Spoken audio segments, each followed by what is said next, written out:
Welcome, welcome, welcome to the 2024 edition of the Freeride World Tour by Peak Performance. We're kicking off the season in the ancestral home of Freeride, Verbier, Switzerland.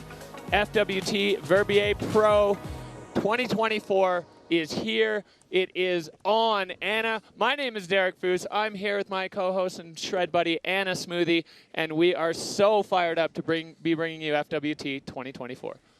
We've got bluebird conditions here today. You see the riders hiking up for the start there. We've got a bit of fresh snow on the face, and everyone is really excited. Yeah, it's amping. Everyone is just buzzing right now. The effort to get this to happen here, you know, on a very quick turnaround was incredible. It was a big lift. We had a bit of top up last night on the Bec. January conditions, we're used to being here in March, January conditions, but they're not typical January conditions. That's right. If you talk to any locals around here, they've been looking at the Bec with amazement over the last few weeks as we've just had storm after storm. Top it up, fill it in, and make it good to go. That's right. So the riders are making their way up the Petit Bec on foot. You can see the snowboard crew there. They've got some fixed ropes in place. And, you know, you got to be a mountaineer if you want to be a professional freerider. You have to be able to move your way through the mountains. So the riders going through that process to get themselves up to the top. And then they're going to be at the start gate shortly and ready to drop in for the show. It's an incredible show we've got ahead of us as well. Snowboard Men kicking things off with a bang, no doubt. I cannot wait to see what they bring, rookies and veterans alike. Yeah, we've got a lot of fresh blood in the field this year, and so I'm really excited to see this fresh talent come to life on the face. Yeah, and there's such a bubbling energy. Everybody wants to, you know, they want to get on snow. They want to show what they've got, lay their cards on the table in front of the rest of the field. Everybody knows, of course, that they're good. You don't get here without being awesome at skiing and snowboarding. But in competition, on an FWT day, whew, it's a lot to put out there, and the riders are psyched. And we have a pretty intimidating venue today. We're on the Petit Bec. A few of the riders that are more experienced have ridden it before, and I think a lot of the rookies were feeling it. So this is the format for the season. We've got 53 riders starting us off at the beginning of the season with the Verbier Pro. After the Georgia Pro, boom, we lose half the field down to 27 for the Fieberbrunn Pro, where we will have 2 runs, best score counts, and then we will come right back here for the Yeti Extreme Verbier, the big finale. I mean, starting and finishing here, we're bracketing the season in Verbier. It's incredible. This place is heaving right now. Town is full, and the riding has been going off. Yeah, so we've had a good look at the venue the last few days. The riders have been plotting out their lines. You see the 2 starts on the face there. Some of the staff and the crew up on the ridge line, and the snowboarders getting ready to drop in first. Yeah, just buzzing energy. And you know, the town is full. The conditions have been so good in Verbier that even outside of the Freeride World Tour, it's already packed because everyone knows how the conditions are. It's been a banging start to the season here in the Alps. So everyone's just flooding in to well, get eyes on the tour riders, but also to get their own lines. There's plenty of action to be had out in the resort. I mean, the mountains around here. There's just so much to do. There's a lifetime of lines just from our spot here in the booth. So we're going to have a little look at the face there and check out what we've got to work with today. So that is the Petit Bec. It is a northeast aspect. You see start 2 on the looker's left there in the little notch. That is a little more protected with lots of power in there. The start is just above 3,000 meters with 405 meters of action right down to the finish. This drone view is taking us into start 2. You can see it's pretty complex terrain, a lot of exposure. And looking along the ridge line there at the beautiful view across Verbier. These drone shots, I think, are the best way for the viewing public to actually get eyes on what the riders are going to see. You can see it's extremely steep, but it's not convex. So it's one of the things that the riders really enjoy about this face. As soon as you drop in, you can see the features all the way down. So getting lost shouldn't be a problem for most of the riders. Some of the faces that we see on the tour have big convex bulges and you're totally blind going into features or going into areas. So this one has that nice aspect of just being, you know, it sets up at that steep angle at the top. it never really lets up. So it's a blessing and a curse because it stays that steep. If you miss a turn, all of a sudden you're going 1,000 miles an hour. We saw Elizabeth Gerritsen do that and elect to straight line the entire mountain.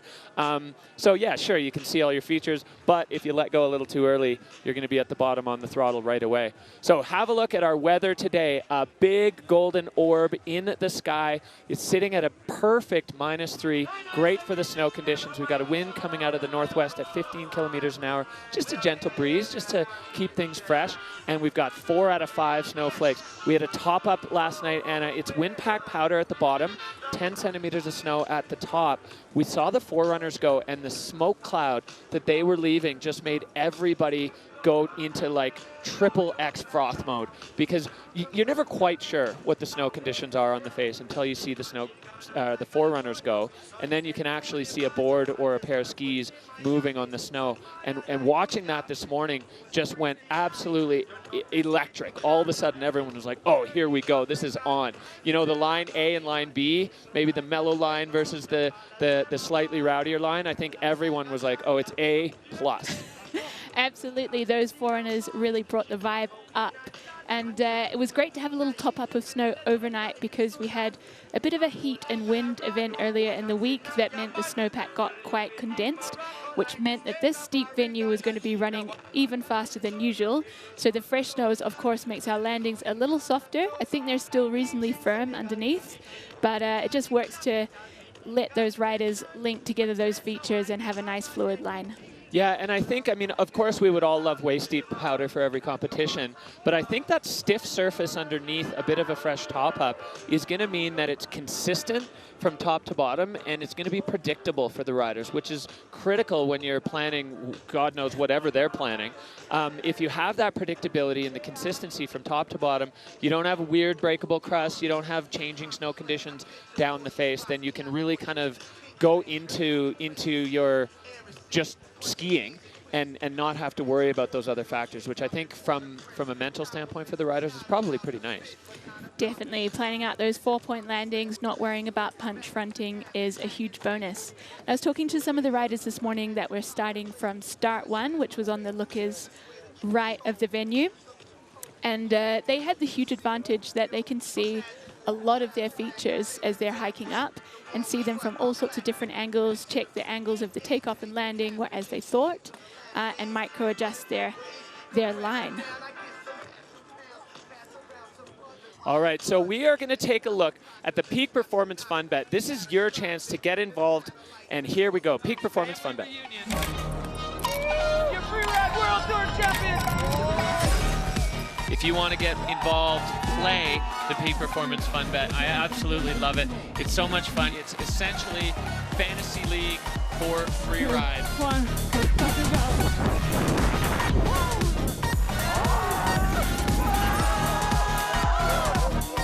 Maybe you bet with your heart, maybe you bet with your head, but it's so tough. I'm back at my seat.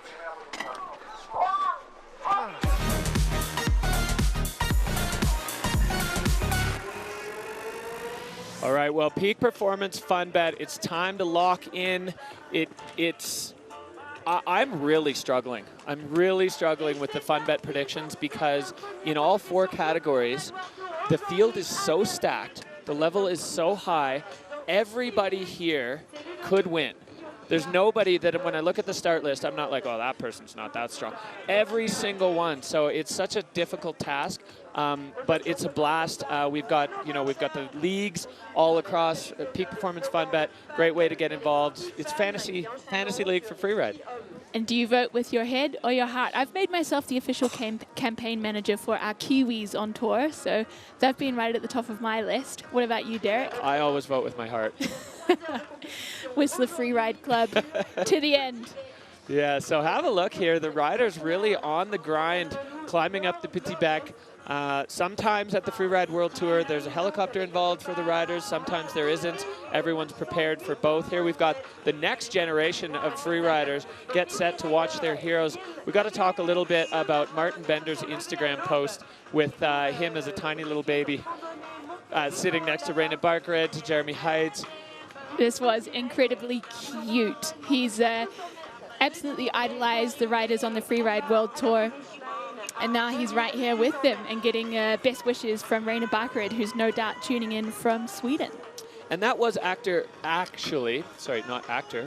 Victor De La Rue's little baby.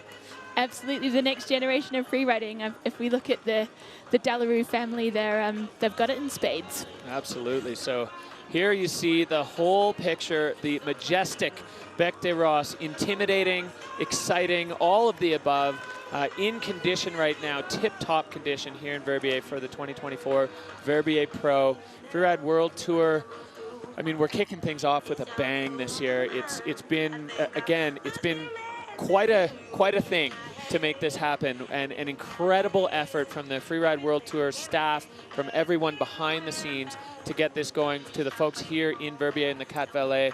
It's just, I mean, I think everyone, maybe beyond everything else, is extremely grateful that we're here and able to do this right now, because it was quick and it was a lot of work, but it could have easily gone into the too hard bucket, but you know, nobody made that choice, and this is fantastic.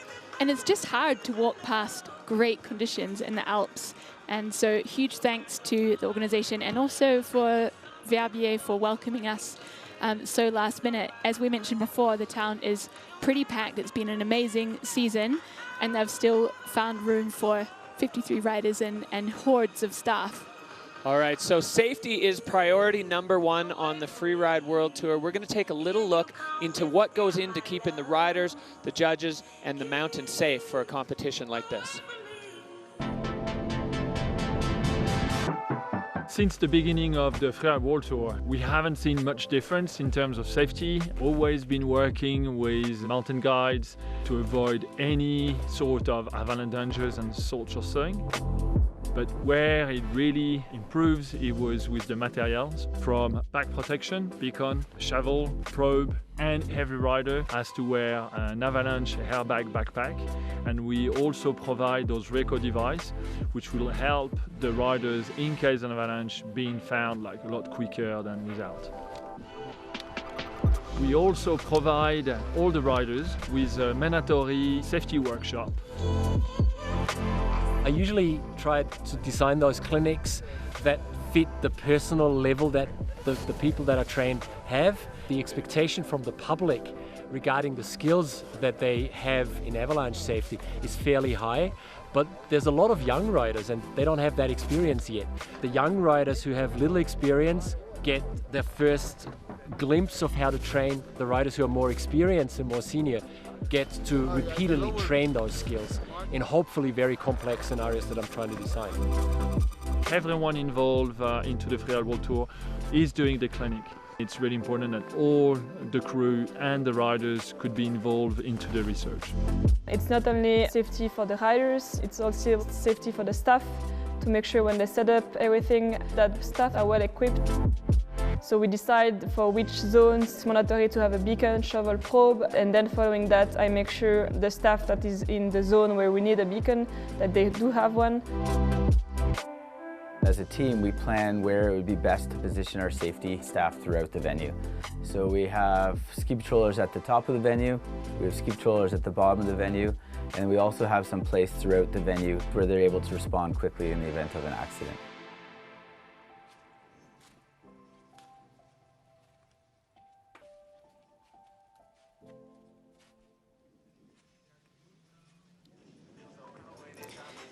Freeride World Tour safety, enough security to make a Berlin bouncer sweat. Yeah, it's incredible what goes into this stuff, and you know, avalanche safety in particular is so critical. We're in the mountains. This is a raw environment. There's a huge snowpack here, which is, I guess, the goal for everywhere we go. But for the guides team and the whole Freeride World team, Freeride World Tour team, it's so incredibly critical. And for the riders, I mean, even just understanding what to do on the face if something happens. And every one of those riders is, of course, with a transceiver, but equipped with beacon or probes and shovels in their packs. If something does happen, it's all hands on deck for a rescue effort. So yeah, it's really cool to see that being taken super seriously. And I think it's really important for them as well, building their skills outside of competition. They're in these kind of zones all the time. So it's crucial that they educate themselves to be a responsible backcountry rider. All right, well, of course, alongside the riders in this, we have our judges, and the judging is such a critical part of this. The riders trying to hit their marks. We'll take a quick look at what goes into a Freeride World Tour Judges Day.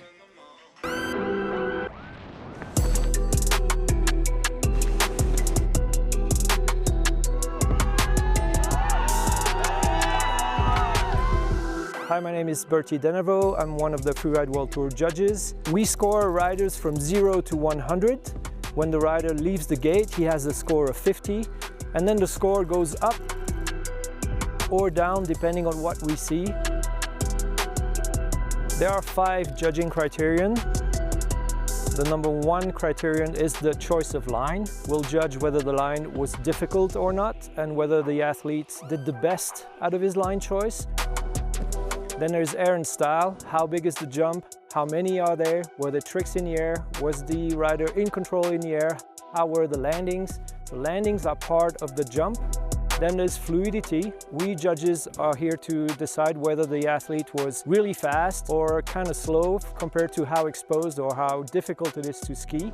Then there's control. Here we'll judge whether the rider was in control at all times. Then there's technique. For pros, we don't really judge their technique, but we might take off some points if they side slip in a place where another rider was taking turns. The score, like a temperature, will go up and down so that we have a score in our heads when the rider crosses the finish line. So there we have our judging criteria for all the backseat judges out there. Tell us what you think. Yeah, it's always interesting to watch social media go off after these comps of this person should have scored that or that person should have done better or worse. Here you see this experienced panel of judges. We've got Michelle Manning coming out of the USA. She's brand new on the tour this year. Lolo Bess, he's the commissioner of the Freeride World Tour. Experience beyond experience. Same with Bertie Denevo. He actually wrote the judging handbook. Laurent Gauthier out of Whistler. He is a podium finisher on the Bec. And then Ben Blackwood riding from the IFSA. He's going to be our video judge today. So between this group, incredible level of experience.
So we are now like a bit below the start.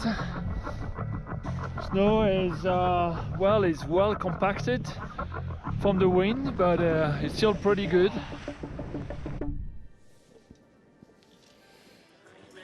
Well, our first category today at the FWT Verbier Pro is going to be Snowboard Men. We're getting a look there at our returning wild card and about as wild as a card can get. Victor De La Rue, 2-time champion of the Freeride World Tour by Peak Performance and a champion on the Bec des Rosses.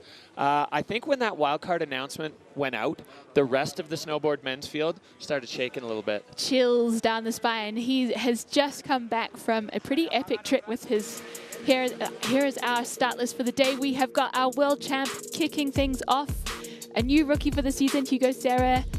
And we've got that wild card, as mentioned, in the mid-pack there. And a couple more rookies in the field. What do you know about our North American rookies? Well, we've got some strong riders, both Warren Doyle and Brian Stenerson coming out of Region 2, riding in the IFSA Challenger. Stenerson and Doyle, they're a bit of the brackets, I guess. You know, Brian a little bit older, Doyle pretty young. He's roommates with Michael Mon, which is kind of cool. There's a whole crew of them that are all living together and riding together and doing something right, because they've managed to all together get to the Freeride World Tour. So yeah, pretty excited to see this Snowboard Men's field. We've got the return of Cody Bramwell from injury last year, which is a huge well, threat basically on any podium. Here we can see what you thought was going to happen. The Peak Performance Fun Bet fan favorites. 72% of you expecting to see Victor on the podium. Liam Rivera, last year's rookie sensation, 58%. He does live right here in Verbier, so he's got to be holding it a bit of an advantage. And then Cody Bramwell, you love him, you know him. We certainly know what he's capable of. So 48% of you looking to Cody Bramwell to stand on the box today. It's been amazing to see him come back from injury. He's been riding really strong this season. Great conditions across the Alps, and he has certainly been making the most of it. I think there were a few physical and mental barriers to get over, but he said he's feeling good and certainly looks like he's riding well on the old Instagram. Yeah, he's been having a blast riding up there in Åre, Sweden. They've had incredible early season conditions in Sweden. So he made the move to Innsbruck recently. He's just been down in the I don't know if you call it the southern part of Europe, but it's definitely southern compared to Sweden. And enjoying POW in the Alps. And POW in the Alps is what we have today for the FWT Verbier stop number 1 on the 2024 traveling circus that is the Freeride World Tour. You can see the crowd starting to thicken up. It's such a great experience to be in Verbier. I've only been here at the end of the season for the Extreme, but midwinter in Verbier is something special. Yeah, we've got amazing snow conditions around Verbier and the Four Valleys. The venue has filled in nicely. We've had a top-up overnight. So I think everyone is pretty stoked to riff into it. Yeah, so we had some discussion whether we were going to be running right from the Bec des Rosses, or it was going to be the Petit Bec, or there's a lot of venue options in this area. I think Montgon in Nanda was discussed briefly, and they landed on the Petit Bec, which I think is a great way to start the season with the conditions the way they are. It's still a big bad freeride venue. It's not quite the full Bec des Rosses, which is, I think, for the first event of the year, probably a wise decision by the FWT organizers.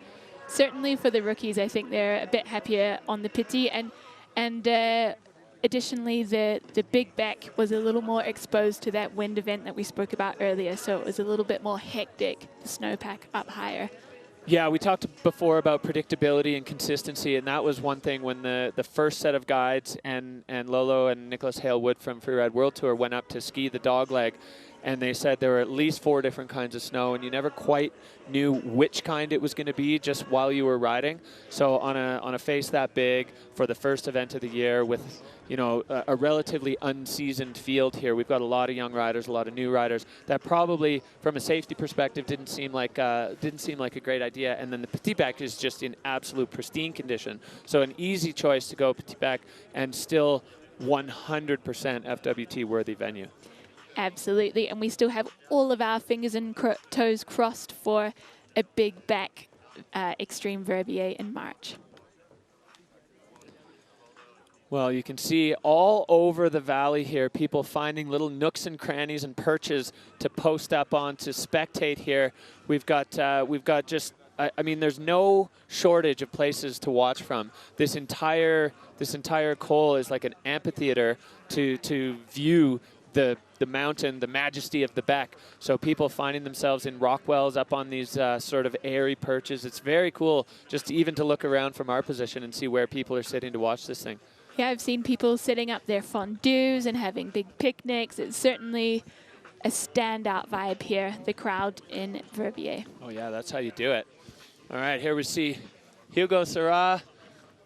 He's one of our, we're trying to find a good term for it, returning rookies, requalified athletes that have been on the tour before but then didn't make the cut for finals in one year or another, went back to the Challenger, the FWT Challenger Series, or the IFSA Challenger Series, depending on which region they come from, and then manage to battle their way back onto the tour through an incredible field. So the Freeride pyramid really kind of showing its value, showing how well it works.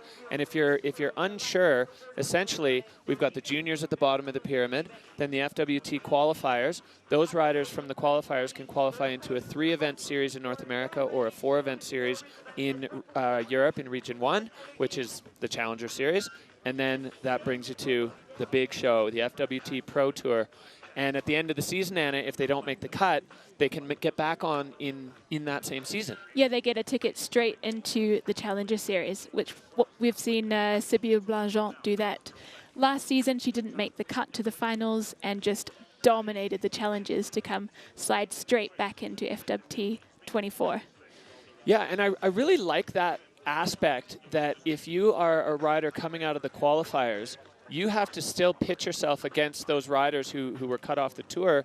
And maybe if you were on the tour, but the nerves got to you, or the head game was a little off, or you just had some bad luck, maybe a shark took your ski or caught your board, then what you have to do is go back and just show that you're still stronger than those other riders on the Challenger, and boom, you're right back into your spot on the Freeride World Tour, which is what we've seen a number of riders in the current group from the Freeride World Tour do, and it's great to see them accessing that pathway and to see it kind of functioning as intended. And the work that they've put into the freeride qualifiers and also the junior tour has really changed the face of freeriding. I remember when I was competing, I think the average age of a freerider was about 32, 33 years old.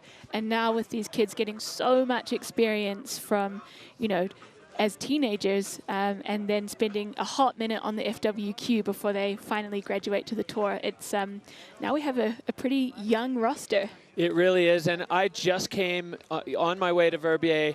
I was just in Kappel for the Freeride Junior World Championships, and I can tell you the level is absolutely off the charts.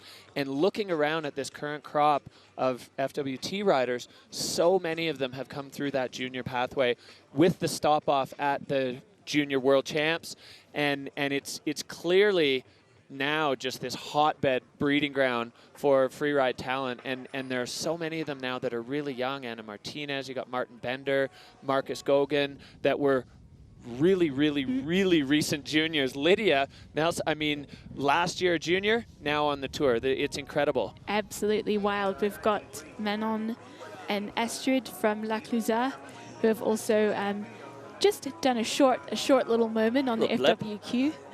Before they've graced our presence, graced us with their presence on the Freeride World Tour. So you're seeing here, this is start 1. There's also start 2, a little bit to the rider's right or looker's left in that big notch. I hope we're going to see relatively equal parts action from the 2 starts. Definitely chatting with riders before, during face check, and even during the forerunners. It seemed fairly evenly balanced, with riders choosing which start they want to use, which for the overall condition of the face is definitely better. If you end up with, offering 2 starts, but only really one of them gets used, or in like the case of Bakira some years, there's one start where only Aymar Navarro would go. It definitely to terrify the whole crowd. Yeah, definitely would see a lot more traffic. So we are closing in on our first rider of the day, of the category, and of the season, Freeride World Tour by Peak Performance 2024. We are under a minute away, just getting word in our ears from Ludo Guillaudiat. He's the reigning champ. It's kind of wild to have the reigning champ dropping first of the season. He didn't seem mad about pulling the #1 bib either. I think he's well versed on this face, and he's just ready to get into the season. Yeah, Ludo's, he's a showman, and I think going first, especially with the conditions as they are, sometimes going first is a big disadvantage. For sure, it can be. First category especially, you're opening up the day. You never quite know if the judges are all the way dialed in yet. They are. But there's certain feelings. But for Ludo, being able to open this up, 38 years old, he's been a battler. We saw him on the tour, then get cut, then he requalified, and put himself right onto the top of the throne. He is the reigning Freeride World Tour champion, lives in Villard-des-Lans in France. 3 seasons on the tour. He's got a couple ways. Well, he's got a win in Ordino last year, and he's looking to back that up. You can see he's got that fire bib on. That means current leader. Well, so right now, current champion. And then after this, that's all going to shuffle around. Or maybe it won't. Maybe our current champs will just put a big stamp on it, and they'll bring themselves right back up to the top. But Ludo, look at where he's standing. Just try to take a second and put yourself into his snowboard boots as he gets ready to kick off the FWT 2024 season. The first man out of the gate, reigning champ, Ludo Guillotier. So he's up there at start 2, and it certainly does look pretty fierce from this angle, but he's well versed in big mountain venues. All right, so we are just under 5 seconds away from kicking off the Freeride World Tour 2024. It is the FWT Verbier Pro, and Ludo is on the face. So he is dropping in from start 2, making his way through that little couloir onto the shoulder, finding his line, taking it quietly in here, feeling the snow, lining up his first hit. You can see the snow moving, gets the grab in there, and continues down towards the Fashna closeout. So mandatory air there over the ice fall. Now Ludo into the middle part of what has come to be known the La Bamba double. And you can see by the depth of the track, snow conditions absolutely fantastic. Ludo going double off that. And rolling out really quick, but shutting it down quite easily. He's obviously got some more action for us in this little zone here. Lining up the nose to double it off the next section over his slough, turning it into a triple. And Ludo now on the throttle out the bottom. You can see the snow cloud just hanging in the air behind him as he is going to pick up another feature low down here on the Petit Bec. Controlling his speed onto that hillside edge. Hands up, Ludo Guillotier opening up the season for us in classic Ludo style. Direct charging fall line freeride. Getting some little surfy turns in there. I'm sure he'll be coming in with a smile on his face. Perfect timing, Anna. Ludo absolutely fired up on that. He's got the fire bib, holding that as the current freeride world champion. And Ludo unstrapping as we take a look back at his run. So that first air, you can see, goes straight onto the hillside edge and shuts it down. Lines this one up and looks just silky smooth. So Ludo,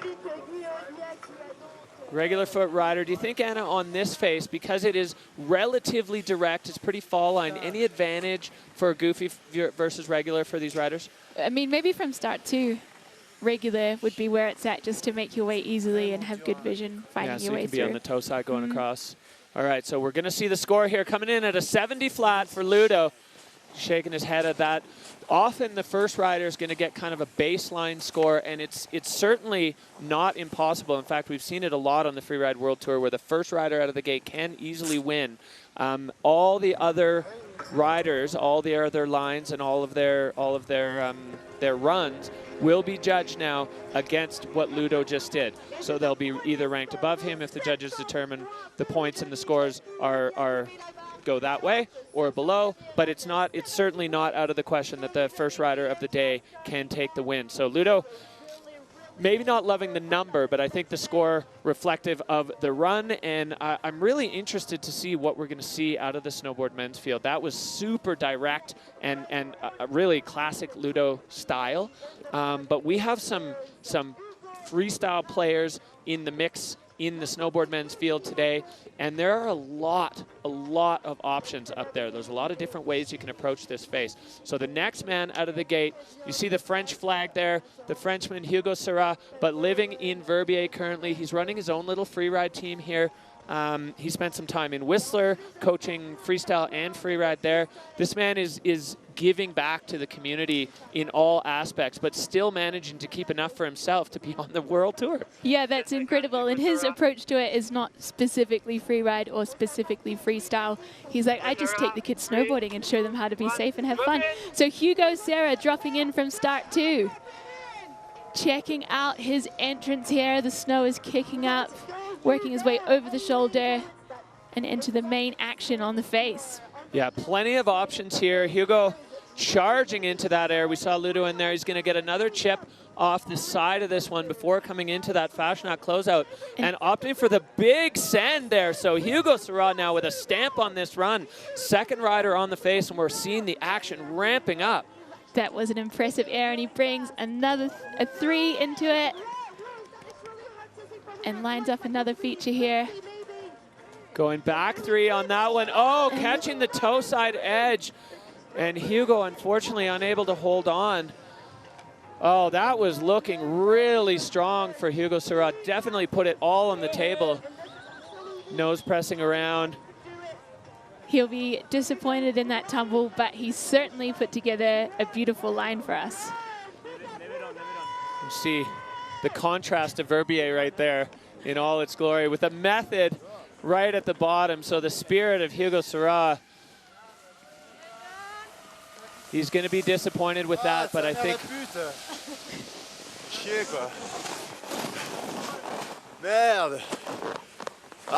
Well, that sums it up nicely, I think, for Hugo. A really strong run. Anna, let's take a look back at what caused that. So that one was solid as a rock, and this one, backside 3, gets a little touch on the nose grab, but then just punches the landing. Yeah, it looks like the nose of his board went straight under, and then that toe side edge, it's almost like hitting a tripwire at that point. There's no way you can keep yourself up. So you can see the control score there in the red, another super direct line, and I'd say cards on the table there for Hugo. He's here to play this year. Yeah, he was, he joined us on the Freeride World Tour 2022, but suffered an elbow injury mid-season and felt he didn't. Here comes his score, 47.33. Yeah, so big dock on the control category there for Hugo. The rest of it was looking good. He's just trading stories with Ludo. Big up, Yoma, big up. I love hearing the riders in the finish area. It's that mix of relief, sometimes elation, sometimes disappointment. But at the end of the day, happy to see everyone down in the finish area at the finish of their runs. So here you see the big picture of the Petit Bec, the shoulder of the Bec des Rosses. You can see the mountains of Chamonix in the background just looming there. There's just, I mean, truly a lifetime of lines to ski and snowboard in every single direction up here as we are into the Snowboard Men's category, FWT Pro Verbier. Next rider in the gate, Timmy Schroeder. Timmy Shredder, yeah. He qualified first from the Challenger Series last year, and he has been so close to qualifying for the Freeride World Tour several times. He is a big sender and a big chiller by personality, and we're really stoked to see him ride today. He's one of so many riders on the tour that are just massive overachievers. Yeah, sure, he's a pro rider. He's also a professional filmmaker, you know, producing, editing, filming, all that. The Innsbruck Powder people with my former co-host, and hopefully you're out here watching, Neil Willeman, was a big part of that movie. So Timmy he's a massive part of the Innsbruck freeride scene. Kind of an integral piece of that community. And I'm so stoked to see him on the tour. Like you said, Anna, he's been so close for so long. And, you know, he was just not there in the results, and then he had a huge injury. And to see him now taking the start gate of a Freeride World Tour event is just huge. So Timmy Schroeder on course. Also dropping in from start 2 there. And very visible on the mountain in his yellow outfit. He's taking a bit more speed across here, looking smooth. Yeah, hitting into that feature with just a single turn above. So not afraid of the speed, going over to this same rider's left side that we saw Hugo go to and going big off that, already on the edge and making his way over into this relatively untapped zone with a 360 above exposure. Timmy Schroeder white rooming himself. That was really impressive. He's lining up his big backflip down there. I'm not sure if you guys caught that. He's holding on his heel side edge. That was epic. Wow, well, Tim really making a strong claim here in his first ever FWT run. We've got this wind lip down here coming in, carving off the heel side, 360, absolute bolts. He's on the final stretch here, this bottom apron, and through the arch, Timmy Shredder living up to the hype. That's how we do it. That is how he does it. Nice one, Timmy. Stoked to see an amazing debut on tour. Well, you can feel the elation just pouring off him. I think equal parts elation and relief. Get that first run out of the way with a couple of huge moves on that one. As we see the drone angle, this first air sets him up into the mandatory. And huge Becky, much better view on that one, and just lands at absolute bolts. Yeah, so air and style just pumping up that category. Line score high, fluidity, all of it across the board. Score is going to be, I think, going to be a solid score. That's going to have Ludo shaking in his snowboard boots right now as we see the line tracker. Similar top section to the others, but then moving over a little bit more riders left as we see now Timmy in the finish area. Let's see, I have a bit of hesitation because I sprayed myself before the Becky. I was like, I don't know where the cliff is. Yeah, but you will have a high score, for sure. Oh, these moments of the riders catching up with each other after the runs. Here we see the group getting to work. This has got to be the most uncomfortable seat in the Freeride World Tour.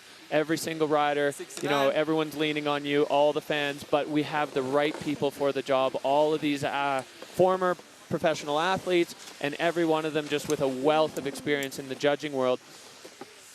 So here we go, score coming in for Timmy Schroeder, 86.67, so sliding comfortably into the hot seat for the German rider. Incredible debut on the FWT there for Tim. He will be pretty happy with that one. Well, that Dynastar hot seat looking comfortable, but you can't be that comfortable in that seat with the list of people that we still have at the top of the mountain. Tim Schroeder doing his part. Now it's up to the other riders to see if they can knock him out. Timmy hesitated, oder? So we heard him say that to Ludo, and then just say it again, that hesitation when he put himself into the white room. Face shots are what every free rider dreams of, you know, but right before a backflip off a cliff, maybe not the best time to completely blind yourself.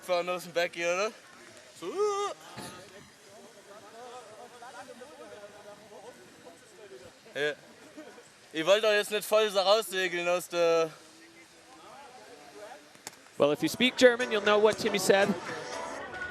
Hopefully some positive messages out there for the kids, but that was a great way to start an FWT career. Like we said, he's been knocking on the door for ages, and definitely grabbed that opportunity by the horns and took it to its fullest potential.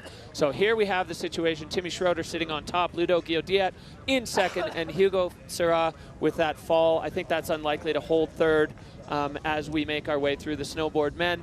But that is where we sit now, and that's going to be a tough ask to knock Timmy out of that hot seat. Yeah, it's a big job, and I hope we start to see some riders from start one and mix it up a little bit. Yeah, exactly. A lot of the snowboarders I talked to were really kind of feeling that start two vibe. I think maybe it's a bit more open, probably lends itself to the wide sweeping turns that are honestly a lot more fun on a snowboard than the tic-tac-techy stuff. So Timmy Schroeder, all three of them opting for that second start out of the notch. It'll be interesting to see as the day progresses how that entrance evolves, because it's definitely, you know, it was powder at the beginning. We saw 2 forerunners go down that way, and now we've seen 3 of our Snowboard Men athletes go that way. That traverse is going to get set up a little bit more, and I think as we make our way into the later categories, the skiers at the end of the day, it could be pretty thundered. A little rutted out, maybe. There's not a lot of space in there, but did have the most snow on the face, I believe, first thing. And start one has an added advantage as well, that as you walk up the face, you can scope out all of your hits and features on that side of the venue. So I think we will see some play on that side of the face as well. Got lots of athletes up on the ridge there. I think the rest of our Snowboard Men crew and also Snowboard Women Scoping out, seeing what they can see. You mentioned before that you have actually really good visibility from the top of this venue, which is very welcome for the freeriders. No, it's so nice. Some of the venues on the tour, I mean, I think of the Viltiloder in Fieberbrunn. I got to go up there with Lolo a couple years ago, and standing right at the top where the start gate is, you look down and you just see nothing. It's just a void. It breaks over so steep. You know the eagle's lurking down there somewhere, but it's hard to know, and there's not a lot of landmarks because it's so alpine. So you can see, yeah, it's really nice for them to be able to look. And I think there was a big advantage today for the riders as well, because the boot pack that they had to take was directly up the side, outside of the rideable boundary, but directly up the side of the face. So riders were able to get eyes on from beside and even from above at a lot of the features that they were planning on hitting, which from a scoping perspective, from a face check perspective, is a huge opportunity, because often you don't get that, especially if you're going up in a helicopter, you're climbing up the back of the ridge. You don't see it until you're on the start gate. So having that eyes on side hill, catch the angles of the landings, looking at the takeoffs, there's a lot to be gained. And we've got quite a few rookies here from North America who have competed to date only with the slip-through inspection. So they ski through the face to choose their line. So moving from that to a visual inspection only is really tough. So I wonder if we'll see some of those rookies choosing start one just because they can feel a little bit more at home, seeing a few more angles on the... That would be wise. That would be wise. Here we go. Liam Rivera. He was a rookie on the tour. Swiss rider, lives here in Verbier. Rookie last year, was able to step his way up the results, earning himself a win at Kicking Horse, and now he is on slope at home. Dropping in from start one, giving the fans a wave. He's got his family here cheering him on, looking super smooth and fluid through this exposure. Yeah, he is charging in this area right off the bulky part of that cliff. Liam Rivera now coming in with a ton of pace into this wind lip. Backside three, catching his toe edge a little bit and coming unstuck there, which is super disappointing. Yeah, it looked like a sharp transition between the two aspects of the angles on the slope here. So now he's going to try to salvage a little something with the front three there, getting himself into this powder. You can see the slough running down a little bit. Think that was a backflip. Just micro adjusting those camera angles and coming out with some serious pace there. Yeah, Liam Rivera now just firing his way down this lower apron on the Petit Bec. So unfortunate for the local rider here. Liam has been on fire lately. If you're lucky enough to follow his Instagram account, he has been sending, absolutely firing. The combination of his incredible talent and the fantastic start to the season here in Verbier, he's just been on one. Two local boys commiserating each other with a little tumble in their lines. So the locals' advantage, clearly not standing up. Yeah, let's have a look, Anna, here at what caused that. So a big backy, solid landing.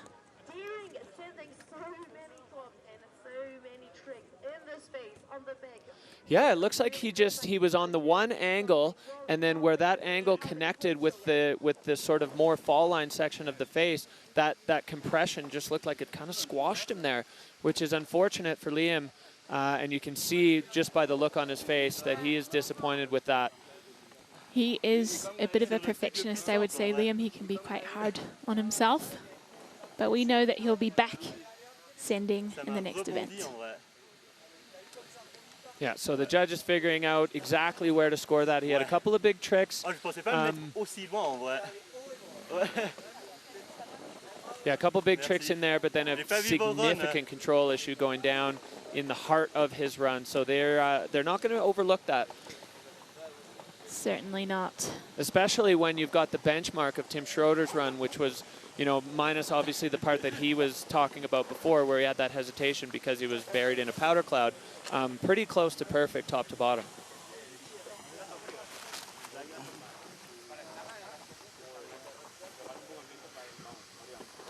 Well, anxious moments here, but I think Timmy can feel pretty comfortable that his hot seat spot is not going to be bothered by the score that we will see from Liam Rivera. But of course, we've still got a stacked field of snowboard men to go, so yeah, it's can't really relax yet. the who's who of pro freeriders here on the Freeride World Tour. As you can see, Liam, he's waiting. And here is the score dropping to 64. So that's I'd say a salvage score for Liam. That's the thing, sometimes with a control issue or mistake, you know, I won't call it a small mistake, he definitely went down. But every result counts on the Freeride World Tour. So if you can pull a little something back, you can still build back up a little bit. And I think Liam was wise to do that. As we are back up to start 2 for the next rider here in the Verbier Pro, it's going to be Jonathan Penfield. John Powell, this man is no stranger to the Bec. He's got, I mean, he's just got a whole host of wins on the Freeride World Tour. He's always a threat, and this is the terrain that John Powell thrives in. Steep and technical. This is definitely playing into his style of riding. He's moving confidently into that first hit with a bit more pace than we've seen so far. Managing to shut it down enough coming into this closeout zone. Yeah, showing fantastic board control there as he was able to control the speed just enough. Still pushing his shifty in the air as we follow John Powell into this extremely technical section. You can see the exposure below him, but no hesitation. 360 across that and right onto his edges. Jonathan Penfield now. He is on a heater and he is flying down the lower section. Looking very fast and fluid. Just cruising through the Powell, coming up to that wind lip. Catching the grab there. We did see Timmy Schroeder with a 360 on that one, so it could be a small point of difference in all those little factors the judges are going to take into account. But a really strong run there for Jonathan Penfield here on the Petit Bec and making his claim here in stop number 1 of the Freeride World Tour for 2024. So maybe Jonathan brought a little more fluidity. And we can check out his air and style here. Shuts that down well on his heel side edge. Yeah, you nailed it, Anna. You can see the fluidity bar maxing there as he was pinned the whole way. Backside 3, catching the grab. Those little differences, those subtle differences are all going to come into play with the judges. Super direct fall line, overexposure. A great run from Jonathan Penfield.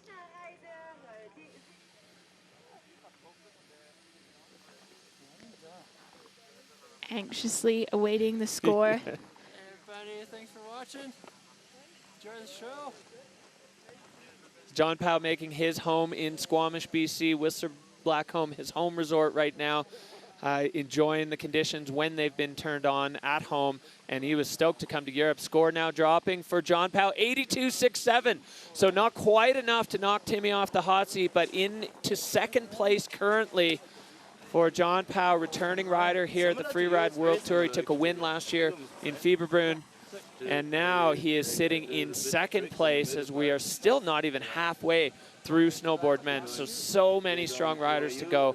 We're starting to see exactly what it looks like, I think, out here on the Petit Bec. These runs, I think, so far the hallmark, fast, really fast. It's certainly a steep venue that lends itself to some fluid riding. Yeah, so Timmy Schroeder holding on to the top spot. John Powell and Ludo Guillot rounding out the top 3 as we look there in the notch. Warren Doyle, 23 years old, living in Bozeman, Montana. Roommates with Michael Mon, the Pink Panther, as he has come to be known for his all-pink kit. Warren Doyle has kind of what I would describe as the perfect combo. He's really good at riding fast, but he's got a great air game as well. So that could come really into play here on the Petit Bec. And he has dropped in from start 2 and is looking pretty smooth as he takes on his first air. Goes a little more cross hill, but still linking turns beautifully.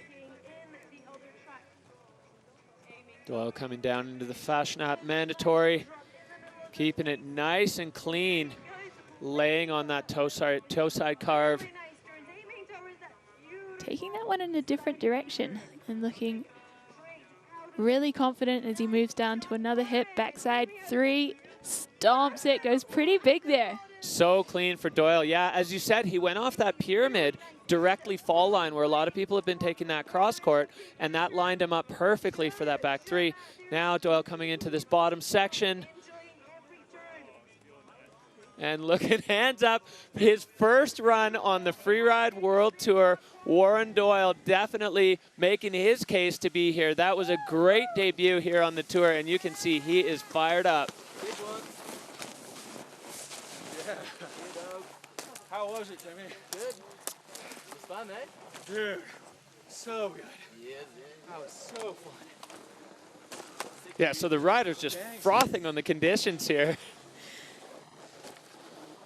All right, Anna. Checking out the action there. He has showed really solid technique in between all of his features and packed in some solid air time.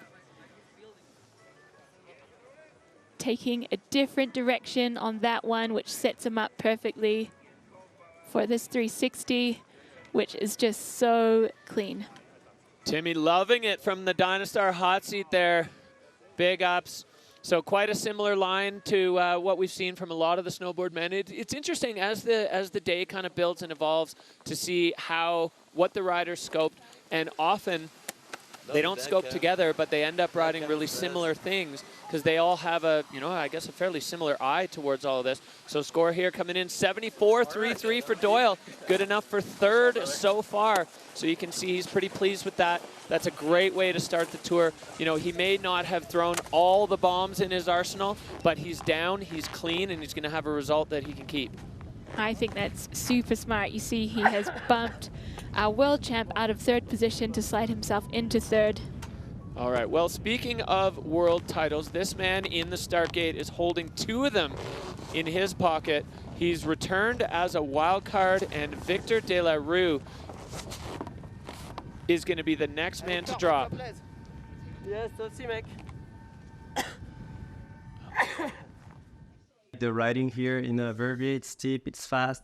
There's a bunch of jumps. You can freestyle as well. So, and I've been riding here before, so I'm definitely happy about that.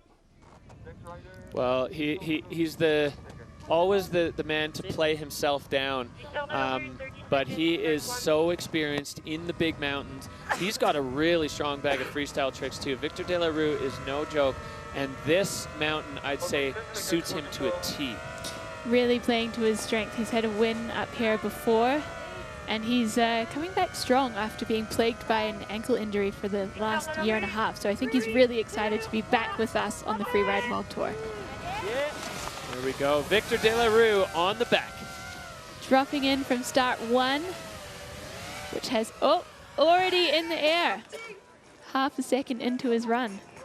Yeah, so dropping in switch there with the half cab right away. Victor loves to get things going straight away, and certainly doing that. Big backside 3, working his way across, all the way across.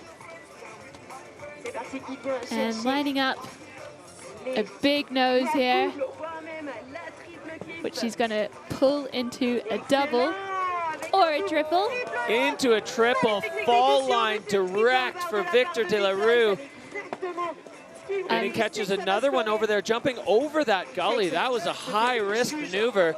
As Victor De La Rue, blink and you missed it. His run. I think that was the quickest run we've seen so far today. Absolutely. Super fluid. Boom. Giving himself the powder cloud at the bottom, top to bottom. Victor De La Rue, he is back on tour, and you cannot miss this man. He knows that was a strong run. This one's going to worry Timmy, I think. Definitely pretty aggressive in terms of the exposure he moves through and also the fluidity with which he pinned together his features. Well, dropping in switch off the start in that exposure, that just shows such a confidence in your ability to stand over the board. And then this one, never letting go of the fall line there. Direct, and then you can see he's in complete control of his board. Just gapping over that gully. Looking like he's having the best time.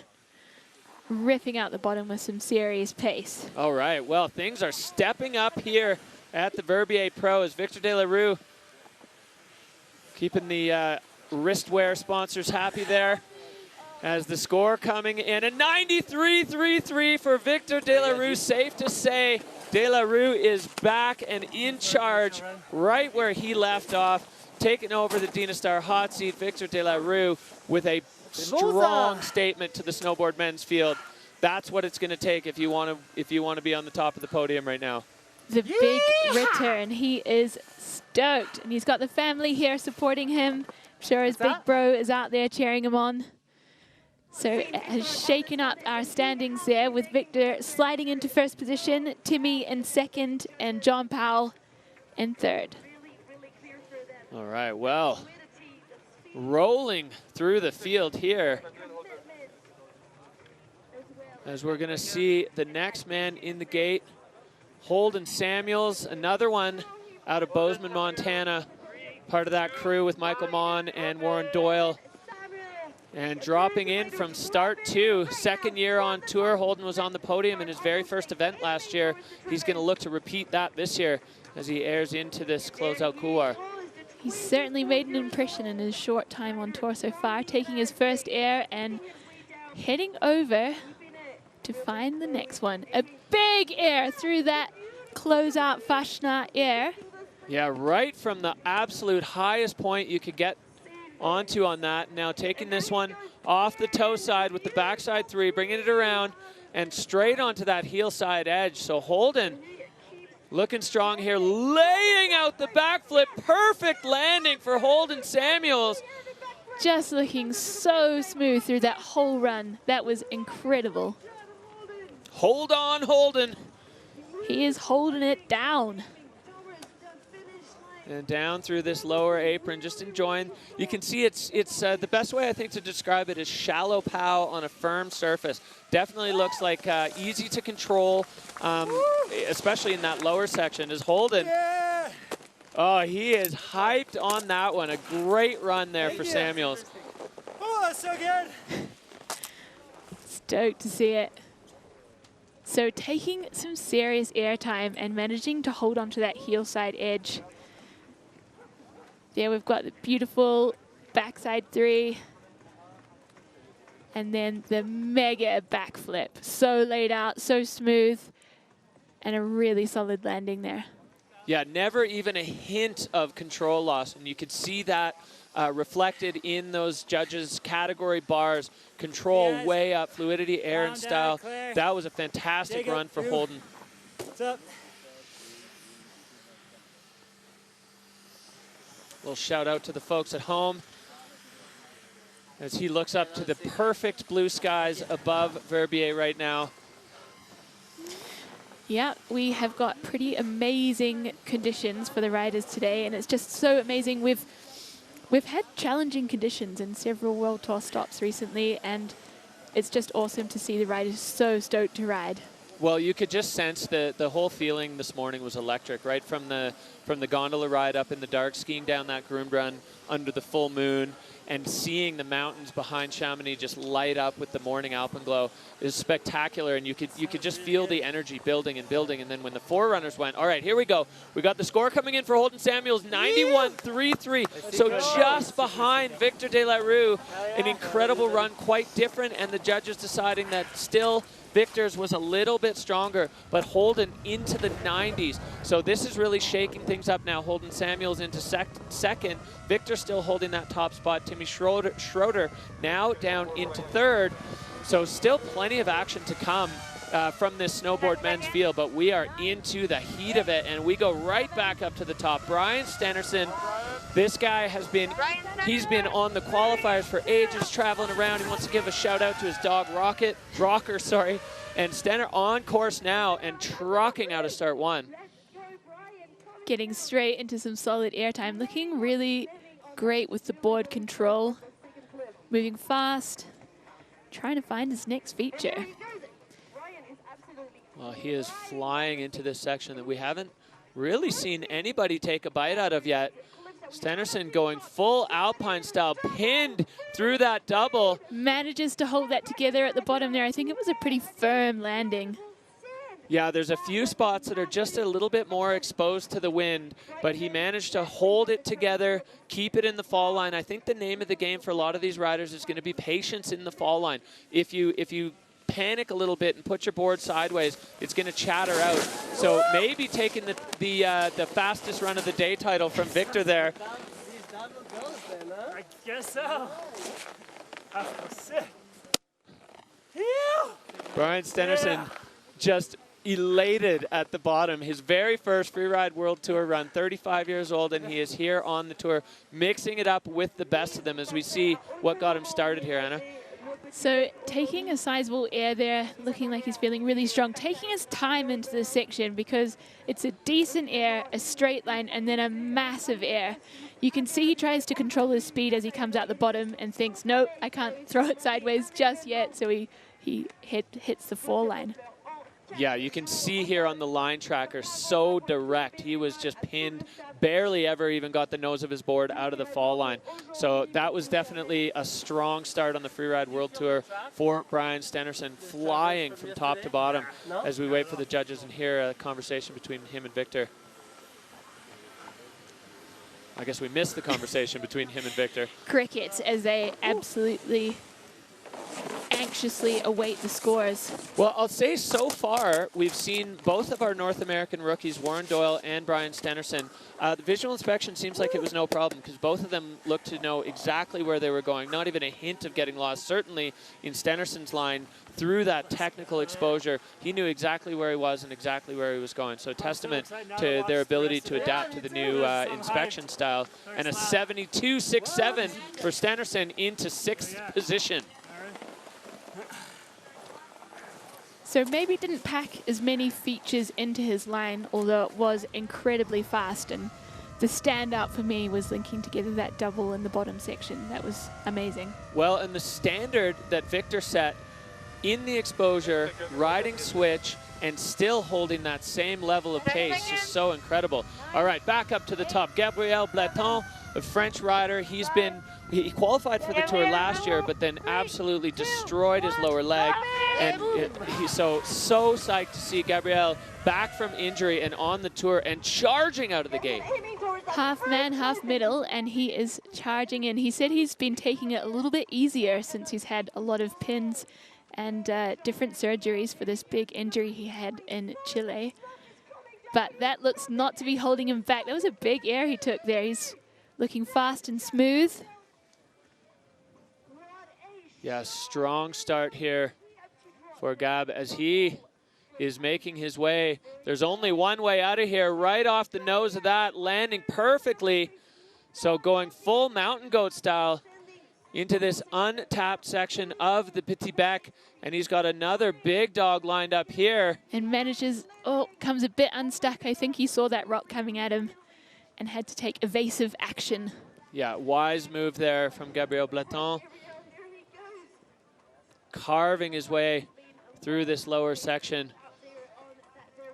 Looking for that win lip.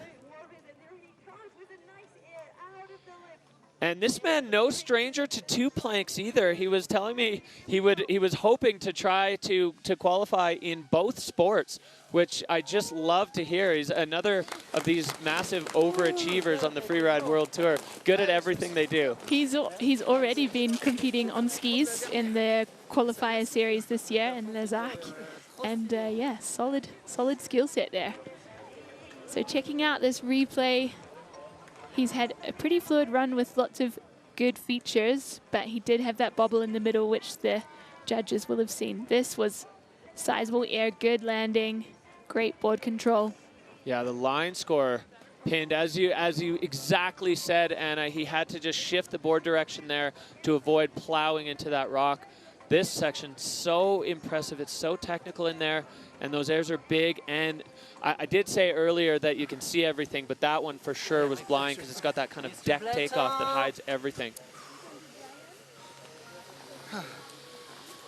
Bleton, il fait pas semblant. Awaiting the score there. I'm sure his family is tuning in back home. He is going to be a dad this April, so I'm sure his partner is watching, anxiously awaiting the score. For sure, exciting moments in all aspects of life for Gabriel Bleton.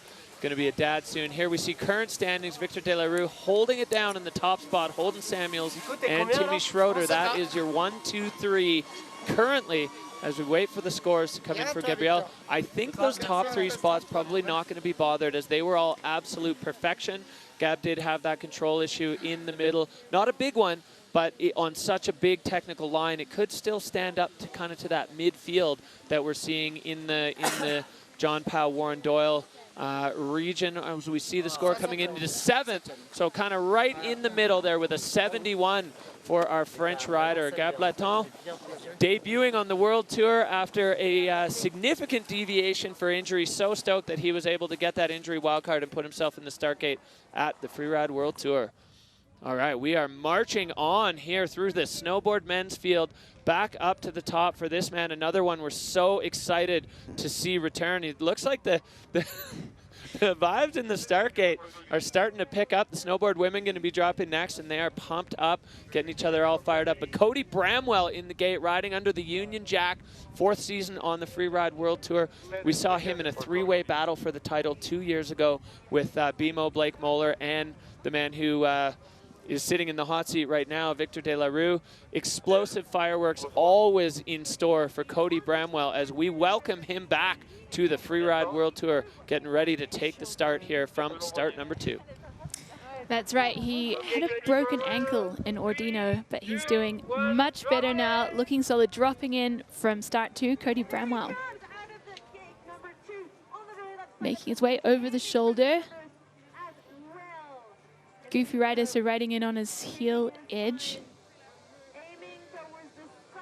Yeah, taking this popular hit onto the heel side there, and Cody going up to this high line, or maybe just cycling down to the cross-court option. Cody with those technical turns through that section. Looking like a little mountain goat up there. Very agile. Yeah, I love his ability to move the board around underneath him and stay balanced directly over top. Going for the back 3. Cody bolts on that one. Super solid landing. Another big air there, but punch fronting. Oh, just such a brief one.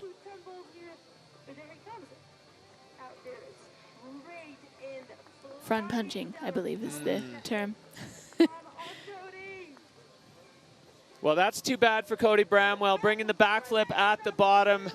He doesn't like that to be his trademark. He said it to me a few years ago, he didn't want to become known as the backflip guy, but I think the backflip guy is a pretty good title at the Freeride World Tour when you're doing it on the Petit Bec de Ross. He looks like he's had a big adjustment to his GoPro angle there. Might have had a face in the snow at some point. Yeah, when he drove his head into the ground, it may have had an effect on that. Yeah. So looking really solid up here. Perhaps it's not as much fluidity as some of the other riders who came through that section. And then beautiful 3 there, looking solid. And this one we just see the tip of his board go under, and so does he. Yeah, it looks like that one feature out of everywhere on the face has maybe developed a little bit of a crust underneath it that the riders, with the impact that they're coming down, are actually punching through the snowpack. It's the only spot so far on the face that I've seen that happen. So Cody Bramwell now down in the finish with a 45. That's going to be an 11th place for Cody so far with only one man to go. So Cody going to toddle himself off to commiserate, and we will go back up to the start at the Petit Bec for our last rider in the snowboard men's field. You see here the big picture, so many line options, and we've seen the venue feel a little bit compressed with a lot of the snowboard men kind of opting for very similar line choices.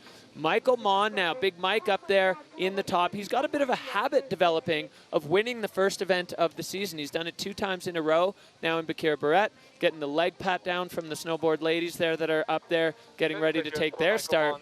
Michael Mon, as I said, he's got a couple wins in the first events of the season, 24 years old, part of that trio of Bozeman riders that are hanging together, shredding together, and Michael is on course now. dropping in from start 2, and as you mentioned, it's starting to look a little cut up. He's lost his fluidity coming across there. Yeah, getting a little hung up in there, riding goofy. So on that heel side edge, definitely tricky to make that turn, and you're above a gigantic cliff. Now, Mike coming in, catching the corner of that one, and putting himself fall line into this Fashionat closeout. Lining up his takeoff. Solid landing, riding out toe side. Yeah, Michael really takes the athletic approach. He is 100% an athlete in all aspects. You know, takes it seriously, but still a lot of fun to be around. Getting the 360 into the exposure now. Michael Mon bringing the heat in the middle of his run. Looking super smooth, just leaving it four line to rip out of there with a lot of speed. Michael's been winning the 2 last venues in Vancouver up here the past few years. And Mike now, the lower section, just got to keep it balanced. Little popper there at the bottom, just for fun. And through the arch, so a clean run top to bottom for Michael Mon as he is down and in the finish, and that has got to feel good for these riders. All the stress, all the changes, the roller coaster of emotions, and now he's at the bottom feeling good. Hey, nice job, bro. Crushed it, huh? So checking out this replay, he's stacked together quite a few features and shown really good board control. Maybe not quite as much fluidity. Let's see what, yeah, he's been docked a little bit on fluidity. Some of the other riders took more speed through these sections, but I think it's the first run of the season. Wise to get it down on your feet. Yeah, and I really like the sort of boldness of that back 3 into that exposure above the other cliff, because you have to back yourself on that. If it doesn't work out, it's not going to be pretty. And these riders definitely they're confident in their skills. They know exactly what they're capable of. So Michael Mon there in the finish now, waiting for the scores. We'll see where that's going to stack up. This field, I mean, 2 riders already into the 90s. Let's go, brother. Fireworks from the Snowboard Men as we see score dropping for Michael Mon, a 68.67. Right. So that's going to slide him into 9th, and that is going to wrap up Snowboard Men for the first stop of the Freeride World Tour by Peak Performance here in 2024. Unofficially, Victor De La Rue coming back with a wild card and really showing that he is the wildest card. Victor De La Rue with the win with a 93.33. Another win here on the Bec for him. Holden Samuels, and then the rookie Tim Schroeder rounding out the top 3. The rest of the field, some solid performances too, Anna. Yeah, definitely. I mean, we've seen some amazing runs out there, and it's just epic to have Victor De La Rue coming back so strong and showing us how to put down a crazy line on the Petit Bec. Yeah, Warren Doyle, Brian Stennerson, the 2 North American rookies going 5-6. A strong start on the Freeride World Tour and a great introduction to visual inspection for those riders as we see this happy Victor De La Rue hanging down in the finish area.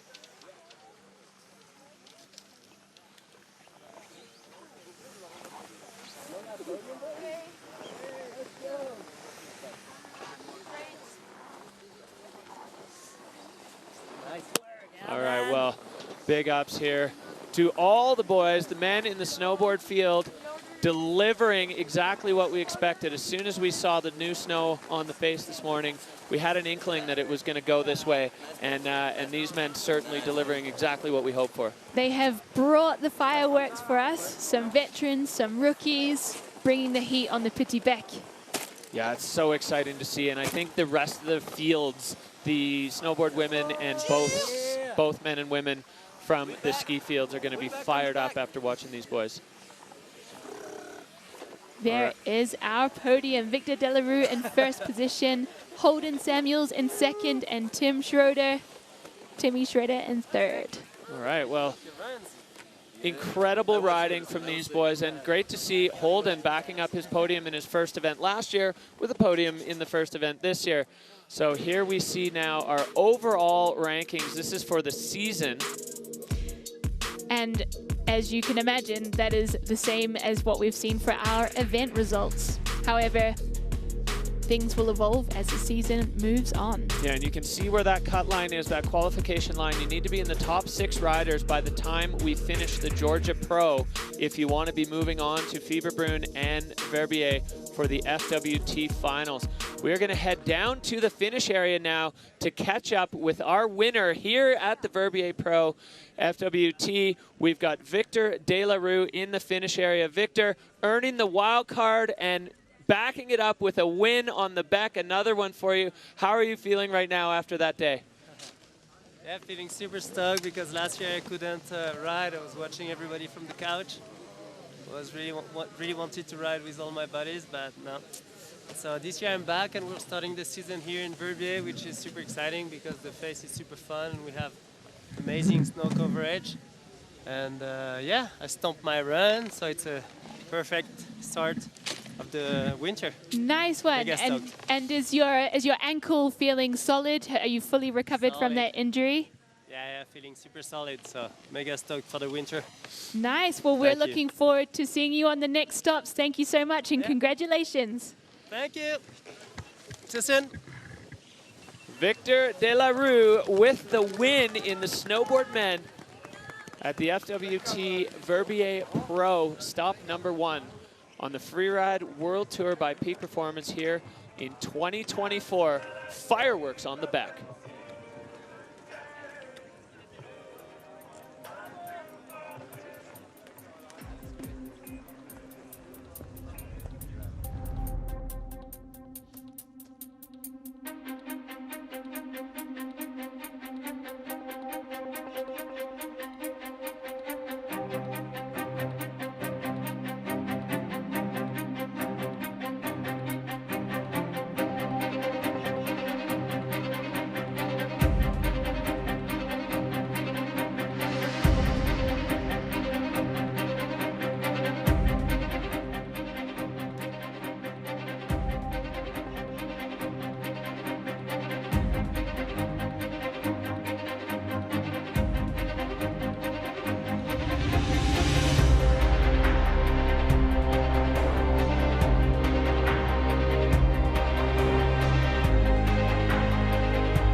Snowboard women, the next riders to be taking on the Petit Bec, and they are ready to go. We've got a stacked field of athletes that are at the top waiting to put their stamp on this venue, and hopefully after watching the last category, they're going to be inspired and fired up to get it done here on the Bec. We've seen some dance moves up on the ridge, we've seen some high vibes, and we've got a pretty stacked field of snowboard women, from experienced veterans to a few rookies who I'm really excited to see. We've got Nuria Castan-Baron kicking things off, our rookie from France, Anna Martinez, Anna Orlova, and a few more rookies from North America. Yeah, Erin Sauvé riding out of Red Mountain. Tiff Periton back with the wildcard former champ. Marissa Krozak, so excited to see her kind of unleash on this face, and she's fired up. And then we're wrapping it up with Estelle Rizzolio. So all super strong. Again, you know, we talked about it a little bit earlier with the Peak Performance Fun Bet. Impossible to make a prediction. Whose day is it going to be? We're going to find out soon enough. But all of these riders, they're fired up. The expectations, the feelings, the electric vibe, everything is just coming together today for a fantastic, magical day in the Alps. Verbier Pro 2024 delivering everything we hoped it would. What a great way to start the season, and the crowd's absolutely heaving out there.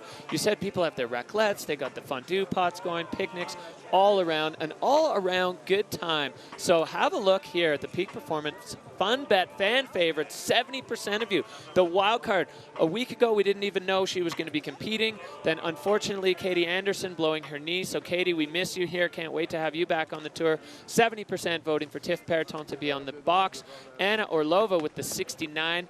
Nice round number there. That's definitely a statement to her quality of riding. And Estelle Rizzolio with a 52% bet that she will land on the podium here in the Verbier Pro. Lots of great options for winners here. Fun bet firing. We're seeing the numbers just explode. People want to get involved. That's how you can do it. Peak Performance Fun Bet. Figure it out, and there's some great Peak Performance prizes on offer. Definitely support your favorite riders and be in to win some sick merchandise. It was a great view of some of the skiers making their way up that fixed rope on the side of the Petit Bec. It's not an easy hike. A lot of the riders, when they kind of got eyes on the boot pack, were like, really? All the way up there? And you can see here, it's mountain goat skills required, and as it gets punched in, you can see, you know, you got some moves to make over the rock. The guides put that fixed rope in. I think we got Max Palm there. And Dylan Flinders. Yeah, and Flinders making their way up. And, you know, for the rookie there, Dylan Flinders riding out a Snowbird, definitely an aggressive introduction to the Freeride World Tour. Yeah, free riding in Europe can get a little spicy with the climbing that you need to do up and around these peaks, but we're a free ride family, and you can see that the riders stick together and help each other through. It can also be a good warm-up to get the legs in working order to take some big jumps on the face. Yeah, warm legs equal fire runs, and that's what we are expecting to see from the snowboard women as we're getting ready for that category to kick things off here. One category down, 3 to go, and we've already seen, I guess, far beyond hopes and dreams. Conditions fantastic. All of the riders coming into the finish just fizzing with excitement on how good the conditions were. And the fans getting an absolute show here in Verbier. It's winter conditions. We've got nice fluffy snow on the face. The weather is perfect, light wind. Good weather for picnicking. Certainly. I'd be out there with the few pieces of cheese, maybe some baguette. What would be your picnic of choice, Derek? Yeah, meat, bread, and cheese, the classic European diet, and perfect for slopeside enjoyment. All right, so just over a minute away from Nuria Castan-Baron, our first rider out of the gate in the snowboard women's field. This big picture, I really like this because it gives you the clear sense of all the line options that this face offers. We call it the Petit Bec because it's not the full Bec des Roses, but by any other mountain standard, it's still enormous. So plenty of options. We saw a lot of the snowboard men's field drawn to similar lines. I'm curious to see if we'll see the same thing play out with the snowboard women. Yeah, I think there might be a few more from start one, but let's see. There's certainly a lot to play with the full real estate of the Petit Bec. There we see Nuria in the start gate. She's been doing a lot of mental preparation for this season after having a really unfortunate avalanche accident last season. She was uninjured, but it was a huge mental barrier in the similar zone to here. So she's been working on it with a sports therapist and been very open about that kind of mental journey to get back in the zone. So congrats to her. Yeah, Nuria Castan-Baron, been through the journey. Physically, she said she's stronger than ever. She's riding well. She's been living in Innsbruck, so definitely taking advantage of the powder in the Alps and dropping in behind that big alpine wall. And Nuria coming out of the gate with charge, always a sender. This young Spanish rider getting her way over that notch. A tricky little section there for the riders to navigate before they're into the heart of it. But she is checking out her first feature there.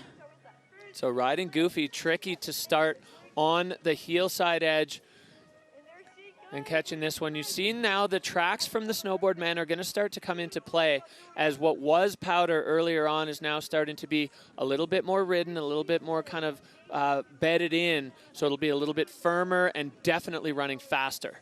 And she's lining up the Fashionat closeout here, finding her takeoff, landing solid onto the heel side. Oh, but coming unstuck on the toe side.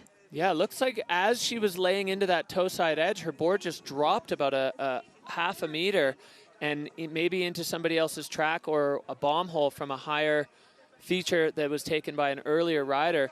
But Nuria still moving fluidly down the face here as she gets herself lined up above the tester's nose through this section. Still overexposure. And take some airtime there, riding out with some pace. You can almost sense a visible sense of release when the riders get out from the exposure and onto the powder apron.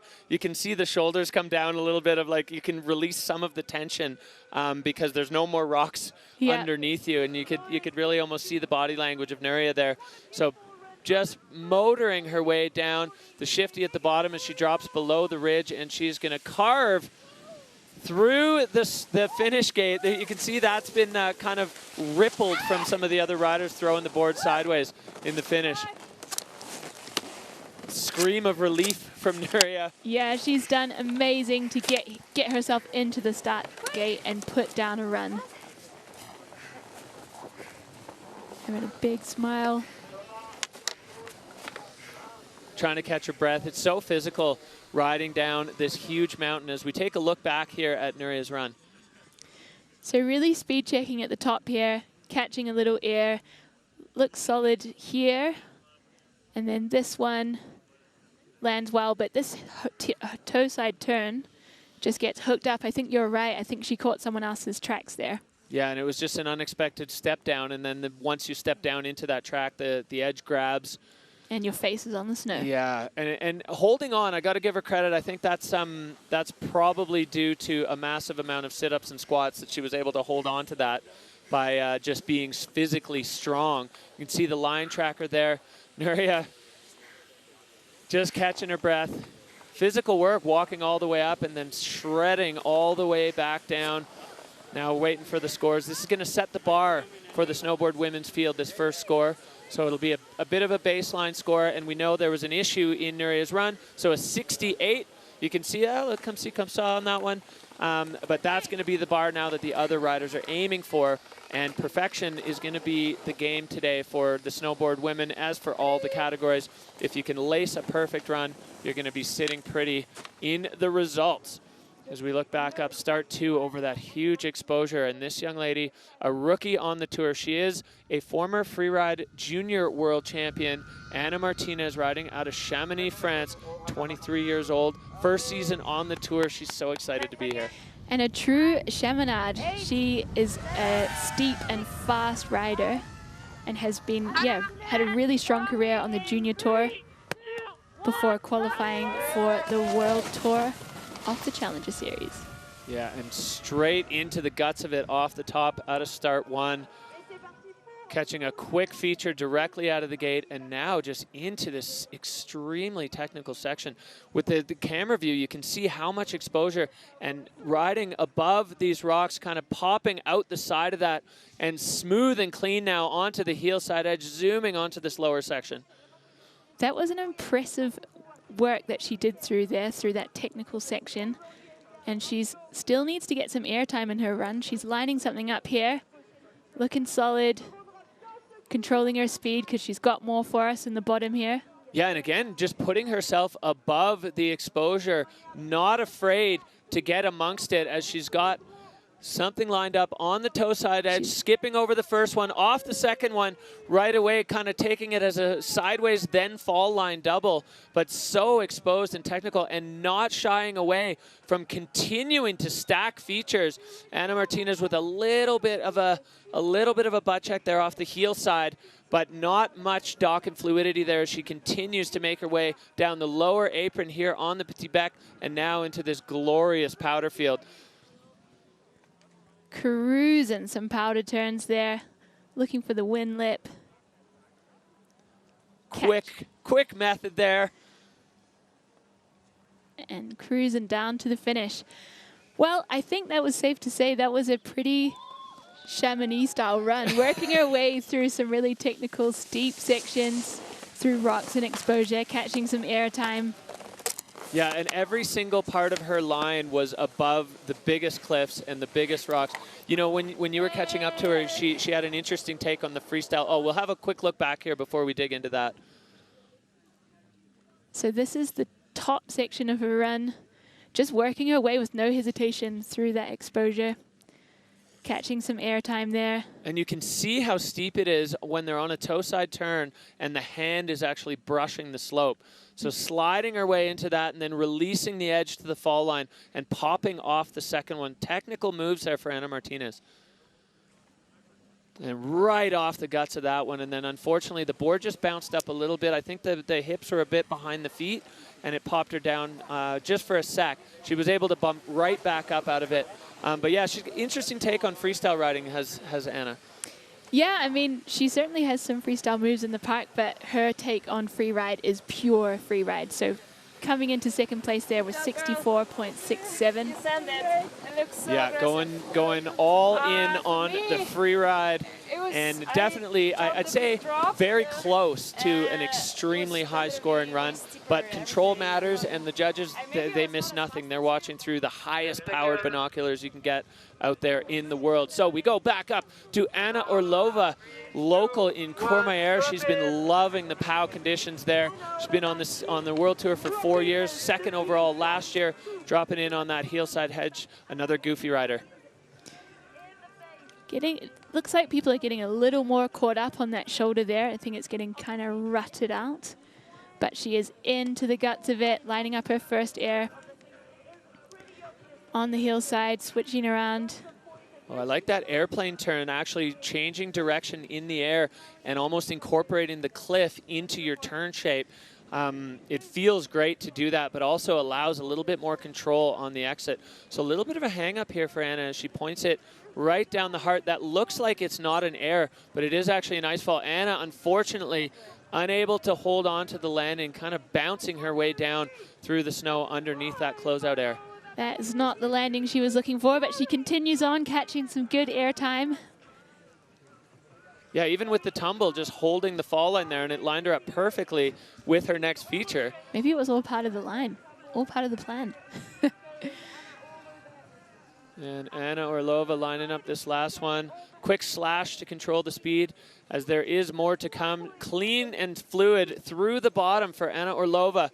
But probably the biggest tumble we have seen today, so that is going to bump her score right down. Yeah, significant control loss there. There are degrees of loss of control. Stage 1 where you get rocked backwards. Stage 2 where the backpack actually touches the snow. And that definitely went a bit beyond that as she was rolling for a bit. Clean fall though, just through snow. I mean, certainly uncomfortable, but I think from a safety perspective, that was Anna's going to be all right from that. Yeah, girl. Give me a hug, please. Hugs at the finish line. Let's check out her top air there. Catching a little bit. You see that she's been seriously docked on control thanks to that tumble. Yeah, catching the end of the wind lip, and then she just bounced out of it, tail pressed on the board, and then was just unable to bring it back into the fall line. And once the board comes down sideways with any kind of pace, the edge is going to hook up and it's going to set you flipping like that, which it did. But I got to give her credit for keeping it rolling directly into that next feature. And Anna Orlova then out the bottom. So nice direct line, definitely dock on fluidity. And I wonder if she was exactly where she wanted to be on that closeout, because she had a pretty long gap before she actually released. So a 37 there for Anna Orlova. Not going to be the day she was looking for, but she will ride again. Anna Orlova, never count her out as we move straight back up to the start. Canadian rider riding out of Roslyn, BC, Red Mountain local, Erin Sauvé. She has had a blistering start to her freeride career.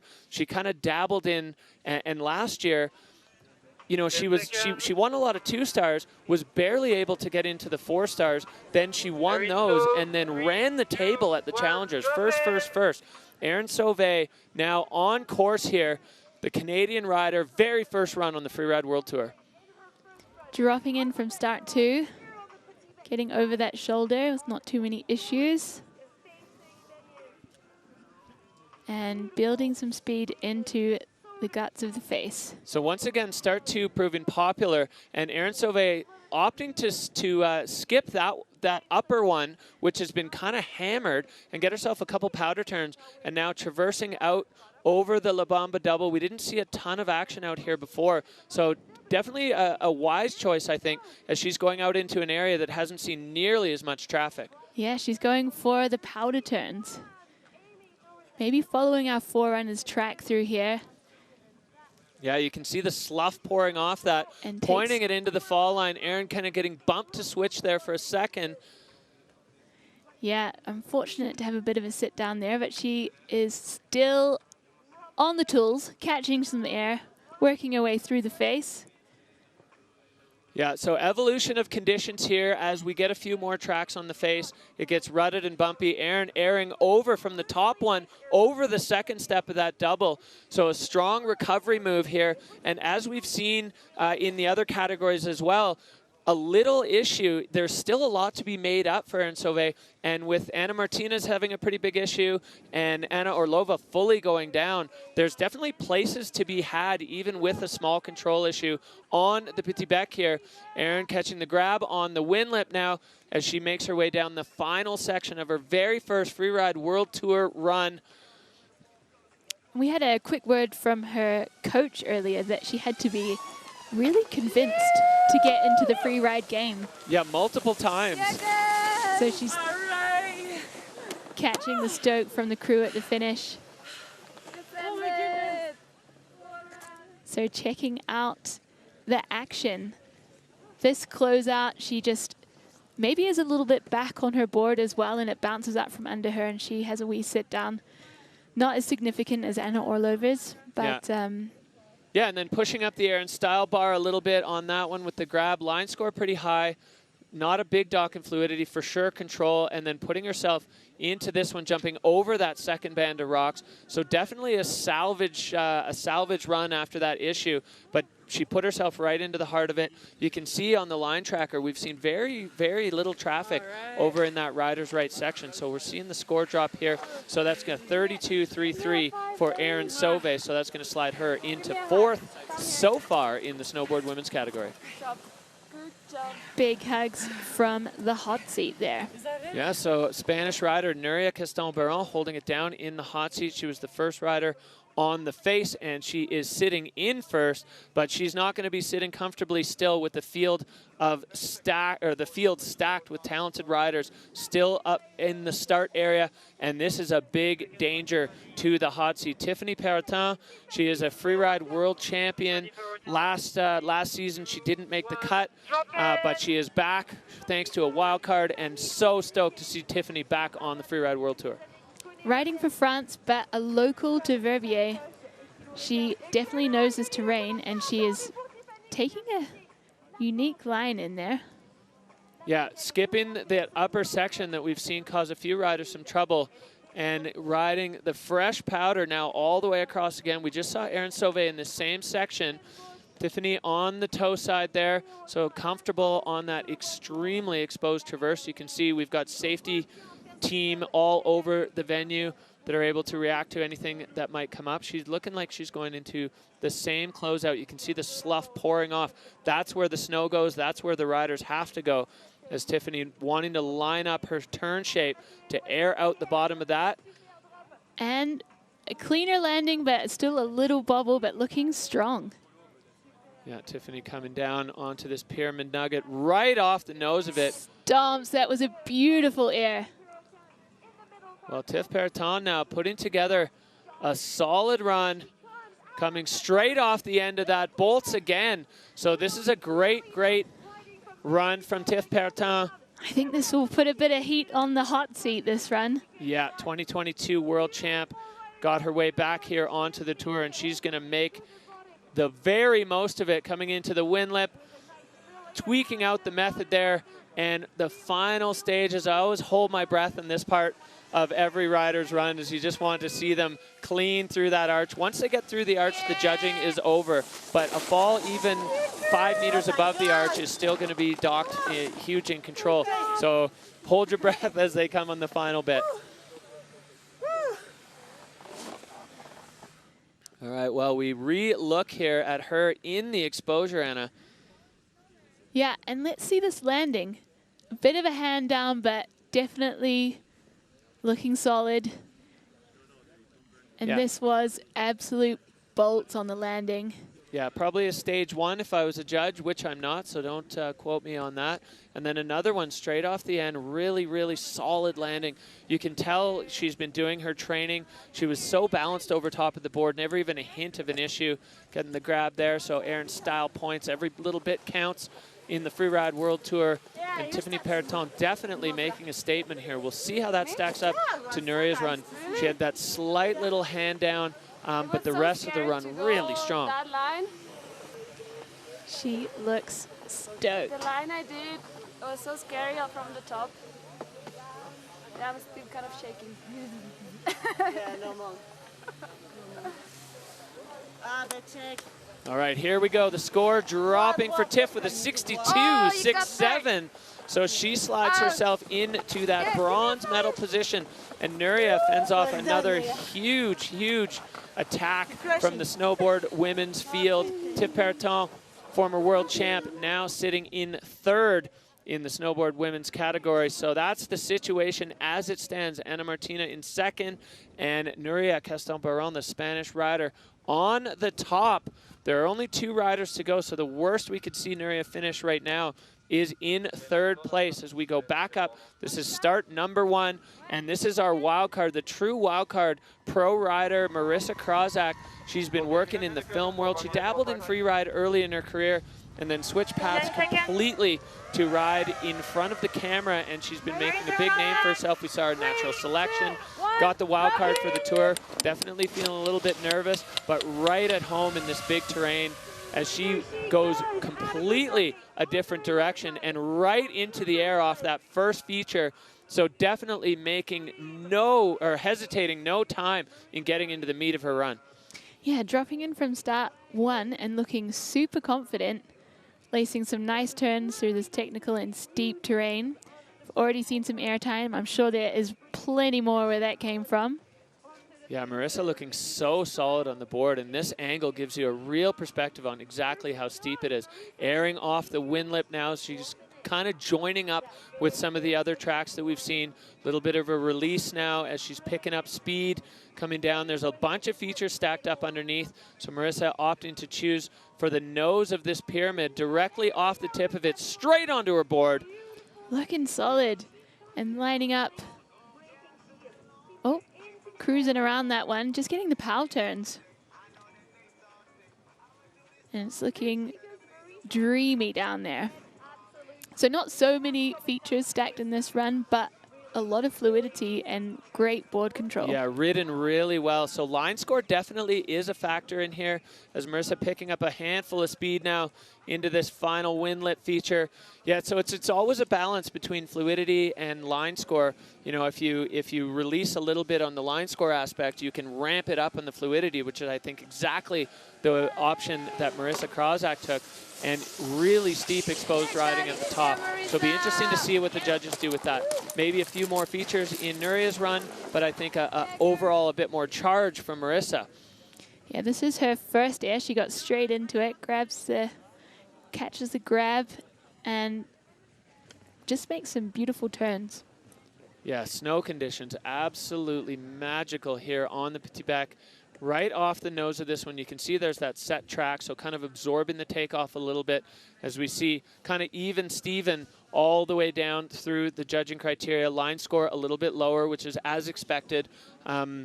One of the things the judges often don't love in the line score option is when you're riding past features they feel you could have hit. So that'll definitely ding her on the line score side. We'll see how the others stack up to the run of Nuria as we see the score come in at 55.67. So Marissa sliding into 4th position, and that's another big threat fended off from the Spanish rider, Nuria Castelbaron. Is she going to put herself on the top of the podium today? There's only one more rider that can have a say in that, and she is up at the top. Anxious moments for Nuria. All right, well, that's where it sits right now. Melissa Krozak sliding into 4th, just behind former world champ Tiff Perton and the rookie Ana Martinez. And this is the last rider in the snowboard women's field. It is Estelle Rizzolio, free ride by day. She's coding and DJing by night and decrypting and destroying systems of oppression. Estelle now on course here on the Bec. She made a really strong impression on her first year on tour with a couple of podiums, ending up 3rd overall.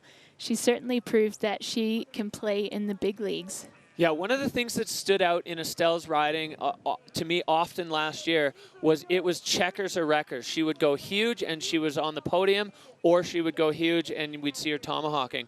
I never really saw a medium run from her. So we'll see if she holds up to that as Estelle heel side making her way across this top section. Goofy foot, that means, so trickier to be above that exposure on your heel side edge. It does, but there's lots to play with on this side of the venue, and she is pushed out further than anyone else. So I'm very curious to see what she's got for us. Yeah, in a completely fresh zone, no tracks out here, but what there are plenty of feature options as Estelle lining herself up above many options. Be interesting to see which one she chooses. So catching some air there, catching the grab and riding out really strong. She's still got more action below her. Yeah, and backing herself on that upper air because as you could see there, if that doesn't go right, you are in a world of hurt. Now Estelle with a jump turn, that tells you how steep it is that you have to toss your board in the air to even get it around. And clean through that section too as Estelle makes her way now through those goalpost rocks. There is a feature here. She's gonna slash instead, get that powder glory at the bottom, just trying to stay out of other people's tracks. Estelle Rosolio now coming down over another chunky rock section. Got some more to play with here. She's lining it up and riding out super strong, straight lining towards the finish. This one will have Nuria worried, I think. That was a really, really strong run from Estelle, and it was packed with features. Really good at the start, and then all the way down. She just had hit after hit after hit. Every single one of them clean. Never even a hint of control loss or hand down or anything. So Estelle Rosolio, the last rider down, with a really, really strong statement here for women's snowboard. Nice. Big smiles from Estelle. Catching the grab on that one. Just looking rock solid between features as well. Here she had a little bit of hesitation to find her takeoff, but just rides out so strong. Yeah, and I really think the judges, those kinds of hesitations are going to be looked upon kindly because they allow you to put yourself into the right position on the face. When you're hesitating for, I guess, no reason, that's going to really ding you on fluidity. But things like that, there's definitely going to be a little bit of space for if you're controlling yourself before releasing into a big move. So Estelle down there, all smiles in the finish as the judges tabulating. They're racking up exactly what she did against those 5 criteria. And the score coming in, this is going to be it, 63-3-3. So Estelle moving her way into third. And you can see from Nuria the look on her face as it hits her that she has just won stop number 1 on the FWT 2024. What an incredible comeback from Nuria. What a battle it's been for her for the last year. So here is our event results. Nuria Castan-Baron with 68 points in first position. The rookie Ana Martinez in second position. And Estelle Rosolio in third place. Yeah, really strong ride there from the rookie to put herself into second, earn herself a silver. See Erin Sauvé there and Anna Orlova rounding out the snowboard women's field. So what a show we had there from the snowboard women. And Nuria, as you said, coming back from that intense experience that she had, the physical, the mental, all of those things coming back to Verbier to do it again. And she is just absolutely overwhelmed right now with emotion, taking the win and a gold medal and a handful of points here on the Freeride World Tour. Great start. We've got smiles and tears on our Freeride World Tour podium with Nuria in first place, Ana Martinez in second, and Estelle Rosolio in third position. Well, just overcome with emotion there. Snowboard women's field wrapping up, so there are only skiers left to come on the Freeride World Tour FWT Verbier Pro. Here we have our overall rankings now. Nuria Castan-Baron leading the charge. The exact same rankings as we just saw in the event. Obviously, this is going to change as we roll through the season. And then we've got a trio of French flags there. Ana Martinez, Estelle Rosolio, and Tiff Perrotin going 2, 3, 4. And then we see Anna Orlova and Erin Sauvé. That is 6 and 7. You got to be above, or 4 or above, if you want to move on to Fieberbrunn and Verbier for the FWT finals.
Ski women, the next category in the start gate.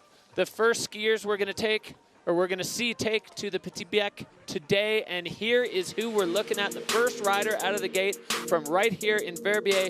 And she has a win on the Bec under her belt. That's going to be a hot start to this category.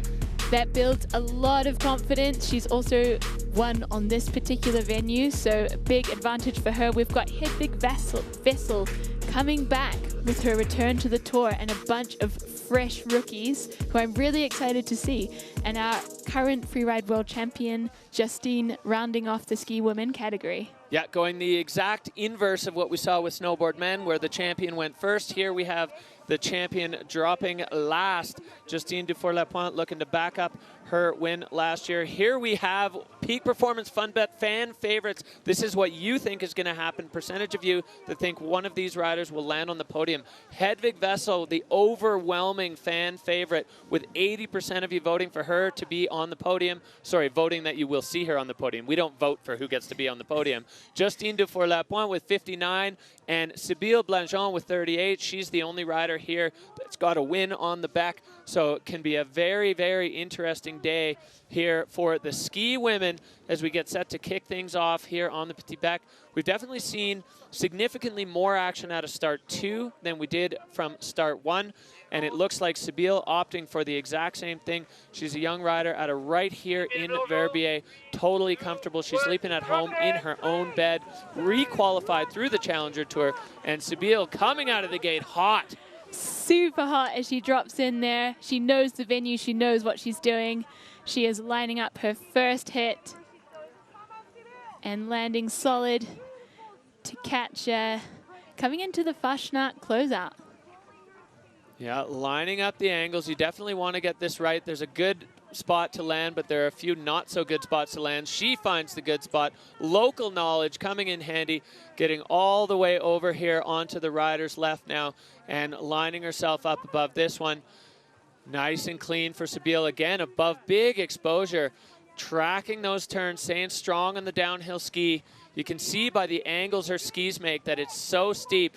Pinned in the fall line, trying to get over to the next feature and able to put it over there. So Sybille stacking it up. I'm so impressed how she's laced these features. She did have a backslap on that one, but she's managed to link together some seriously solid hits on this run. Yeah, that last feature looked like it might be the only air on the Bec that has a flat landing.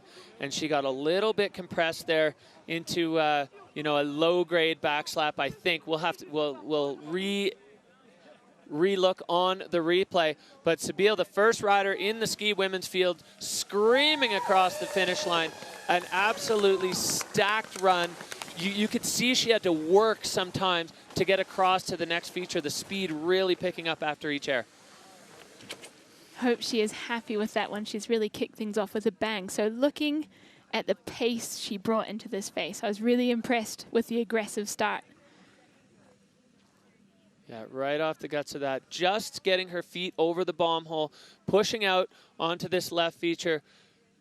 And a heavy head on that landing, but holds it together. She's been doing her squats and her core exercises, and this is the flat landing we spoke about. A bit of a hand down, but an impressive line score. Yeah, definitely a minor issue, but definitely not nothing. So the judges will take note of that, as they definitely need to, you know, really find those little points of difference between the riders. So score coming for Sybille was 75. Strong start and a benchmark for the rest of the field for Sybille Blangeon, the local Swiss rider from right here in Verbier, Verbier Pro, firing already in ski women as she rolls over to that Dina Star hot seat. How long will she sit in it?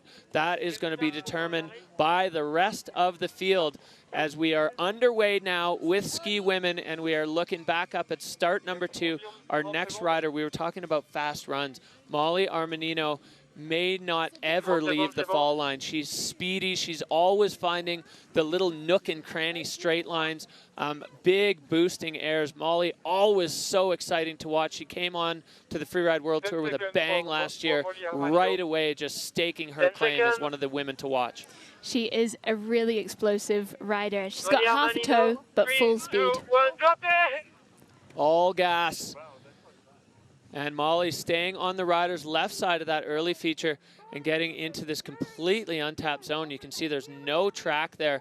Molly Armanino above this gigantic cliff and coming out clean into the lower section. So still above the closeout, where she's going to make her way over here past the La Bamba double. We saw some of the snowboarders heading over this direction. And we'll see what Molly's got teed up over here. Definitely plenty of features to be accessed from this section. Lots to play with, and she's found her entrance. She's working her way down to the cliff band, finding her takeoff.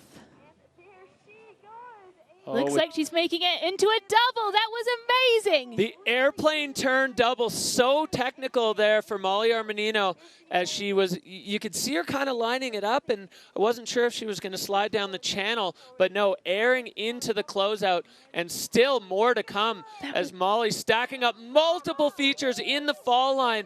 A banging run there for the American rider riding out of Tahoe. Incredible, incredible run for Molly Armanino. So pure free ride, extremely technical, and she's got more below her. Catching another air there as she makes her way through to the finish line. I am so impressed with that huge move in the top of her run. Yeah, so technical and extremely high risk, because if that first airplane turn drop doesn't work, you're tumbling over rocks. The wheels are coming off. You can hear the crowd going for it. So the judges are going to have to get to work here, because that was a completely different section of the face than where we saw Sybille Blanchon go. We're 2 riders into this field. Let's take a look back at Molly Armanino's run. So you see she has to change angles in the middle of this double, which is just so hard to do at speed. She's so agile and just lacing that together at full speed. Yeah, and then just laying on that downhill ski, never even a hint of a control loss, airing over those bottom rocks. I guarantee from the takeoff you can't see those rocks, so you have to know exactly where you are. Direct line there for Molly. You can see a little bit of moving across, but moving across is no problem if you're moving across towards something worthy, and Molly, the Scott rider, certainly was doing that, as she is all smiles in the finish line. The sense of relief, the recovery, all the stress just flowing off the body there. Molly looking back up at her tracks of what she just did, and hopefully feeling good about that. I certainly am. Everybody was like, oh, I was like, what did you fall? And they're like, no, she just down. Yeah. All right, well, the judges have had their say, and Molly, 80.67, and she slides into the hot seat. First rider in the 80s of the ski women. So a huge statement there from Molly Armanino as she puts herself into the Dina Star hot seat with an incredible run here on the Petit Bec. We are 2 riders in, and I am just so fired up for ski women. This is incredible stuff. Well, there's no break in the action here at the Verbier Pro as we go back up to the top, the Chamonix. This is Megan Beton. She is a Dina Star rider. She is in start 2, second year on the tour. She had a rough start last year and then just brought it back with some real tenacity by winning Kicking Horse and put herself into finals. And Megan absolutely flying out of start 2, an aggressive start to her run. Coming into the first feature here, looking solid. Catching some air and just showing great control. Also wanting that traverse, just making it over. Yeah, and I think going lower than the established traverse is probably a much smoother way to get in there. Yeah, it certainly looked pretty creamy. Catching some air as she works her way above the exposure, trying to find her entrance in, electing to ski through the chute and out, super smooth. Yeah, picking up a handful of speed here. Megan Beton coming in above this section that we saw some of the other riders taking, skipping that one, so lining up. And she's got a bunch to work with down here. I think she wants the big one at the bottom, and she is taking it off the nose, Oh! Catching an edge on the landing. Yeah, you were exactly right there, Anna. She was skipping the small potatoes for the big dog at the bottom, and unfortunately just on the run out, catching an edge, and it tossed her sideways. So Megan Baton just trying to dig her ski out of the snow. Looks like she's up and okay. She's moving around. The drone's got a good view of her there as we see the big picture of Megan Dynastar rider there going down on a huge move. Yeah, it'd be interesting to see that one on the replay and see if it was just punching through the firmer base or whether she caught a rock. I can see one sitting up there. So picking herself up, dusting herself off. Wow, well, ski women going ham already, and we're only 3 riders in, and we've seen 3 runs with giant, giant moves, big air, highly technical. Again, still airing over the ice fall. I'm almost positive she has her goggles in her hand. She does. The goggle handbag, everyone's doing it in Paris. Fashion, darling. But that was, it's great to see that ski women are not holding back at all. They are biting into this face with all of their teeth.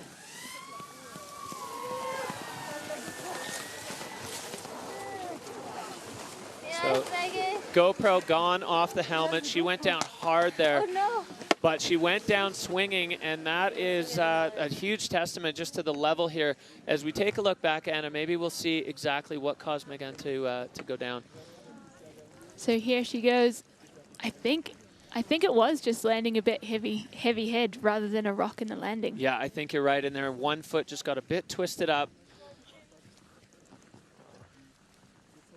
Oh, yeah. Yeah, you could see it. There was a slight twist of the 1 foot, and it was in the snow. And once you get that pressure on the ski, that's it. It's tripwire time.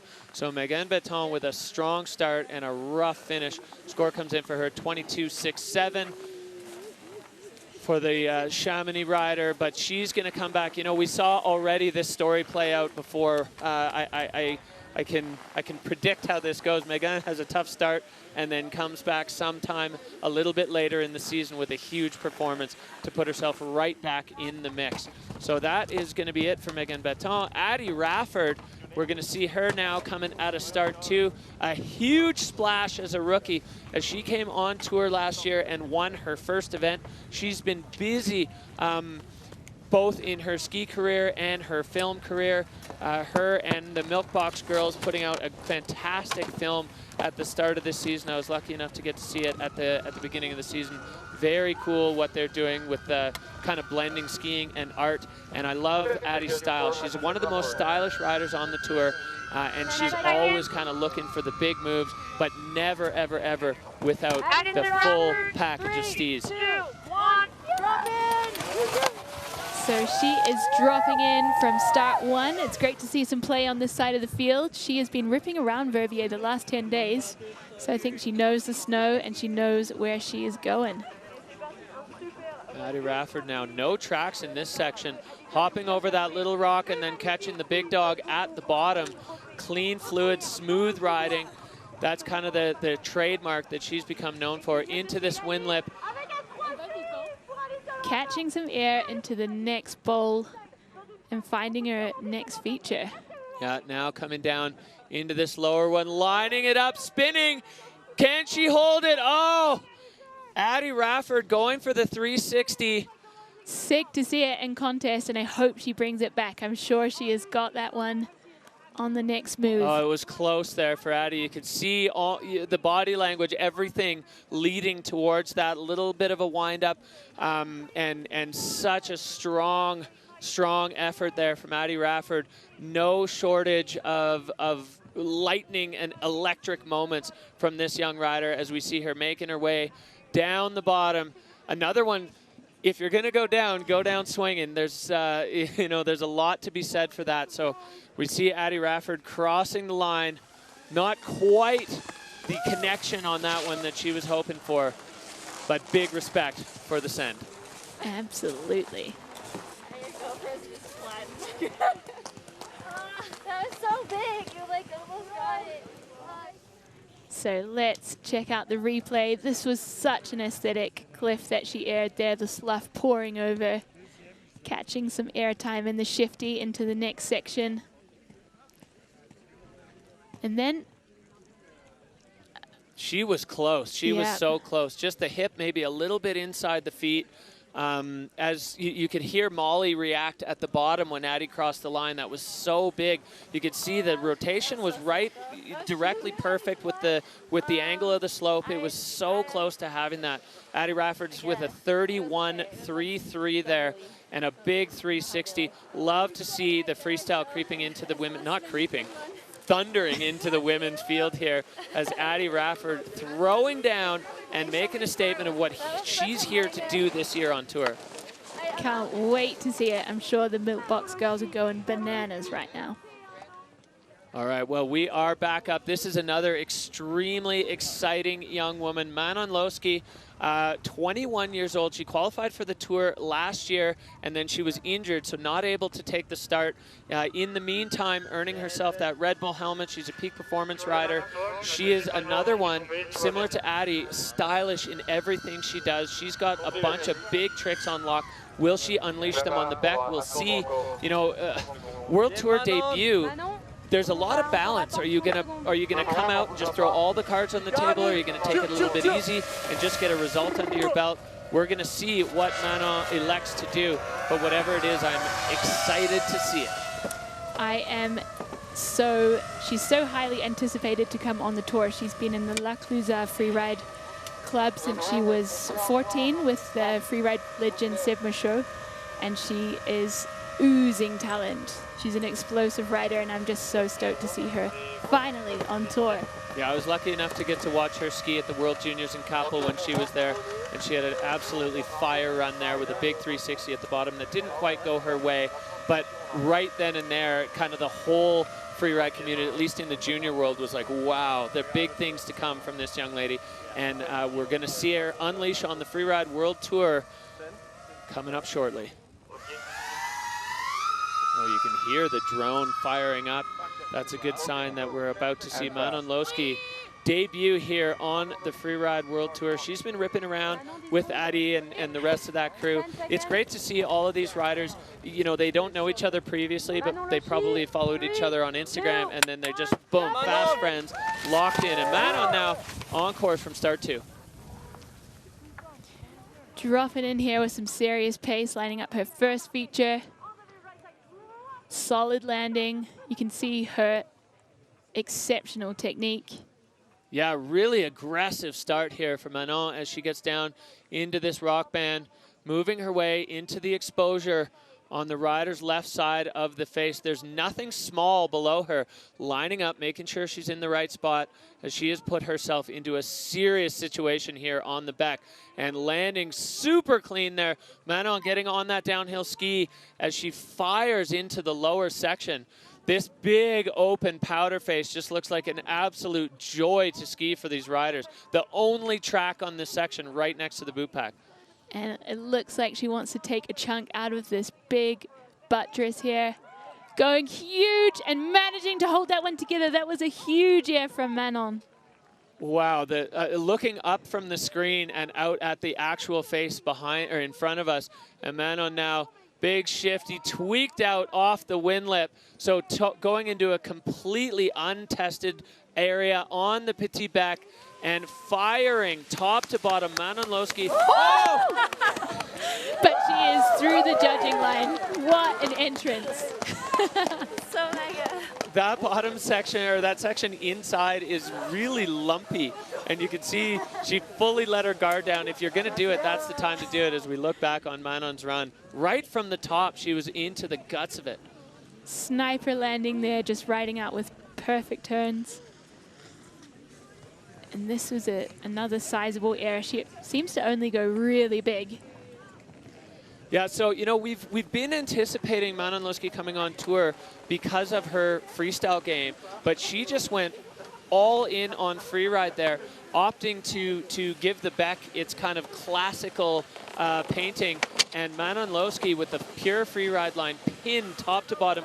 The score's going to be big. Is it going to be, 94 points for the French rider. What a great debut on the Freeride World Tour. Peak performance rider sliding her way into the hot seat with a hot run there. Molly Armanino, she's going to slide on out. And that's a big statement from the judges of what they're looking to see today. They want pure free ride. And we've seen absolute fireworks from the ski women's category. I'm so excited for what's to come. Every single run so far has just been blistering right from the gate. Extremely aggressive riding, top to bottom. The conditions totally lending themselves to what we're seeing. Of course, you still have to be mistake-free. Manon certainly was that. So right now, Manon Losky into first with a 94-point run. Molly Armanino in second, and Sibylle Blangeon, the Verbier local, in third as we move back up to the top. Talk about anticipated riders. Hedvig Vessel is back on tour. She took a year off to pursue some filming. She put out her own movie, Headspace, which was just kind of an incredible journey, or an incredible look at the journey of what she's gone through from a young athlete in the freestyle world to freeride, and a banging part in Alaska in the MST film. So Hedvig Vessel, she liked the filming, but she loves competing. She's a comp monster, and she is rolling right out of start number 1 and into it immediately, getting the judges' attention. Looking super spicy as she hops in from start 1. And she's taking a different approach this year, just really full on for the experience, trying to drink it all in rather than gunning for titles and results. That said, we know she's going to lay it on the line with a huge air there. And now cross court here into this wind lip. Hedvig picking up a load of speed, popping her way off that one. Now into this section that we've seen see a little bit more action lining up on this pyramid. Shooting off that. Hedvig Vessel now into the lower part of the run. Off of this, loading up right over her skis, now picking up a big ton of steam. Hedvig coming into the lower section with a bunch of speed. Just looking super clean over this ice cliff. A little bit backseat, which is not typical of Hedvig's style. Oh, she went long off that one too. And working her way through to the finish. She going for the wind lip.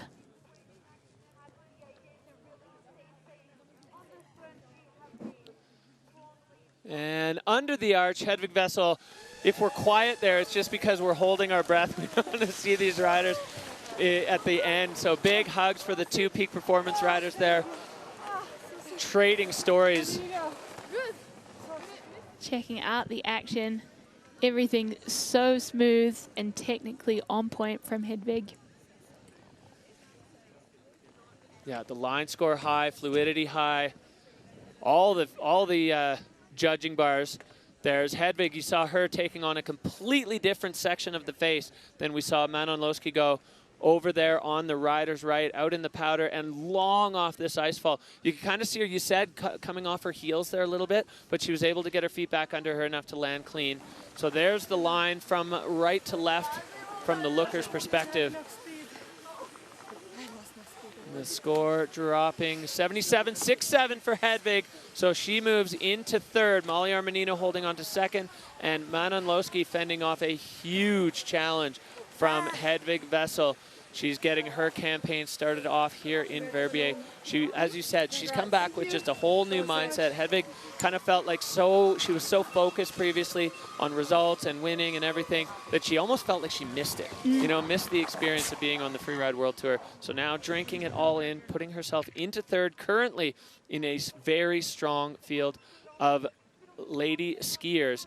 As we move back, you can see that tiny little dot in start 2. That's going to be the next rider out of the gate. Another rookie from France, Astrid Chelou. She is a freeride junior world champion. She's only 20 years old, as you said. Just a quick stop on the qualifier tour, lighting it up on the challengers, and high speed, I feel like, is kind of the name of the game for Astrid.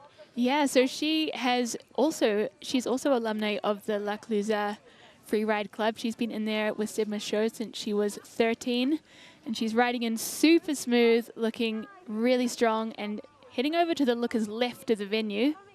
Yeah, getting high on that traverse and putting herself above a beefy chunk of exposure. Astrid Chelou, no stranger to big terrain, And opting for something similar that we saw Molly do. A little, oh, perfect execution there from Astrid, as now she is down over these low section. That airplane turns so technical for these riders. I'm really impressed with the young talent coming out of La Clusaz right now. And she's hopping her way onto this one. It's going to be an acid drop scenario. And she's got it, makes it into a double and rides out clean. She was really committed to that one. Yeah, definitely. She had to work to get that feature for Astrid Chelus now, as she is motoring through this lower section, trying to get over to that wind lip in the powder. Astrid with the trademark speed. Looks like the approach to that wind lip's a little bit tough. It doesn't have a clean in run. It's got a big lump and bump into it. So Astrid now is going to wrap up her debut on the Freeride World Tour for Astrid Chelus. And almost getting taken out by the bump that took down her very close friend and riding companion, Manon Lowski. So big hugs shared there from the two young French riders. Have absolutely smashed their start to the Freeride World Tour. So through technical terrain, she has held her cool and linked together some really impressive airtime. You can see Erin's style and technique are totally jacked. Her line score is high. Yeah, similar line to what we saw Molly Armanino take, so it'll be interesting to see how the judges compare those two. So much stoke. The shared experience from these... Yeah, the shared experience from these riders is everything. They're all going through this together, and while they are competitors, there's so much to be said for the camaraderie that they all hold. They're riding together on the off days. They're all they're having a blast together, just kind of learning each other and their styles and everything, putting it all together. So Astrid Chelus now done her first run on the Freeride World Tour.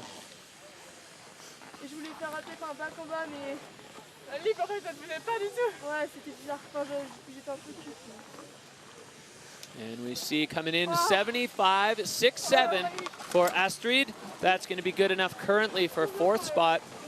So not going to bother her good friend there in the Dynastar hot seat, Manon Lowski, still holding it down for the ski women. Love this move. Pole plant, turn, pin it. You saw her skis get separated there, but no panic. You know, you just have to hold the fall line in those moments, and then kind of close your eyes and cross your fingers, hope for the best. And it worked out there. Patience is everything in this game. We're right back up to the top. Another young rider, Lydia Nelson, the youngest rider on the Freeride World Tour, 19 years old. She was at Junior Worlds last year and then got straight into the 4 stars and ended up winning the entire Challenger Tour. So Lydia Nelson, she is young, but she is not to be overlooked here as she takes her first start on the Freeride World Tour, moving out of start number 2. And I think, like lots of rookies, it's been her dream to make it on the tour, and now she's here competing with her idols and looking like she can hold it together with them on the face. Takes her first air and then works her way down to the Fashna closeout. Yeah, and she's got some speed here, getting over to that wind drift, a slightly different angle, clear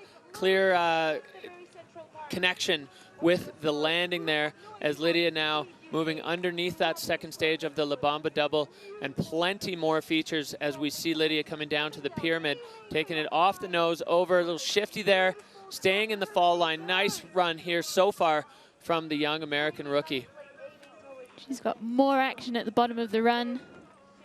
Oh, she was a little heavy on she was a little forward as she landed that one. Yeah, and 1 foot just getting caught up there. You can see clean on 2, and then the single foot getting dragged back as she's got her ski with her. So unfortunately, when the ski comes off, that is going to be a no score for Lydia Nelson, young American rookie. She's been living in Glacier, Washington, enjoying Mount Baker to start the season off. And it was looking good. We'll have to catch the replay to see exactly what happened there. Lydia Nelson is saying it's been tripping her out just being in the mix here. She's looked at Hedvig, you know, for example, as an idol of hers coming up as a junior, and now being in the same start gate in the same competition. It's a lot to wrap your head around as a 19-year-old. I definitely think it brings a whole different mental game, and just having one competition under her belt is going to help her just move on and make a solid plan for the next one. She is also new to visual inspection, so that's a big change for her. So it's it's a steep learning curve. Yeah, and the hot take on that is she knew exactly where she was going. It didn't ever look like she was lost. I think just an unfortunate snow snake taking her out, but we will look back now to see what was the cause. So a little forward, skis quite close together, not such a solid base for landing on maybe. Yeah, and that right ski just getting dragged backwards in the hole. And you could see the skis kind of split almost into a daffy as she rolled forward. And Lydia Nelson, unfortunately, going down. But I'd say minus the crash, that's a good start and a run to be proud of for the Dina Star rider there. Lydia Nelson with a no score, so she's going to be slid right down to the bottom of the pack on the ski women. Big ups to Manon holding down in the hot seat as Lydia sliding on out. Strong start, but unfortunate result for the young American rookie. Well, we continue on. Ski women delivering all the action here. FWT Verbier Pro as we go back. And this is another rider we've been anxiously awaiting the return of. Basically, the start of the season, right before the first comp last year in Bakira Barrett, blown knee for Lily Bradley, and that was the season ender. Like on comp day, pre-runs, you know, just loosening up, and Lily tearing her knee. She's had surgery. She said 80%. They said 80% is about where it's sitting right now. So let's see if 80% is good enough on the back. So Lily is dropping in from start 2. We're stoked to have her back on tour. She always brings the best vibes. And they are lining up their first drop. All right, so Lily now off that first one, and it's always a good way to get get the fire going as we're coming down now into the Fashionette double. This one has seen a few different directions as Lily getting a touch tangled up, but proving to be worthy for that little tangle up as the angle then on takeoff was bang on. They've told me that Lily's knee's feeling a bit stiff on heavy landings, but she seemed to hold that together really well. Yeah, catching the corner of that pyramid.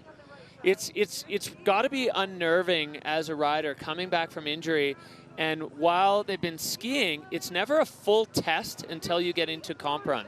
And a comp run can be a completely different beast as you're putting so much pressure on the limb, so much pressure on the joint. You know, Lily said it's going all right, but there's always this test, and I think that was really the test for Lily of whether that knee was going to hold up to the pressures of a Freeride World Tour run. I think they can be very happy with the run that was put together today on the Petit Bec. You are such a fucking badass, dude!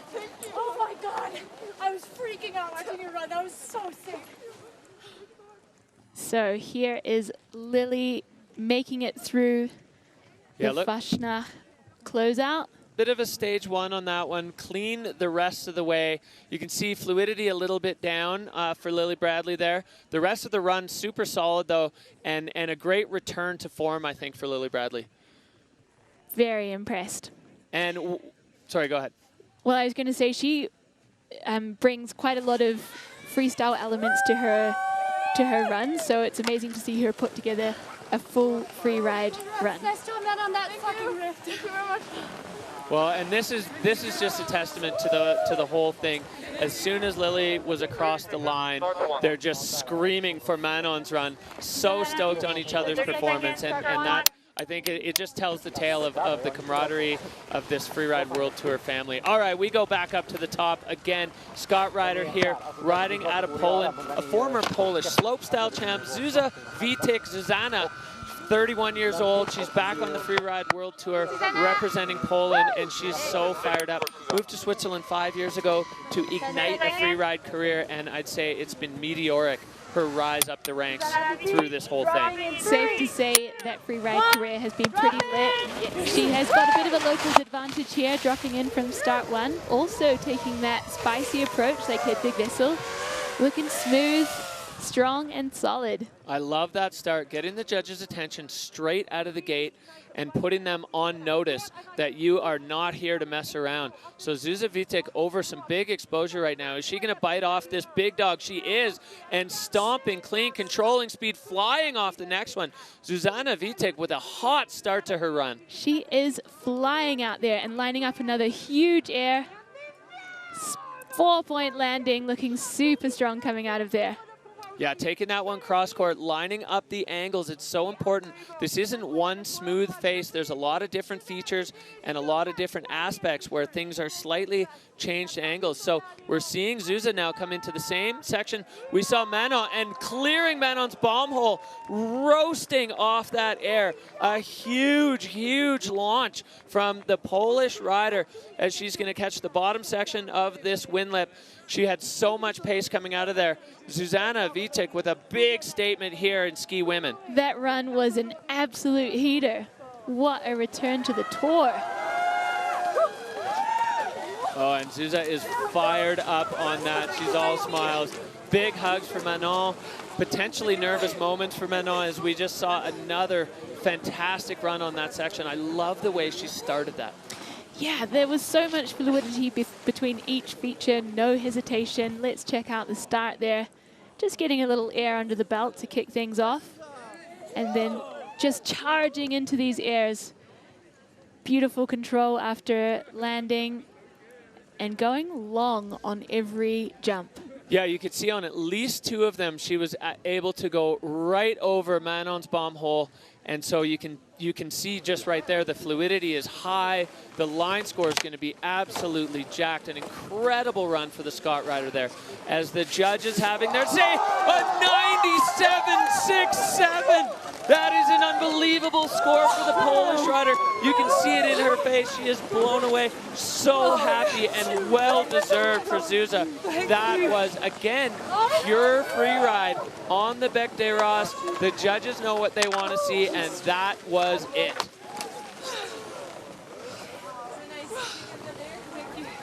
So check out the standings here. We've got Zuzana Vitek sliding into first position with a really compelling run. Manon in second. And Molly Armanino with that 80.67 sitting in third. So two riders in the 90s, one rider in the high 90s, and we still have two riders to go.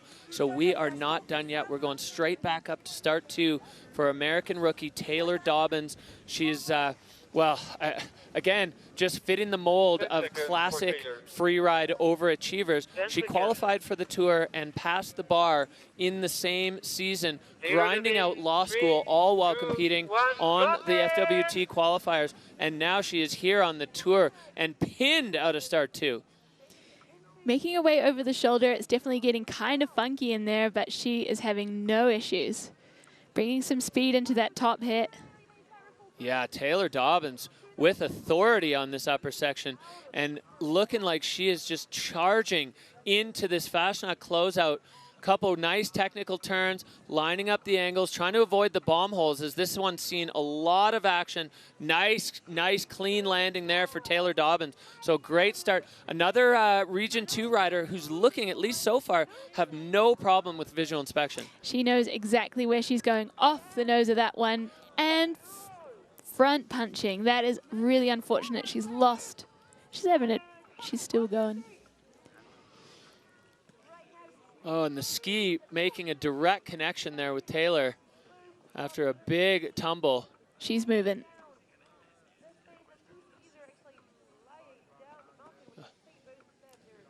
Well, her ski is just off on an adventure of her own. She's waving, she's all good. She did the Region 1 wave and then the Region 2 head tap, so double good there for Taylor Dobbins as that was all going so well, and then just a little bit of a punch through the crust as we look back. Her top section was so aggressive and so strong. Really impressed with the line she's put together for us, and she was skiing so well. Let's see how she came unstuck. Yeah, she managed to actually push through the surface of the snow and then the full tomahawk effect. I'm happy that she's okay from that, as that is what tells you how steep this face is, when the tommying just will not stop. So Taylor now completely stripped of all her gear. She's got one pole still, trying to make her way off the face with no skis. That's a tricky ask. We got the ski runner there bringing her ski down to her. See the tomahawk track there. That is impressive. It reminds you that ski boots and helmets are very heavy. When they get going, they keep going.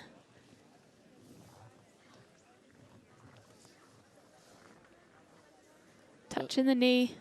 Yeah, hopefully she's all right from that. That was definitely a violent fall, going head over heels. She looks like she's moving well. Yeah, making her way over to catch her pole, and then the ski runner will catch up with her. And it looked like the other ski went all the way to the bottom.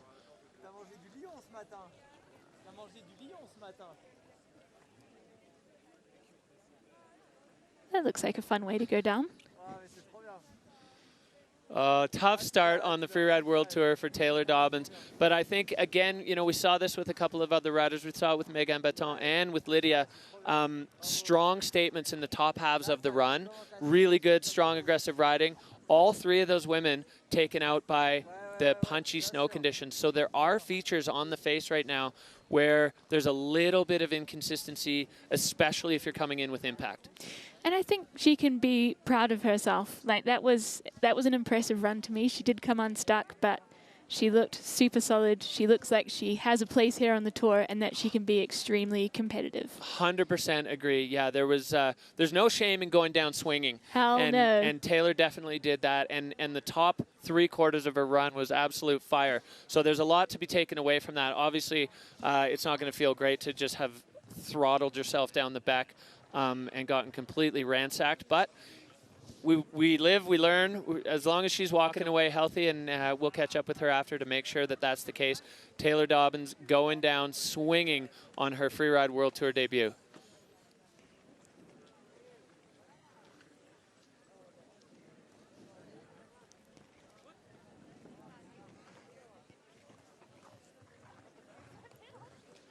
All right, well, we do only have one rider left. That is the current and reigning Freeride World Tour champion. We had a chance to catch up with Justine Dufour-Lepoint. To come back this year with more confidence in myself, I would say I know I can still improve so much, but I know that I have inside of me. I deserve to be here, and I can really, really express myself out there. So it feels great. Okay, so last rider in the gate in the ski women's category. This is Canadian ski royalty. She's an Olympic gold and silver medalist in moguls. She made the switch over last year to Freeride. Safe to say that went well. She wanted to see how she would do, and she ended up taking the title. Peak performance rider Justine Dufour-Lepoint, the last rider in the gate. She's wearing that fire bib, indicating she is the reigning world champion. And she's the last rider here, ski women. She's going to be dropping out of start 2. I'm really interested to see the evolution in Justine skiing. Last year, she was new to Freeride, but she was also very new to off-piste skiing. She lives in Montreal, which is a hotbed for freestyle skiing in Canada. I wouldn't say the most hotbed for Freeride skiing in Canada. So Justine has been spending a ton of time in the Arlberg region in Austria this year, skiing powder, absolutely loving it. And as she said in the interview, just soaking it in, learning how to ski off-piste. She's on fat skis, she's loving it, she's ready to go. Justine Dufour-Lepoint on course. Dropping in from start 1 and looking trademark aggressive with her turns and speed. Taking her first air, looking super solid. And finding her next features on the face. Carrying some speed over into the next section. Catching a little bit of airtime there. Yeah, Justine now above this one that's caused some other riders some significant grief. So we'll see opting for the side hill, slightly more consistent landing, getting the skis out of the fall line there to direct herself over to the next feature. And Justine laying out a backflip. Is she going to be able to hold it? No! Oh, tossing a huge backflip there, and unfortunately just bouncing out of the landing.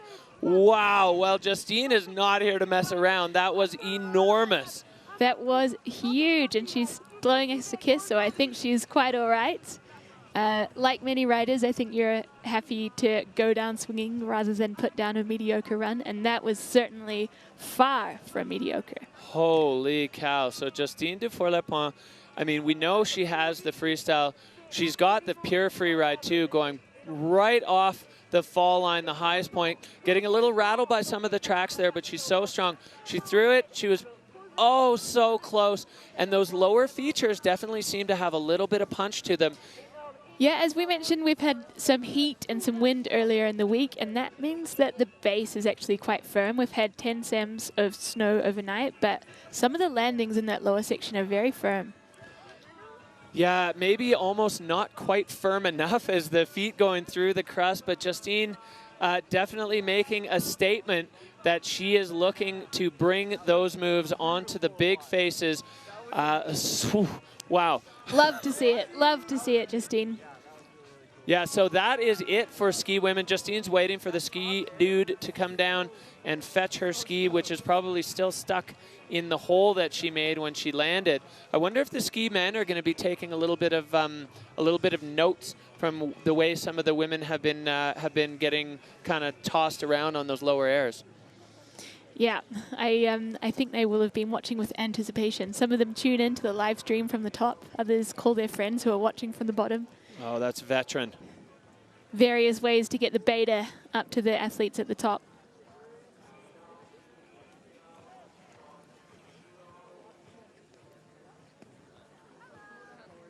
So ski runner making their way down with Justine's ski, and I wonder if the realization has hit Zuzana Vitek, because Justine was the last rider, unofficially of course, as is everything you hear from us, but that is looking good for a W on the board for the Polish freerider, and a great return to FWT action for her. Yeah, what a journey. So she went back to the Qs last year. She placed third in the Challenger Series, but then got the wild card through, and here she is in first position in her first event back on the Freeride World Tour.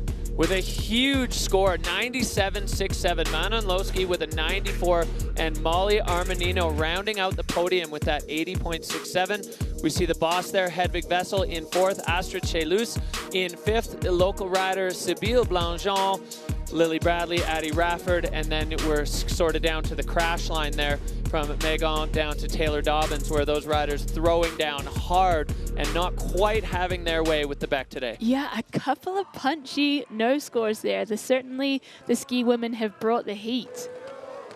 I don't think she's realized yet, Susa.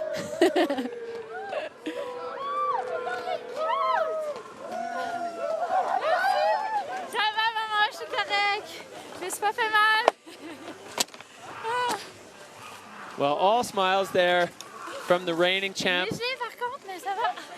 Justine Dufour-Lepont. She said she's okay, and she's going to come back, and I guarantee we'll see her come out swinging. You know, again, we're following a trend. Last year, we saw Justine punt a huge backflip in her first event and then win the second event. So would not be surprised whatsoever as we see now the overall rankings. Polish rider Zuza Vitek holding it down in the top spot. And Manon, Molly, Hedvig, Astrid, and Sibylle. There's the cut line. Lily Bradley just on the downhill side of that. But it's, of course, only one event in. So currently, some really good moves for the riders ranked on top, and a bit of a fire under the feet of some of those other riders who are going to be looking to come back swinging in our next comp. It's always nice to have some fire in the belly for the next events. So here is our podium, getting together, all smiles. So we've got Zuzana Vitek in first position, Manon Lowski with her debut event in second place, and Molly Armanino with the sniper run in third position.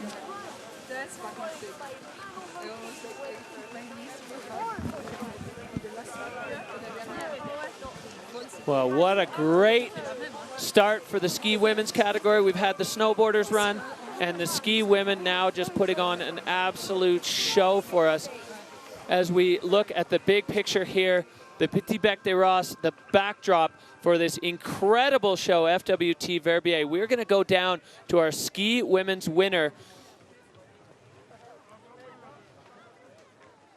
with our ski women's winner, we have Zuzana Vitek in the finish line, coming back to the Freeride World Tour with a win. What a run. Zuza, run us through what went through choosing that line and the judges just throwing points at you, loving it.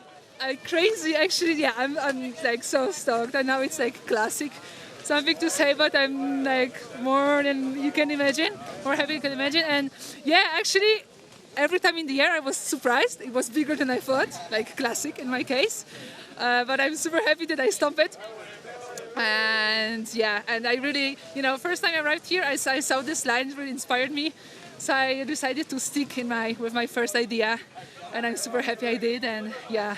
And I think in qualies, I never get more than 80 points, and now to get like 97, it's just, wow, mind blown. Well, your execution was absolutely impeccable. Congratulations, Susanna. We can't wait to see you ski in the next one. Thank you so much, guys. Big love.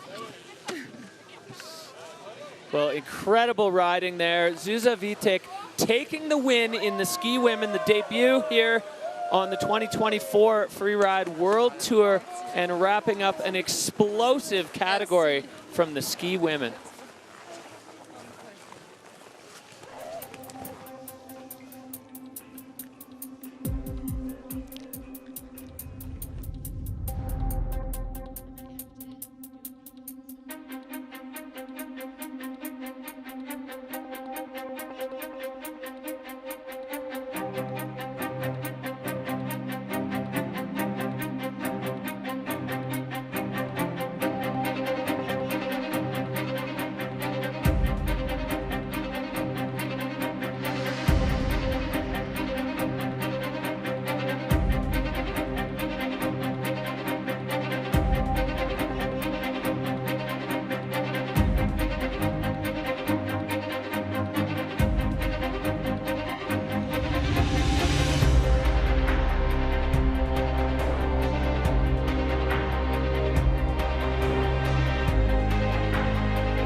Well, after an absolutely explosive first three categories, we are down to our final group of riders. That is the ski men.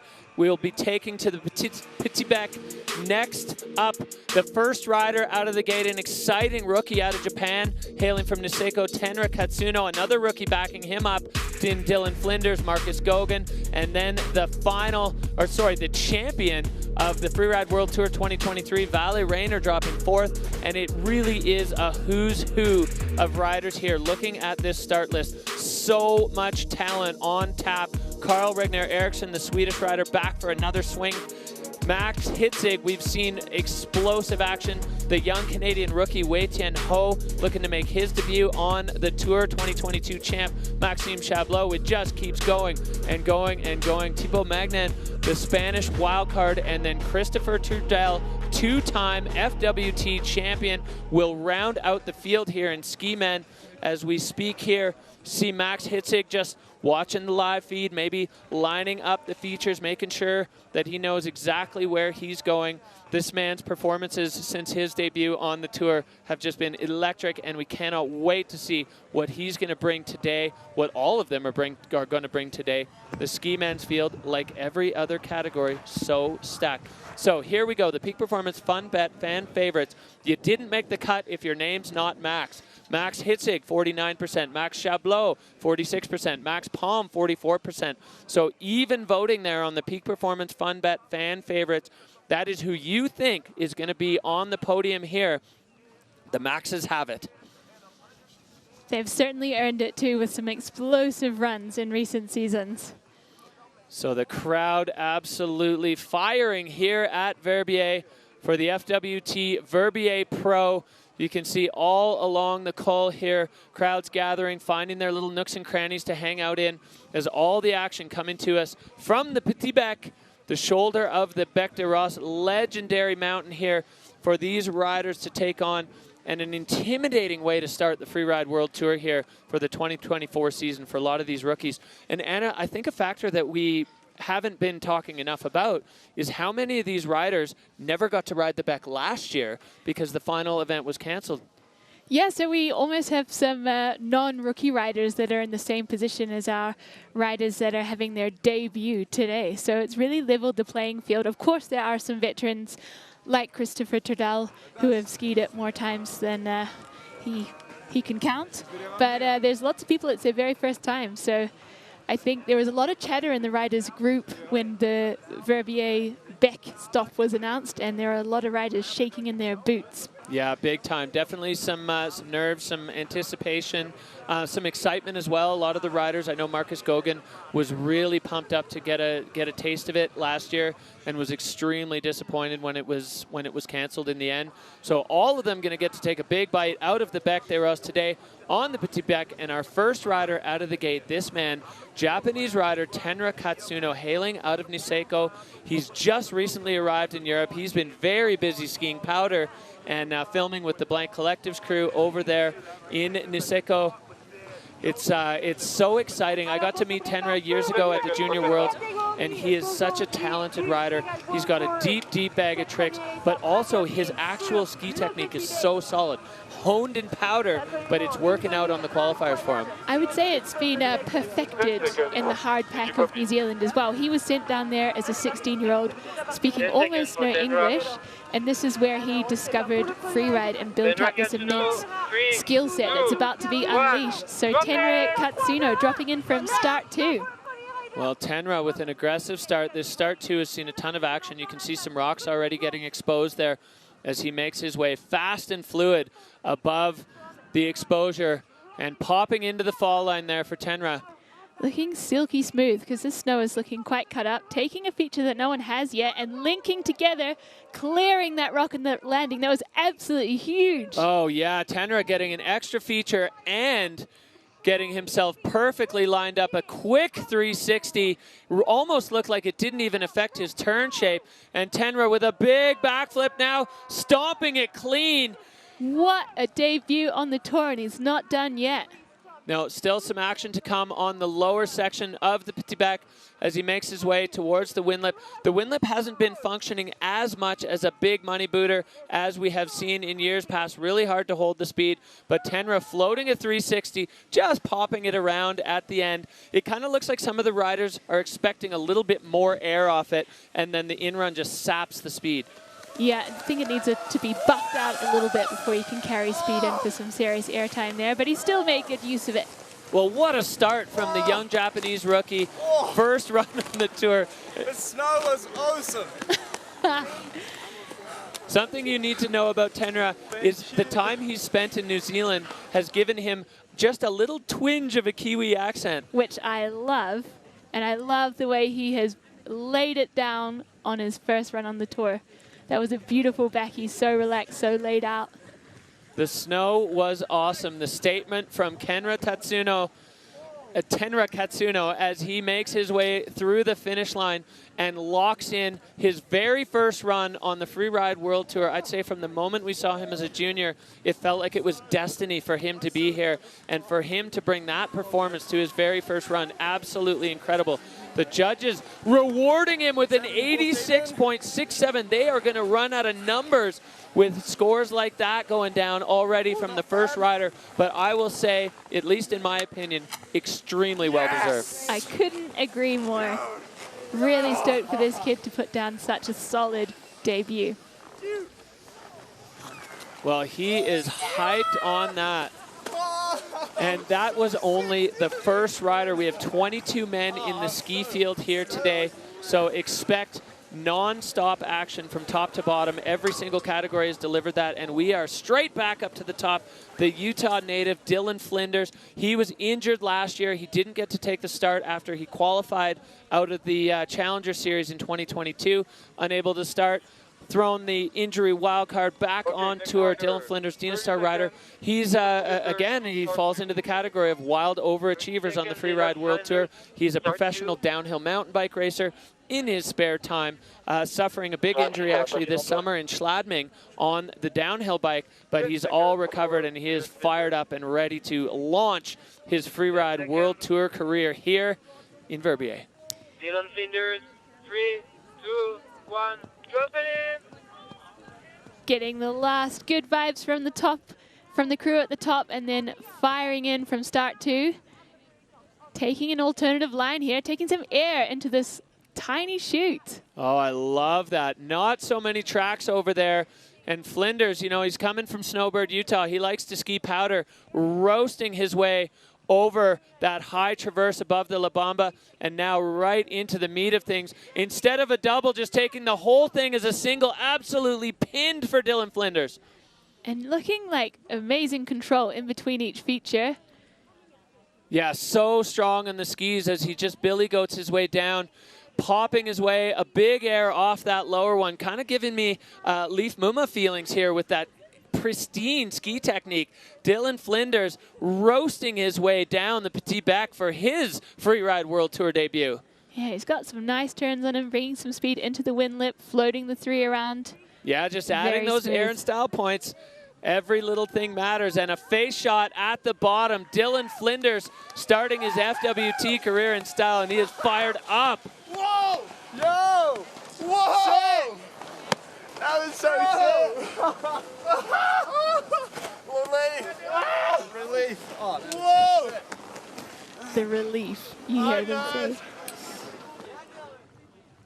So this is a pretty sniper landing, and you can't wash your speed against that really hard wind lip. You just have to let it run. Perfectly executed, and taking what others have been taking as a double, just as a huge single air. Yeah, and the control he showed on the outrun of that technique, standing over the downhill ski, it seems like maybe this is going to get better and better here at the bottom as Dylan able to go a little further than Tenra, but a banging run there for Flinders out of Utah. And the stories in the finish area between Tenra and Dylan right now, and we're just going to see that keep on developing. Sammy Ski Shop, Andrew, I love you. Flanagan's, I love you. Oh, Snowbird, I love you. Yo! So much love from Dylan Flinders as we see Dylan's score dropping in as a 64 for Dylan Flinders. So I think maybe a little bit of line score, and Tenra getting a huge boost on the Aaron style for that gigantic backflip that he did. So Dylan Flinders sliding himself into second with that run. If that's a 64, we have some action in front of us as we go straight back up to the top. Ski Men starting off with a bang, and we go right back into it. Young Whistler Freeride Club alum, world champion as a junior, wildcarded onto the tour last year, 19 years old. Marcus Gogan getting his way into the start gate, clicking the boots, last minute check. And Marcus is going to get ready to throw down. We've seen some of the most exciting moments on the tour from Marcus last year. He's finally getting to start on the Bec des Roses. Yeah, I think he was really disappointed when we had to can it last season, so he is fired up and getting straight into it with some air straight out of start 1. Launching off that one, carving over now. He's trying to get on top of this big dog. 360 off the big air, bolts for Marcus, keeping it in the fall line, flying across with a flat spin, keeps it barely holding on. Oh, Marcus Gogan just bringing the action. He's got a 3, a flat spin, and another 3, and he's only halfway down the Bec, flying off with a giant laid out backflip. Can he hold? No! Marcus going down. Stacked that line. Oh my goodness. It's a steep face. It's hard to connect all the features if you're taking them at in a relaxed manner without tricks in between. But to lace together so many huge tricks is a challenge.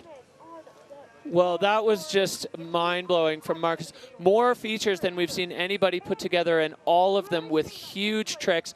That bottom backflip, unfortunately, causing him some grief as he's got to find his ski and his helmet. And now in the unenviable position of skiing the Bec de Ross on one ski. Well, let's take a look back at this, Anna. That was insane. Super floaty and smooth and total control. Flat spin, got pretty loose on the landing there, managed to pull his ski back underneath his foot. Huge 360 there for Marcus, and then early takeoff on the backflip. Oh, a slight over rotation to then front punch. He was a little folded at the waist and not able to hold that on, but a big statement from Marcus of what he's here to do this year. There will be no rest. If you're a Marcus Goguen fan, it's a heart in the mouth 100% of the time as you wait to see top to bottom just non-stop action. I'm truly amazed that his helmet came off.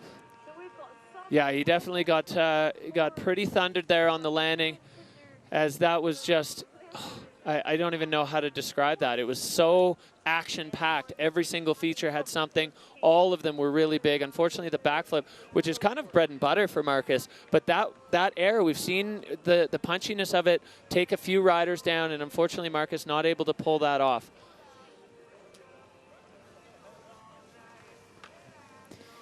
Okay, well, 3 riders in, and I didn't know whether to tell you, Derek, that you actually spat across the booth when the tricks just kept coming. Yeah, that can happen. That can happen when you get fired up watching the Freeride World Tour. You see Max Palm there, Tenra Katsuno sitting in the hot seat. Oh, that was an insane one. Where'd my ski go? You dog. That was sick. Marcus still has not found his ski. It's up there somewhere on the back. Was that your helmet? Yeah. My helmet flew off. You forgot. Is that Gogol?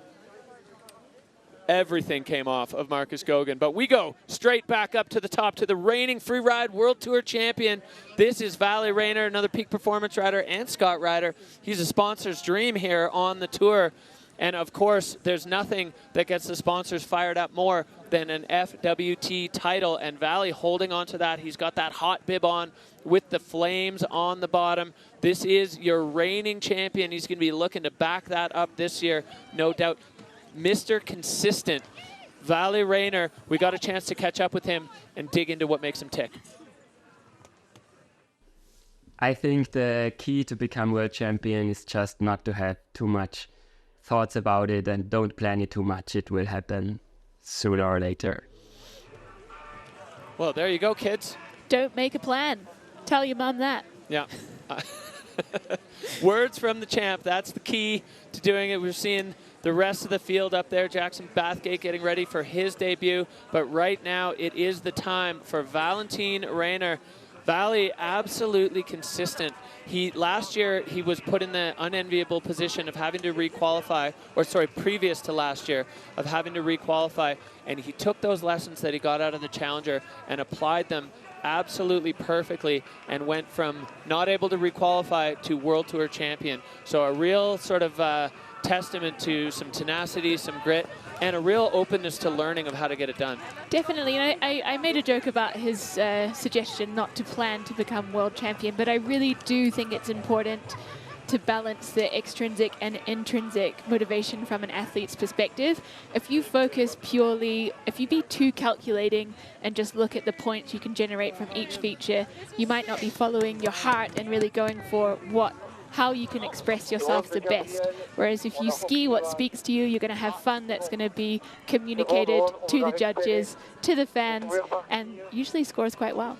Yeah, it allows you to keep a little bit of looseness in your skiing, which I think is so critical for these athletes. Not get hung up on the outcome goals, but just focus on the process. Let your skiing do the talking, and the rest of it will take care of itself. And it worked out for Vali Rayner, holding on to that world champion title and the hot bib in the first event of the year. He's another one who's been really enjoying the recent powder conditions in St. Anton. It's been just a banging start to the season in the Alps. He's skied a lot of really, really good runs. And been having an absolute blast doing it. He's been on fire lately, so let's see if he can stack up to that initial run in the ski men's field that we saw from Tenra. He's looming up there in start 2. Looks very impressive from this angle. All right, here we go. Valley Rayner. Valley Rayner. 3, 2, 1, drop in! Dropping in from start 2, our current world champion. Working his way, getting a bit caught up there, but making it work. Taking a lot of speed through here and committing with so much speed. Oh, hectic pace from Valley Rayner. He went out of the gate like a dog in heat, and he has not let his foot off the gas, coming in here with a floating 360. Perfect connection back to the snow. Landing up a big backflip. Oh, can't stick it. Too big, I'd say. Looking like he took that a lot farther than the rotation wanted. Tricky one. So a very fast run, but not what he wanted to bring to the table. Well, that feature has been causing a bunch of trouble for the tour riders so far in a bunch of categories. So Valley Rayner going out hot, and the peak rider coming in with the shrug of the shoulders of like, oh, just not quite able to put it down exactly right. That backflip was monstrous. It was interesting in face check. A lot of the riders looking at the small features as small features, but there's so much pace because it's so steep that they carry, I think, sometimes further than they expect. You go huge on the small features. But seriously, this is an impressive move. He controls amazing control on the edges and just so much speed through that closeout zone. Yeah, and that early takeoff 360, his finish of his rotation so perfect with his connection with the ground. That's where he wanted to land it, and he just kept drifting past the kind of perfect stomp point. And I mean, there's nothing you could do. He stretched out as much as he could to slow down the rotation, but once you've got it, it's hard to get rid of. Physics.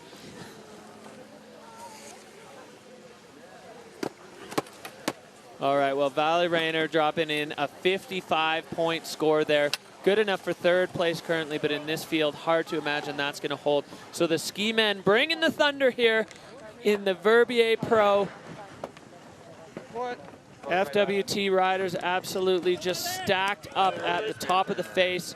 This is where we sit right now. Tenra Katsuno, Dylan Flinders, and Valley Rayner with the 55 in third. Marcus Gogan, no score as he got ransacked by the back on what was looking to be one of the all-time runs, just stacking it up. We go back up, though. Andrew Pollard, A-Paul, the pride of Alta, Utah. He's become, you know, in the absence of Raina Barkrid, he's become kind of the father of the tour. He's taken a bunch of the young riders under his wing. Always smooth, always stylish. Andrew Pollard now up at the top, just getting ready to kick things off. Always bringing the good vibes and making sure the riders are being well looked after. He really is. He's an advocate for the athletes. He's an advocate for the sport. And he's such a great representative of the sport, bringing all the aspects of it that everybody loves into kind of one person. So A-Paul now on the back. Dropping in from start 1, catching some air straight out of the gate. Taking some serious pace, lacing through those rocks and just looking silky smooth as he links together his first features. And in true A-Paul style, finding perfect transition. This is a man who does not like to land flat. He said they don't have flat landings at Alta, so he doesn't know how to do them, so he wants nothing to do with them. Floating a 360 there. So crisp for Andrew Pollard as he gets on that downhill ski, getting himself another air cross court, holding the torch for Drew Tabke as the cross court wizard. And so good to see Andrew Pollard pinned out the bottom, trying to get every little bit of speed into this bottom feature with a huge daffy. Trademark from Andrew Pollard. He's got so many trademarks, does Andrew? He sure does. And I think he took the most pace we've seen into that wind lip. So it's starting to work. That was so sad. Proud of you, buddy. Thanks. I backslapped. Maybe not, though. He says he backslapped. I hope the judges didn't hear that, Andrew. That side hit was huge. All right, looking back here at this run from A-Paul, such a good start. just has the ability to look silky smooth when it's actually a very technical and hard to lace together run. Floaty 3. Yeah, he took that way further. He got a little bit compressed there. I don't think I'd call that a backslap, but we'll see what the judges have. Then the side hill hit on that. Again, catching perfect transition all the time. That tweaked out high safety there for A-Paul. Top to bottom, so fast, so smooth. Never even a blip of loss of control. Tell your homies you love them. Much love to the New Zealand crew right now. All right, big ups to A-Paul, 76.33. So into second, Tenra fending off another big challenger in A-Paul. He is a veteran, he knows how to do it, and silky smooth on the Petit Bec de Ross. So that's another one down as we move through ski men. A-Paul is done. Tenra holding down the top spot. Dylan Flinders down to third, and another big challenger up here at the top.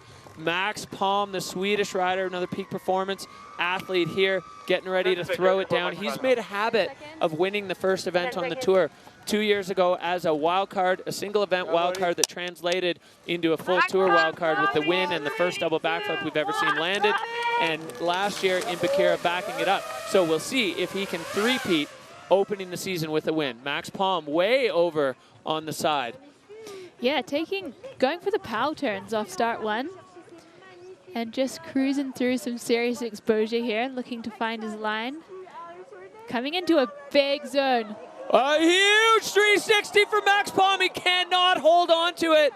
Going for absolute glory there off one of the biggest features on the Petit Bec with a floating 360. The impact on that must have been enormous. Max Palm definitely with a significant tumble after, but it didn't affect his fluidity at all. That was the biggest move of the day, and laying out a backflip. The wind lip is on, folks.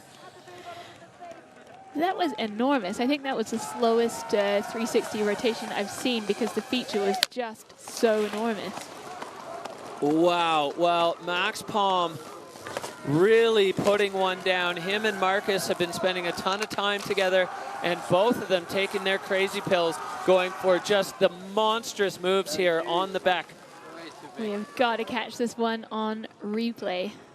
Yeah, I love this start. He's got two features and then a completely untracked pow field as he approaches this monster. The rotation was perfect, just not able to hold the landing. It looked stiff there. It certainly did, just knees to the face and yeah, couldn't hold on. Beautiful laid out backy there. Holy, well, fire is what we're seeing coming out of the mouths of the ski men as they are taking off some big chunks of the Petit Bec. You look at that line there on the line tracker over the biggest rock in this whole area, and Max Palm just tossing a 360. The rotation was perfect, just looked like the landing was a bit too firm for the impact that he brought down. Indeed, and we've got his skis in shot there. Christopher Turdal told me that Max has always been a huge advocate for long skis well into the 190s and was always making fun of people on shorter skis. And this season he is dropping in on 184s. So let's see if he continues with that at the rest of the events. Yeah, I think he's just enjoying the kind of playful aspect of those skis and his ability to throw them around as we see the big picture here of the Petit Bec. It's only petit on a relative scale to the Big Bec. It is still a giant, giant chunk of terrain, and these riders making the absolute most of it here. FWT Pro in Verbier, kicking off the season for 2024 on the Freeride World Tour by Peak Performance. It is firing here. We saw Snowboard Men, Snowboard Women, both electric. The ski women went off. We saw some really, really stellar runs. And then, of course, we saw some riders going down swinging, and no change in the atmosphere for ski men. We've seen incredible stomped runs, and we have seen some moves not quite go to plan from these riders, but everybody throwing down today. Thrills and spills, and it's interesting to see the different categories use different sections of the face. All right, another young rider out of right here in Verbier, his second year on the tour, 3 times in the top 10. Him and Martin Bender approached me this morning and said it's really important that I mention that they love gorillas. So for all the gorilla homies out there, Simon Peridin is doing it for you. working his way through from start 2 there. Cruising past that one to take the high traverse over. Yeah, high speed. And taking off a big chunk of this serious exposure makes it, that was huge. Stomping there, the first stage of the La Bamba. Simon Peredin going now into another untracked zone with a big 360 and unable to hold on. Something. Oh, his airbag's deployed. He's got the full yard sail there. And he's waving. He's all good. For Simon Peredin, just releasing all of his gear on an enormous move. And there's the gorilla chest beat. Love it. Something I love about Simon's riding is that he's a tall guy. And it's actually hard to look steezy and smooth and technically on point as a tall guy. And he really makes it work. He is a beautiful skier to watch. Yeah, that was a bold performance there. This air, absolutely massive, over 2 shelves of rock, stomped perfectly, and then a ton of speed as he floated this 360. See if we can see where it went wrong. I think his skis shoot out as soon as he makes contact with the ground. Just puts him back seat. There goes, he blew a shoe. Yeah, that was a big impact. There's a very few spots on this venue that it's not really, really steep in the landing, and he definitely found one of them, and his ski was not having any of it, where he blew it out. The airbag deployed, poles and skis everywhere. Another rider going down swinging for some big moves here. So Tenra sitting pretty in the hot seat right now, watching a few big threats throw their equipment down the Bec des Rosses as they tried and unfortunately not able to stick, but some incredible moves coming from these riders. We are seeing the level elevate from all the riders, and now he kind of looks like Batman with the cape just floating out the back, or Gorilla Man. Absolute superhero. You can hear the local crowd going off. Yeah, the people's champ here. Oh, God, so. He is all smiles, happy to go down swinging.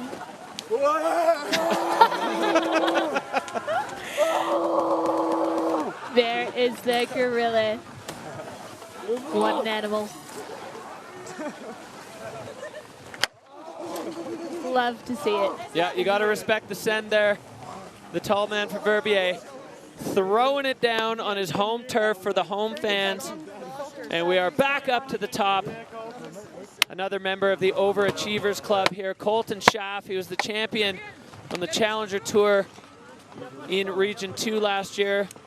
He is also holding on to a master's in civil engineering and actually working as a civil engineer on parallel with his career as a pro skier. So Colton Schaff now looking to get it done. Very first run on the Freeride World Tour, and it's on the Bec. Nervous, excited, all of the above.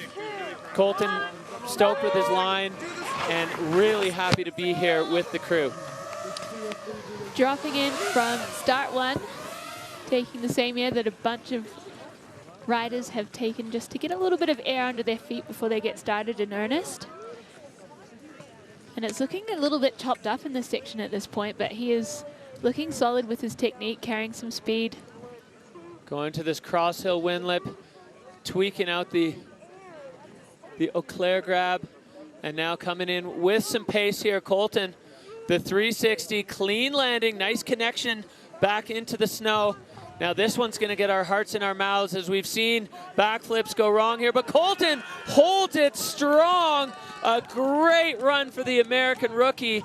So really, really good. That one has definitely had mixed results so far from the field. And Colton now with a head of steam into this low wind lip, popping a big daffy and catching transition. Colton, as long as he can hold on, I'm not even going to say a word.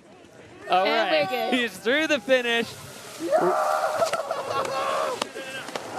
His travel companion there, Dylan Flinders, along with Kendall Goodman. These three have been road tripping around Europe for the past few weeks, having an absolute blast. And Colton Schaff there putting one down. It's been a while since we've had a stomped run, so great to see Colton light it up. I think that will boost his confidence immensely for the Freeride World Tour stops to come. And he looked really solid, great technique, clean landings, held it together through that chopped up snow. And then coming down to that heartbreak hotel that's really ruined a lot of riders. Yeah, big 360 there, no question of control. Laying out the backflip, stretching it out, and nice connection absolutely to bolts. And then Colton coming down and just tossing, that was almost like an inverted back scratcher. Love to see it. He must have like goat knees or something that can operate on multiple planes. So Colton Schaff with a great debut on the Freeride World Tour as we wait to see the scores come in for Colton. Going way up in 77, and Colton into second place right behind Tenra Katsuno. Great way to start a career on the Freeride World Tour. You can hear the gorillas going bananas in the crowd there. All right, so we go back up to the start. Tenra Katsuno holding it down in the top spot. Colton Schaff and Paul, that's your top three right now. Rookie Dylan Flinders in fourth, and the champ, Valley Rayner, rounding out the top five. Hold on to your seats, buckle up your boots. This is going to be exciting. Abel Moga, the Spanish rider, he didn't make the cut last year, but requalified through the Challenger Series, coming in a tie. It's just incredible, the story of Abel Moga. He's now kind of, you know, I said before, he studied under the wing of Aymar Navarro. He is now the man for Spain on the tour. And we've already got a win for Spain in snowboard women. Can Abel Moga back that up for the Spanish fans? This guy is exciting. Explosive. Entertaining. Every single time he drops in, you just cannot wait to see what he does. We're getting an okay sign from Tenra. 10 seconds.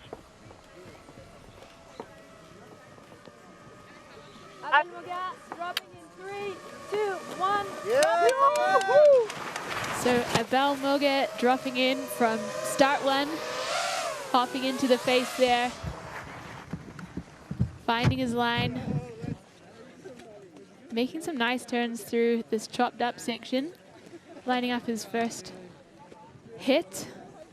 Yeah, he's got a big dog underneath him, stomping that and picking up a whole ton of speed as he comes in above this big chunk of rock. Abel Moga now lining up another big one, sliding the speed off so he can find the right angle of takeoff and connecting perfectly with a bunch of speed over everything. Oh, Abel Moga going for the biggest air of the day. The gap in his track from takeoff to landing enormous as he took off the highest point above the big cliff, carrying over that. That was phenomenal. He is moving around looking okay, but he just caught the air time of the day. He's giving us a wave. He has exploded his airbag, but he's looking in good shape. I think the Spanish fans will be on the edge of their seat down there. Well, about carrying on tradition for Spanish freeride, going absolutely enormous. So, sizable air, and then he carries a lot of speed, takes off here, flies over the next cliff, and just loses a shoe on impact. Not able to hold on to that, getting stretched all the way out. I think it really speaks to how steep this venue is, and when you're trying to lace together features like this, you really need to account for the speed that you're going to pick up on your way down. Well, the ski men going absolutely buck wild today. Some enormous moves being bitten off on the Petit Bec, and definitely a mixed bag of results from the riders so far. We've seen some really good stomped runs, and some riders just going a little too deep into the locker and not able to hold on to it. I think we've got bluebird conditions, good snow, an exciting venue, and everyone's getting a little bit carried away. Yeah. The ski runners getting a real workout. I hope they're not having to hike back up as they go to retrieve. As you can see, Abel's life spread out below him there. We've got some skis going cheap here. Yeah, and seeing the body marks there as Abel head to toed. Getting completely rumbled, but happy to see that he's fine. Airbag deployed. Impacts like that are incredibly tough on the body and the equipment, but happy to see Abel. Seems like he's fine. I mean, this guy is made of muscles. He's certainly a big unit. Might take him a little minute to get his skis back on there.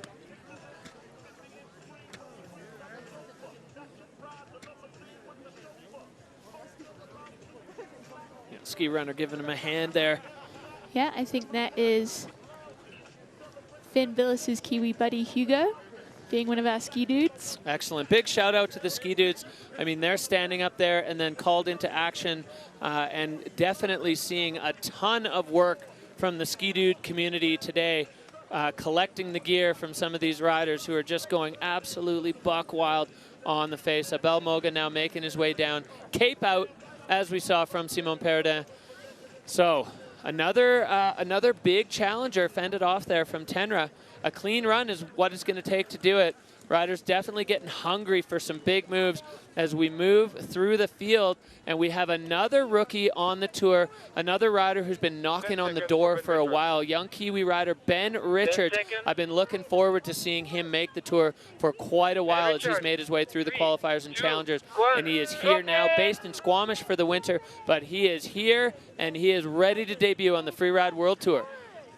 Looking forward to seeing it for the homeland. So he's living with Craig Murray over in Squamish, and they've been having a lot of good skiing so far this winter. He's looking silky smooth as he gets into the meat of the face and taking a huge cross-court air through the Fashna closeout. I love that high line. It really connects well with the transition, and Ben Richards finding a perfect reconnection with the ground. 360 on the pyramid, now coming down into this lower section with the flat spin, and another bolts landing. This is textbook Ben Richards riding, clean, smooth, and oozing with style as Ben now trying to hold speed. He's got the heat for the wind lip as he lines it up, tosses the big shifty down, and Ben Richards making his way down towards that FWT arch. A really, really strong debut for the Kiwi rider. Incredible. He found the balance there between going completely buck and something that seems like maybe is not doable at all. Oh yeah.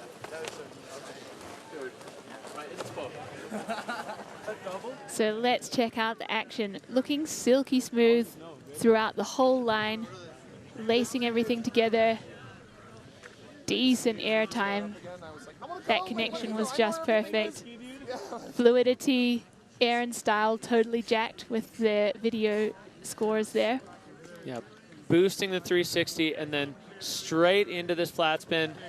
And perfect connection again, just that you can see the tails of his skis flexing as he loads them up. The legs doing their work, and a great run from Ben as he starts his Freeride World Tour career in style. And happy to be at the bottom. Stoked for all the friends in New Zealand that are watching, and all the Kiwis in Innsbruck that might not have been able to make it out here. That's a big statement for the Kiwi community. After landing in my second hit, the double. It's like the judges are agonizing over the scores there. My very first air, I crossed my skis. I was like, whoop. Yeah, I was scared.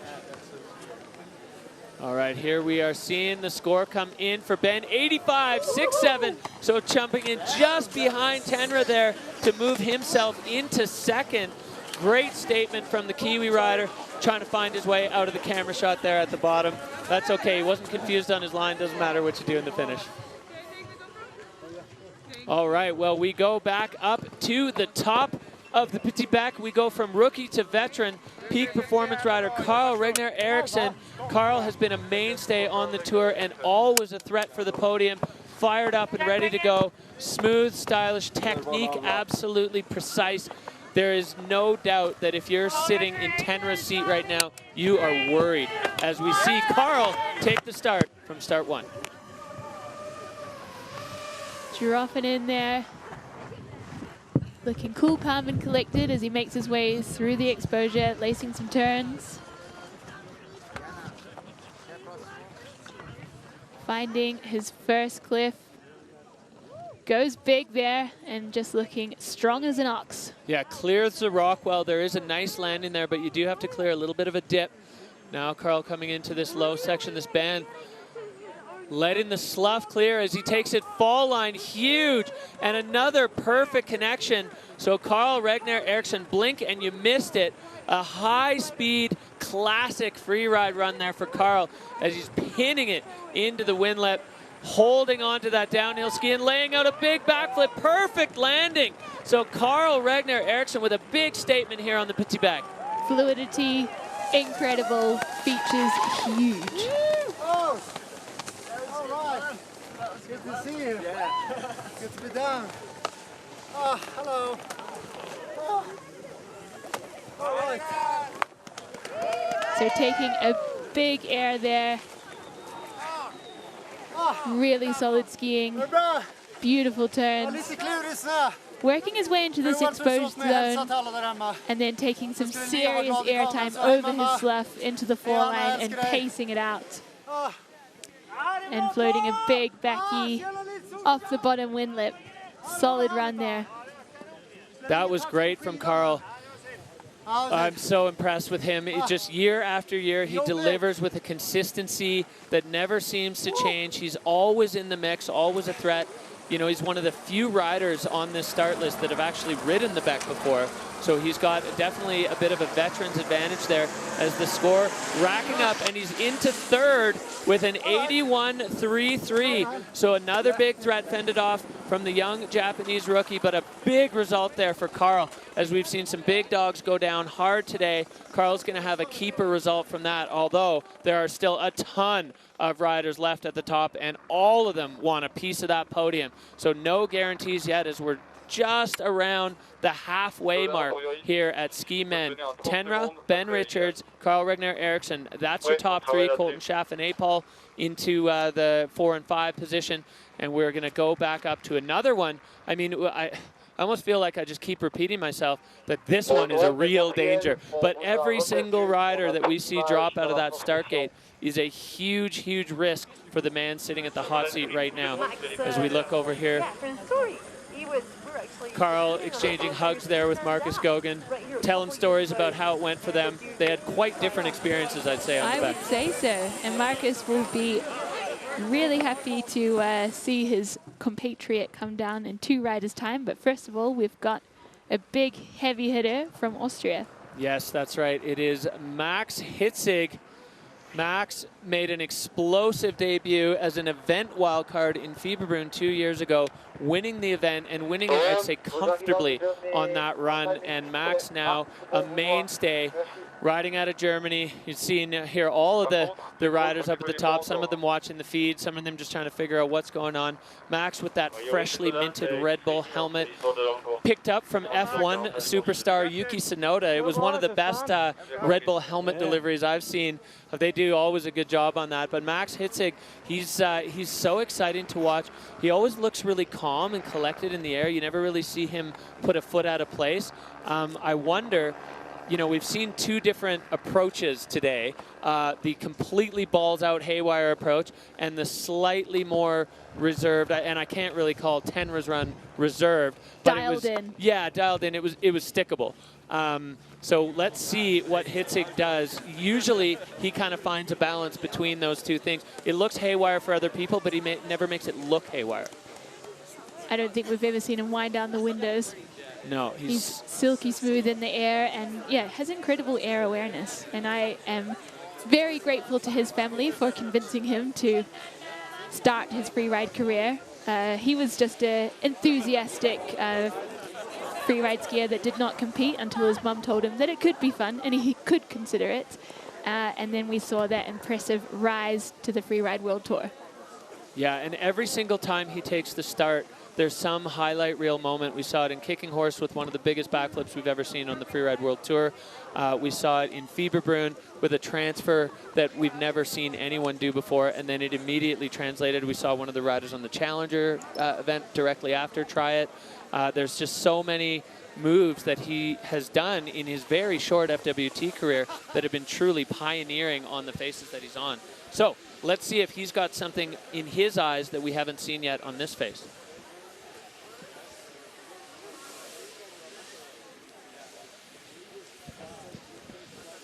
So checking out the venue, we've got half of the ski men field to go. They're all scoping out their lines. You've got a really good visualization from where they're standing. There's no convexity to the face, so you can really scope out your takeoffs and see a lot of the action that's going down. And action indeed, Anna. It's been non-stop. We've definitely seen a mixed bag of results from the action, but we've seen Tenra Katsuno holding it down in the hot seat since the very, very beginning. He was the first rider out of the gate, and he's still sitting there. But this man is going to be a threat. 21 years old, the German rider, riding out of Silveretta Montafon. He's got 1 season on the tour. He's already got a couple of tour wins under his belt, and he is ready to kick things off here for FWT24 at the Verbier Pro. Max Hitzig in the gate. Dropping in from start 1.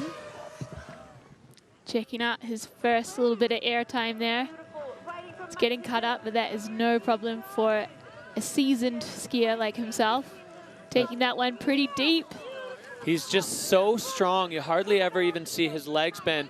Perfect connection with the transition there as he comes into this section that's seen a little bit of action. Going across, following that one track, and that landing nice and smooth for Hitzig. Lining up another huge air here. Taking it deep. And 4-point landing. Perfect connection there for Hitzig, as we've come to expect. And he's still going to get this with a huge 360, and Max Hitzig stomps it, finding a way to get across to that way skier's left band.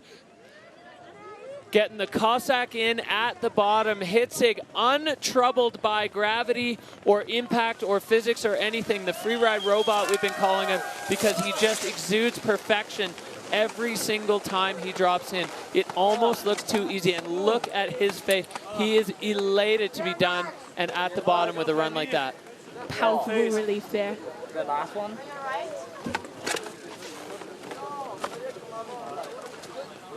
May caught the knees to the face on that one. Let's check it out on replay. So taking that one cross court, going a bit deeper than the previous skiers. And taking this one really deep. Yeah, Max. Yeah, bro.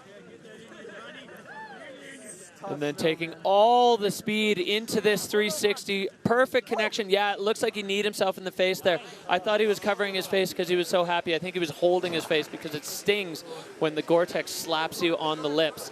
So now we wait for the scores. This one could be a trouble. Oh, it is a 93.67. So Tenra held it down for more than half the field. But Max Hitzig doing what Max Hitzig does, and a dominating performance here on the Petit Bec and putting himself into the Dynastar hot seat. Yeah, Timmy!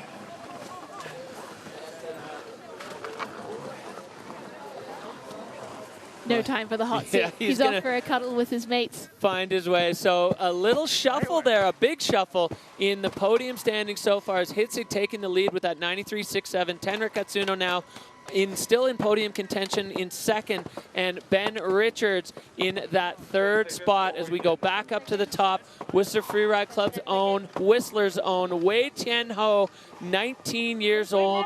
He kind of dabbled last year. He was given a wild card for the Challengers, but he didn't want it. He said he needed to earn it, so went to Crystal for the 4-star and won that, earning his way onto the Challengers and going into a completely untouched zone. Incredible to be able to still find powder here this late in the game for Wei Tian Ho. He's got himself into a spicy zone here. A lot of exposure. Takes some air, makes it a double, laces his way through. Incredible control there. So technical there for Wei Tian on that upper section. Nobody else even looked at that. And Wei Tian now coming cross hill into this extremely exposed section. Rock ride, double, Wei Tian Ho clean through there, going pure free ride as he now comes down into the lower section with a huge 360. Can he hold it? No! Oh, Wei Tian Ho with one of the moves of the day and the biggest 360. I mean, I don't know where between him and Max Palm, he's tapping the helmet. Looks like he's okay. Wei Tian had a run going there, and unfortunately, at the very end for the peak performance rider with a huge 360, that one just unable to stomp. And also to add, he's battling with a bit of an issue with his foot. He has a gaping hole in his foot that he's had to kind of battle with. Yeah, it's tough. So look at this section coming in, the slough just pouring down, click, clack, and out, getting control there, holding on, getting on the downhill ski, perfection in technique. And then this part, so technical, so exposed, rock ride to huge double.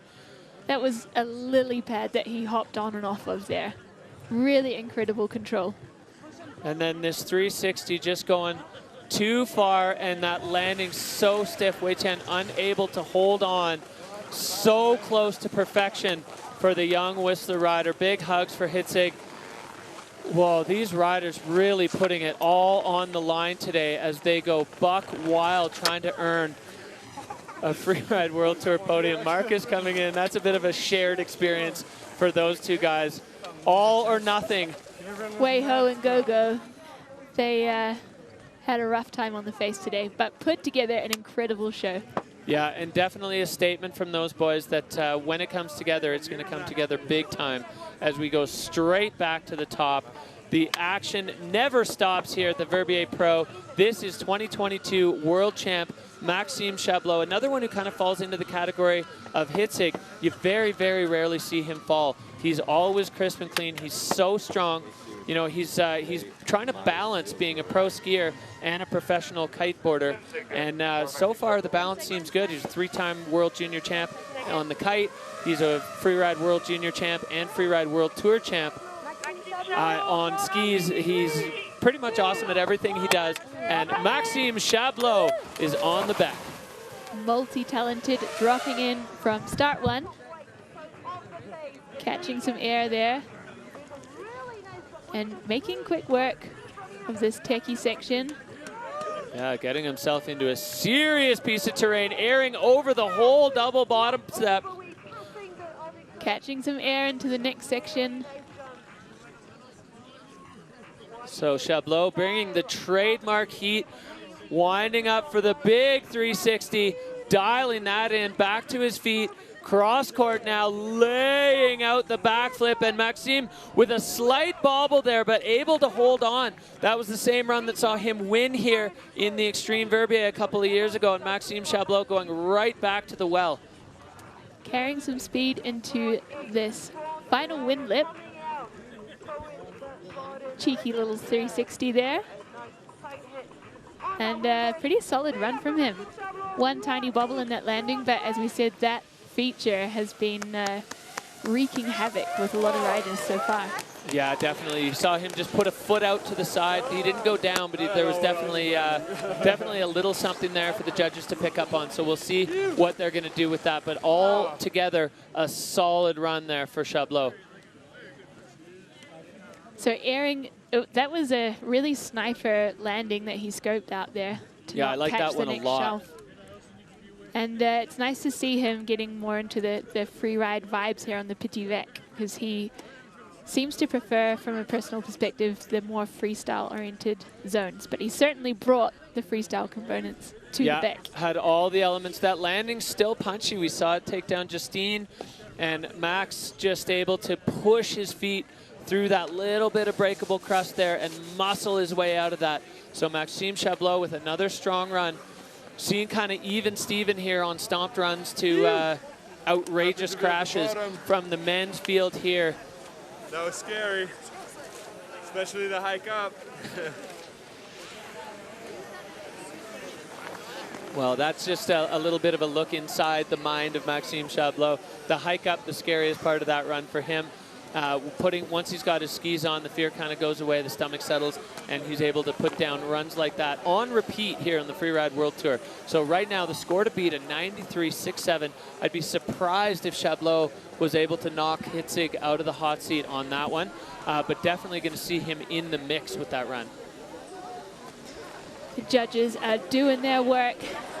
Yeah, I mean, really all the way down to Dylan Flinders, we've seen perfect runs with no issues in them. So we'll see where they slide Maxime Chablot as we wait for his scores to come in.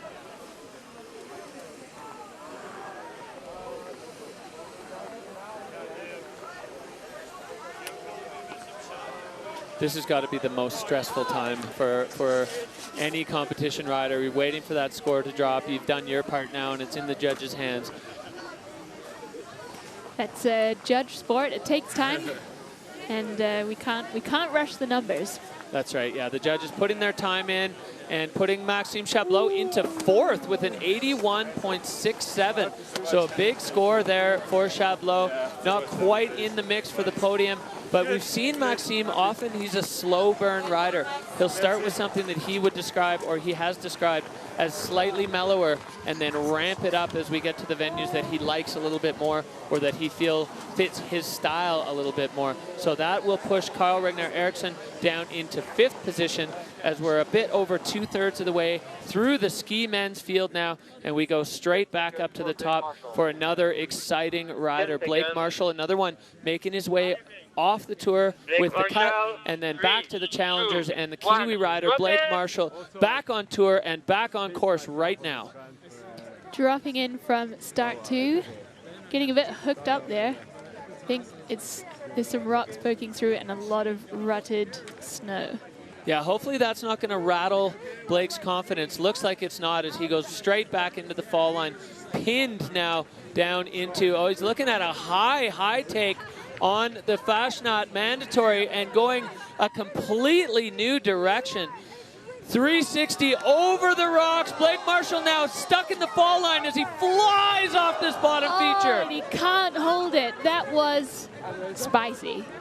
He went so far off that the ground just falls away. It's so steep, even though you're approaching the bottom section. Blake Marshall, he's all good. Another huge move, just not quite able to hold on.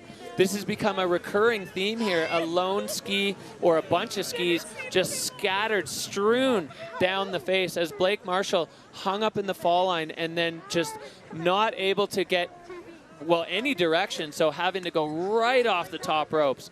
Yeah, we've had a good third of the field have pretty explosive crashes so far. So no one seems to be holding back here on the Petit Bec. I hope Blake is good. That was gnarly. Yeah, well. It was gnarly, but he gave us a wave, so feeling confident that he is okay. Yeah, I'm good. Good. Right now, good, but we'll see tomorrow. Well, that so really tells you the story. You wanted to break, right? Yeah, but I couldn't. As we look back here, Blake Marshall taking such a cool approach to that mandatory air pioneered by Geraldine Fashionat, and then going huge on this 360 over the low shelf, connecting with it, but not able to really slow down at all, and then flying off that one. Yeah, you know what they say, pickles are good until you're in one, Derek. I love that 360. That takeoff didn't even have a track on it.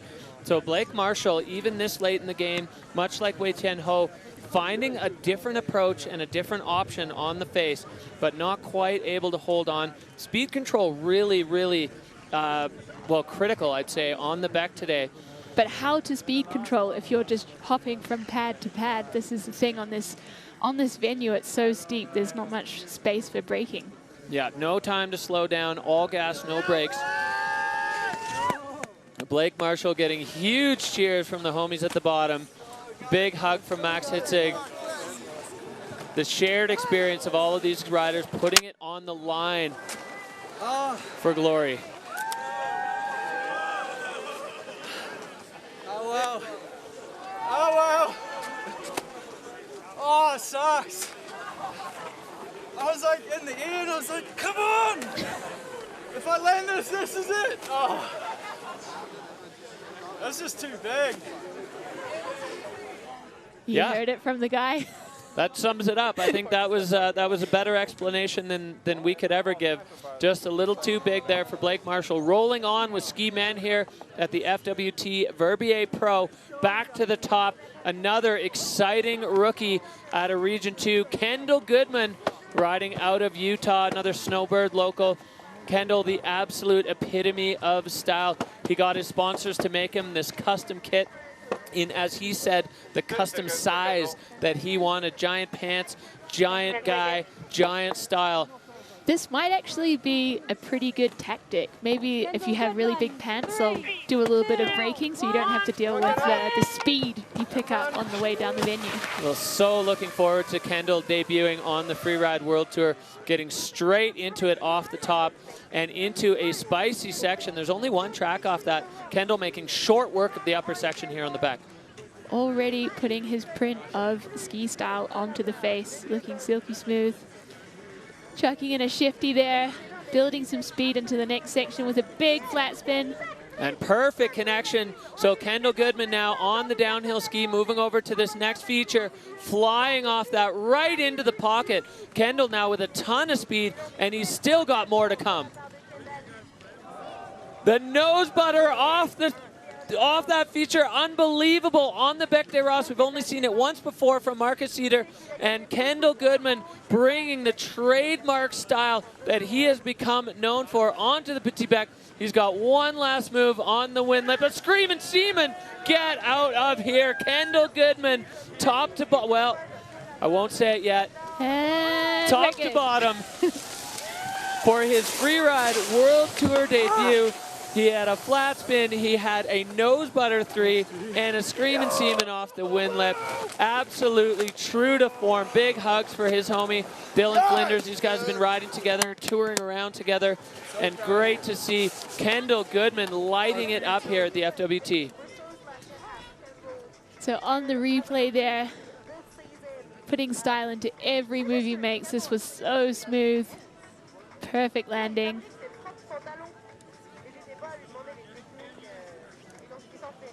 And the nose butter 3 brings it together on the landing after it looking a little dicey, and this was amazing to see. Yeah, love to see it. Great debut from Kendall, kicking off his FWT journey. He was another one who was a bit worried about the whole visual inspection process coming out of the North American Freeride Series, where you do get that on-slope inspection. So Kendall clearly knew exactly where he was, exactly where he was going. No problem there with the visual inspection, and just pure stoke beaming off this kid in the finish area.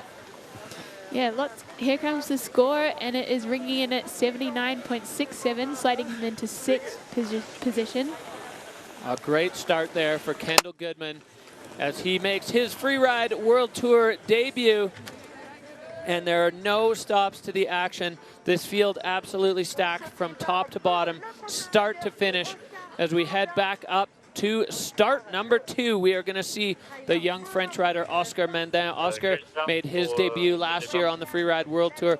Explosive start. He had a great result on the podium last year, and he had what was a very close call with the podium, I'd say, at Kicking Horse, where he got taken out at the very end of his run by some avalanche debris cutting across. So now Oscar Mandin back in the mix of the Freeride World Tour. Dropping in from start 2 there, getting through that funky snow and rutted terrain. Sweeping into his first feature. A lot of pace, looking really smooth, bringing a lot of pace into the closeout.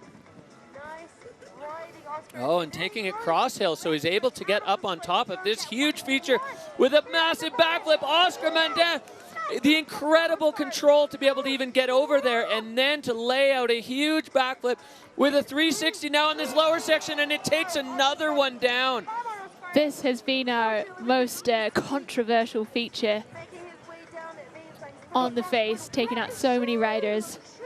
So many great runs ended in tears on that feature. Oscar had an absolute magic run going there and just unable to hold it in that weird snow. It seems to be one of 2 features where the snow is just a little bit unpredictable, has that punch to it, and it's taken so many names down.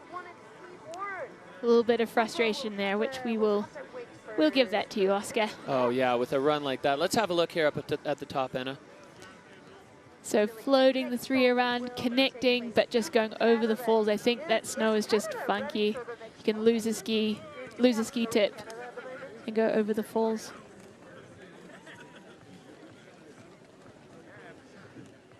Yeah, the same story on repeat on that feature. It's the one that's just been taking names all day long, and unfortunate there for Oscar Mandin as he's hiking up to try to collect his gear. I really have to wonder how many ski runners we have left up there. Those guys have been busy. They surely have. So he is hiking up to the first ski. I think the other one sailed right past him. So I think he's going to need some assistance. We might have a little wait on our hands here.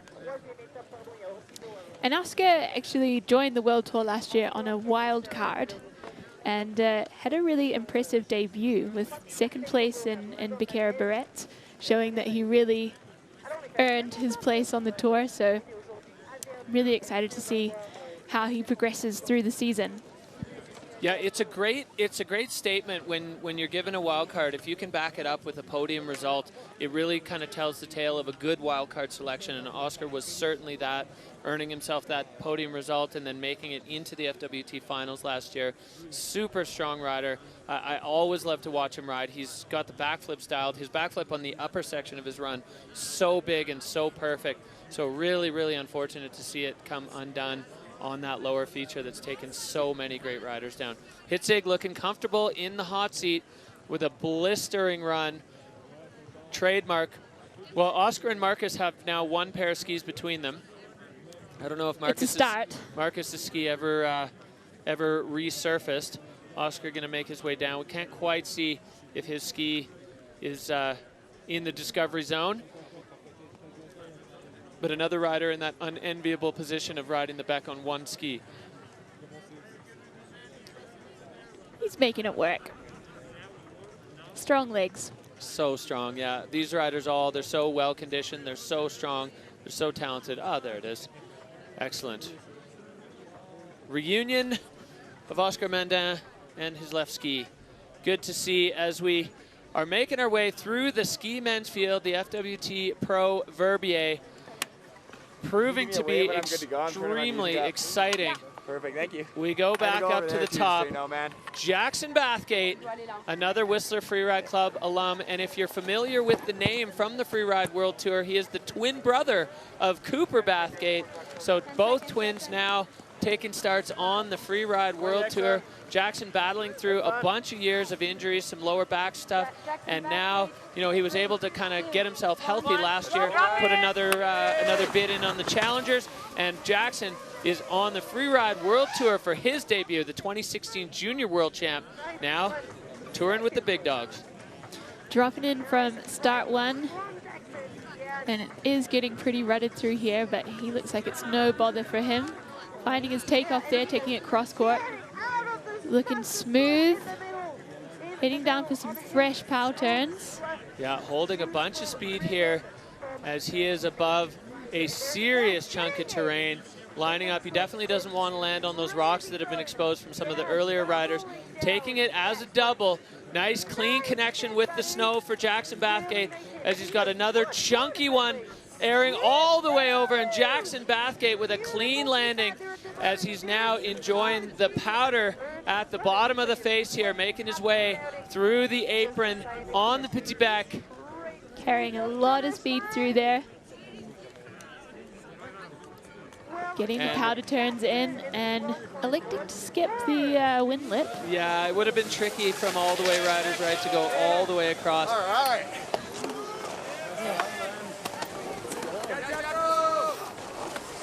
All right, cheers from the boys, pointing out Cooper's towing. Jackson loving being a tow truck driver these days as he got white roomed off that top air. But controlled it really well, laced it together, controlled his speed here above a lot of exposure to make that cross-court air solidly. Yeah, nice connection into the powder, and then Jackson Bathgate motoring off this bottom air. He's kind of got that cat out of a bag style in the air. Just a good way to keep balance. Real direct line from Jacko. You can see the line tracker, fluid and fall line the whole way as Jackson Bathgate now waiting for the scores to come in. Great run from Jackson. Anxious moments for any athlete waiting here in the finish line for the judges to have their say.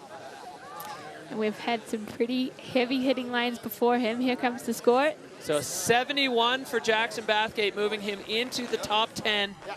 with still 4 riders to go. We'll see if he's going to be able to hold that position. But with the talented riders up top, it's never a given in one of these competitions. As we see the multiple start options, start 1 there on the looker's right, and start 2, which is where the next rider is opting to take off from. He is an Olympic slopestyle rider. It's his 2nd year on the Freeride World Tour, earning a wild card last year. Become a fan favorite and a rider favorite alike. He's just so much fun to be around. And Finn Bill is always bringing a different approach. He's got that background from freestyle and park riding that just oozes into his freeride style. Yeah, he's living just down the road from Ben Richards in Squamish, and they've got a good little crew there. I'm sure they're all tuning in to cheer him on, as is the Kiwi crew, making quick work of that funky section, bringing his trademark style into his first hit. And Finn skiing so fast through this section, getting lined up over the wind lip, looking like just holding on, but holding on, and now he's got a meaty one with a 360. Finn clean on the landing. Now he's got a ton of speed as he comes down into the lower section of this face. Is he gonna opt for this one? He does, going huge on the flatty and landing it together. Nice one, Finn. Finn proving the exception to that feature as he's now bringing a bunch of speed down, now opting out on the wind lip and just gonna wrap it up. Finn Billis, well, absolutely haywire speed and fluidity, connecting all the way top to bottom. And Finn, big hugs with Hitzig at the bottom as the Kiwi wrapping up his run.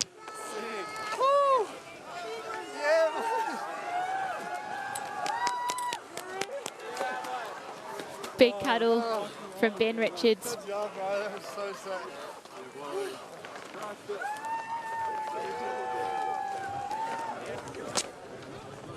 Well, the crowd loving it. Huge smile there for Finn as we go back up and watch this 360 over this huge cliff. Enormous, and manages to control the funky snow in that landing. So much speed into this bottom flat spin, catching the grab. A little out to the skier's right, more so than the other bomb holes. You could see him just moving a little bit left to right off the takeoff, which at this stage may have been a really, really smart move. Veteran performance there from Finn Billis. For Will you guys. and Kyle.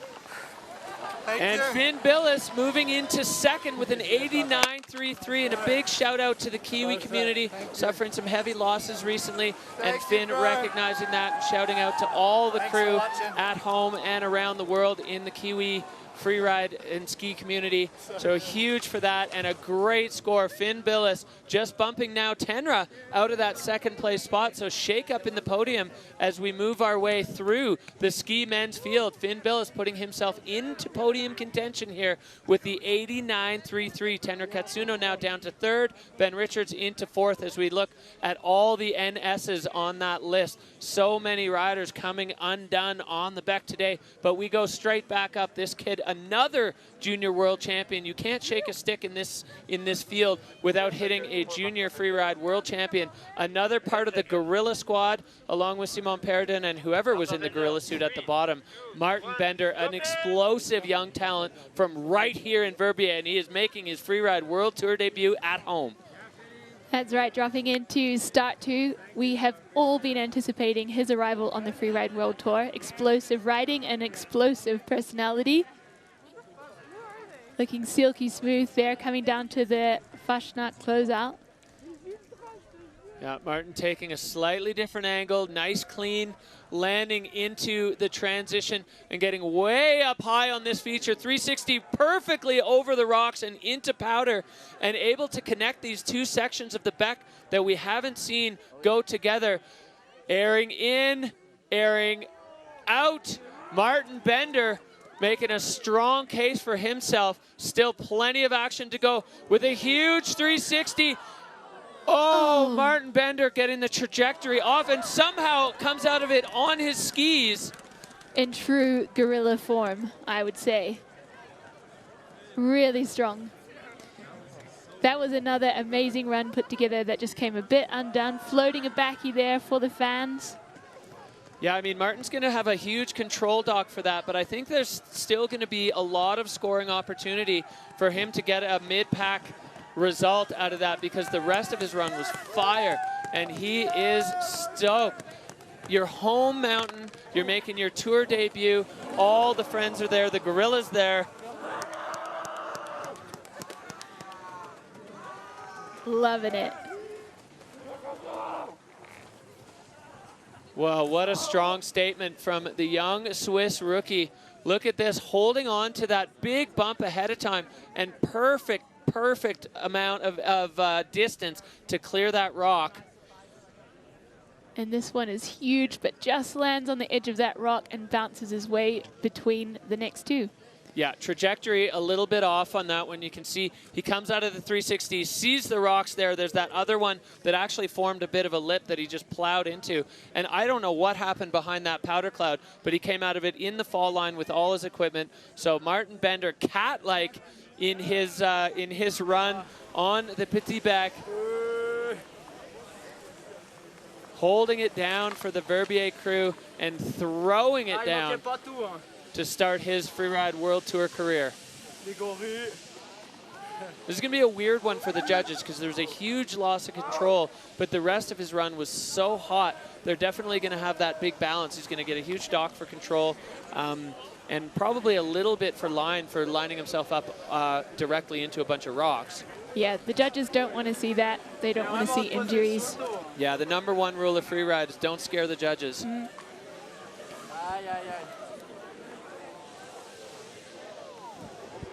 So score dropping for Bender with a 59.33, putting him into 12th right now. So many what could have been today in the ski men's field. So many runs that had so much promise, so much talent in this field, and we're just seeing everybody lay it all on the line. As you said, Anna, blue skies, fresh snow, a great venue. Nobody's holding a single thing back. You might think some of these riders later in the field might be looking and going, okay, I don't have to go buck wild here because half the field is crashed. But nope, every single one of them going absolutely buck. So we go back up to the top, another explosive wild card, Thibaut Magnan, an Olympian. We've got multiple Olympians now in the field across a bunch of disciplines. Thibaut making his debut here as a wild card. That's right, he is a slopestyle and big air specialist, but he had his Freeride debut in New Zealand this year, going huge across that closeout and looking really solid in terms of technique. Yeah, so much talent here in Thibaut, laying out the backflip. Nice, perfect transition back, and now into Heartbreak Hotel. Thibaut, Another one bites the dust. Hate to see it, but an impressive run from Thibaut in his second ever Freeride run. Yeah, he started his Freeride career. Once he kind of knew he was going to be getting the wild card, he went down to New Zealand, competed in the 4-star, came second down there to Finn Billis. So definitely he's certainly able to do it, and the proof is in the pudding there, minus, of course, that last thing. Yeah, he certainly has the elements, and Andrew Pollard was actually judging that competition and gave him some feedback that he should do 2 turns instead of 4. He's clearly taken that on board. Absolutely, yeah. He was skiing so fast at the top, and you can see the technique, super precise. I love this approach into that feature. A little bit cross-court, and it sets him up nicely for this top rope side hill takeoff into the Fashionat closeout. You land on the good side of the slough cone there, so it's just such a nice transition. And then this backflip, absolutely textbook. Beautiful. And unfortunate for Thibaut, as so many riders in the field just punching directly through the snow on that feature. There is a slight change in angle. It's a little bit flatter than the rest of the landings on the face. And another great run taken down by that feature.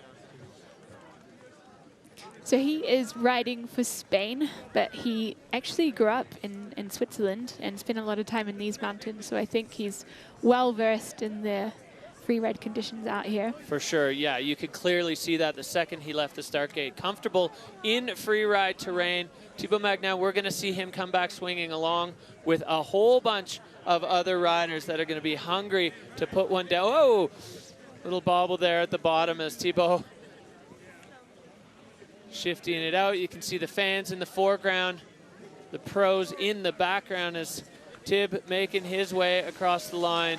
To huge cheers, a massive group of fans down here at the bottom. Yeah. Yeah, thanks. So another no score, all gear abandoned on the face for the Spanish-Swiss rider who lives in Andorra and summers in the Dominican. A true Mr. Worldwide. Not the best start, but stoked to be here. Stoked to be here. Happy to hear it. Yeah, he's got such great energy. He's always smiling. He's just been completely embraced by the rest of the tour riders. Pleasure to be around and a ton of fun to go riding with, as he's just always got the eye for the side hits. Always in the air, always stylish, and we will see him come back. All right, so here's where we sit right now. Hitzig, Billis, Katsuno, Richards, Chabot. That is your top 5 with one rider left in the start, and he is a dangerous man indeed, especially on this face. The technical ability of Christopher Turdell, the sendiness. He has a Jekyll and Hyde personality. He's so calm and mellow in real life, but as soon as he kicks out of a start gate, he is pure fire. So he is the last guy to go. He's got 2 Freeride World Tour titles and a Bec des Ross title under his belt. I cannot wait to see what the peak performance rider has for us on the tour. Christopher Turdell, and he's had a great early season up in Order. They've had amazing conditions. He's come down to the Alps more recently to get a bit more ski time underfoot, and I think he's excited for riding today. Yeah, pumped to get into the start gate with great conditions on the Petit Bec. Big wave to all the friends at home. Go. Finish this off. Looking a little lonely up there as the last rider.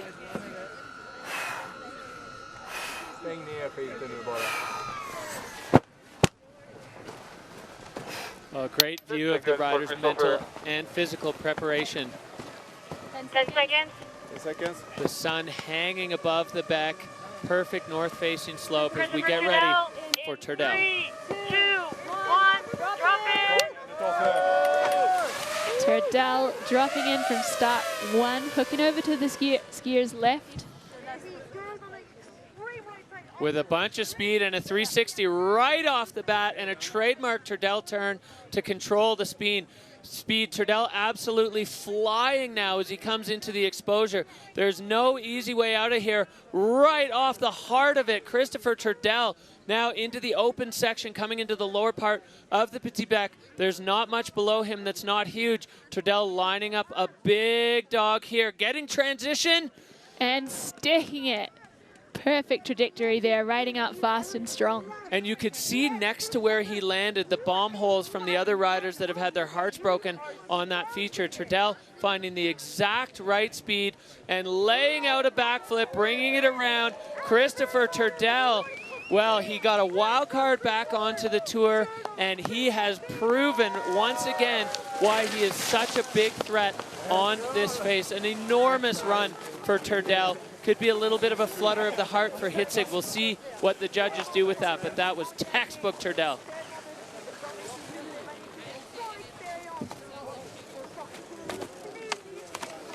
Let's have a look back, Anna. The start of his run so strong with that 360.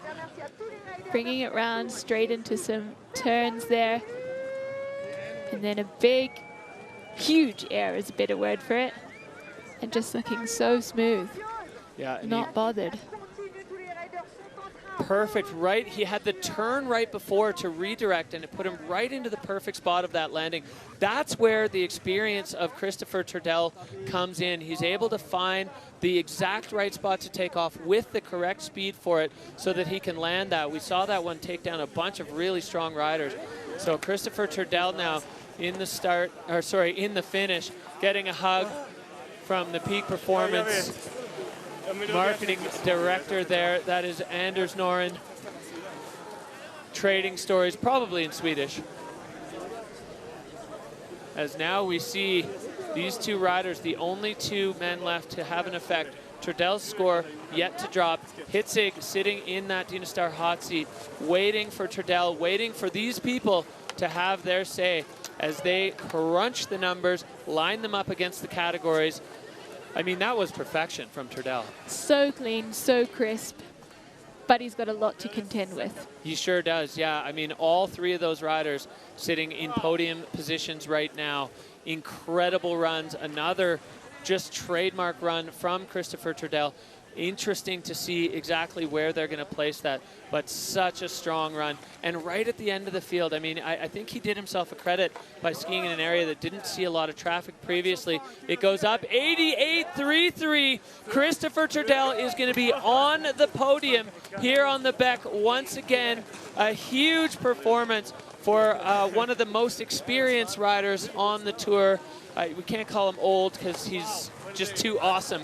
But Christopher Turdell, he's always so self-deprecating. Last year, talking about how I remember when I used to be good. So we'll take a look here at what that did to the overall, or sorry, the event standings as Christopher catching up there with Finn Billis, as these guys all putting it on the line here on the Bec today.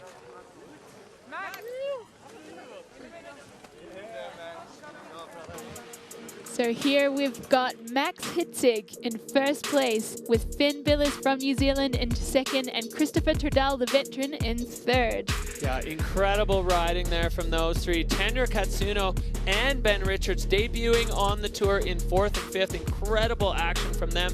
Chablot, Carl, Kendall Goodman there with the rookies. Jackson Bathgate just getting bumped out of the top 10 ahead of Dylan Flinders. And then we've got a bunch of riders who were not quite able to put it all together. You can see the no score list pretty much goes on and on. So many riders coming completely undone on the Petit Bec today. But Max Hitzig stamping his authority on the beginning of this 2024 season with a huge win in the first event. Incredible form from him. I really think this venue plays to his style of skiing. Here is our podium. Max in first position, Finn in second, and Christopher Turdell in third. Well, incredible riding from all three of these men. The ski men's field delivering fireworks as expected. As we take a look at what this has done to the overall, it's going to look pretty familiar as Max Hitzig now the overall leader of the Freeride World Tour. Finn Billis in the second position. Turdell, Katsuno, and Richards rounding out the top five. All of this is what it is right now, but we still have a bunch of events to go. There's your cut line. Jackson Bathgate sitting on the uphill side. Dylan Flinders right now on the outside looking in, but we have multiple events before the cut still, and a lot of very hungry and very strong riders on the other side of that who are going to be looking to really climb up that ladder coming into our next events. So we are going to check in with our winner of the Ski Men event, Max Hitzig. Congratulations on an absolutely incredible run, Max. How did you enjoy the venue? Is this the type of venue that plays to your talents? Yeah, thank you so much. No, normally I prefer flatter venues. It's pretty steep, but it was a nice challenge and I really enjoyed it. And the snow was pretty good. Well, incredible start to the Freeride World Tour season. Max, when you were putting that line together, were you factoring in snow conditions and your skiing style and all that to build that line that took you the win today? Yeah, I tried to do a technical line and that worked pretty well. The big free at the end was a little too big. I hit my knee to the face. Now it hurts a bit, but it was fun and I really enjoyed it. Thank you. Well, congratulations, Max Hitzig taking the first event here on the Freeride World Tour by Peak Performance 2024. An incredible performance with a big and I'd say pretty dominant win here on the Petit Bec. Huge congratulations to Max Hitzig. Thank you.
It has been an absolute screamer. We've had bluebird conditions, great snow, and the riders have been getting after it, safe to say. Yeah, well, I mean, we had the conditions, we had the sun, we had the snow, all of it coming together for an electric show here in Verbier for the FWT Verbier Pro.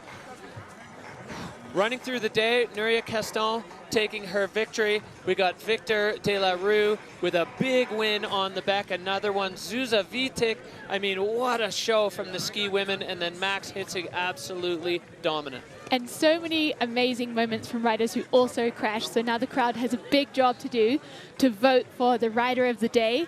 Get onto freerideworldtour.com to vote for your favorite rider of the day. They don't have to be a winner.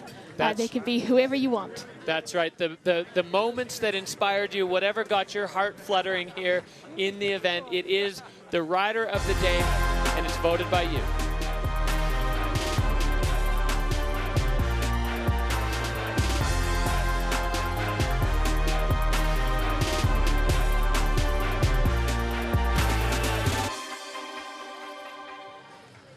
Incredible show here. It's been such a monumental effort to make this event happen by the folks here in Verbier and the staff behind the scenes at the Freeride World Tour.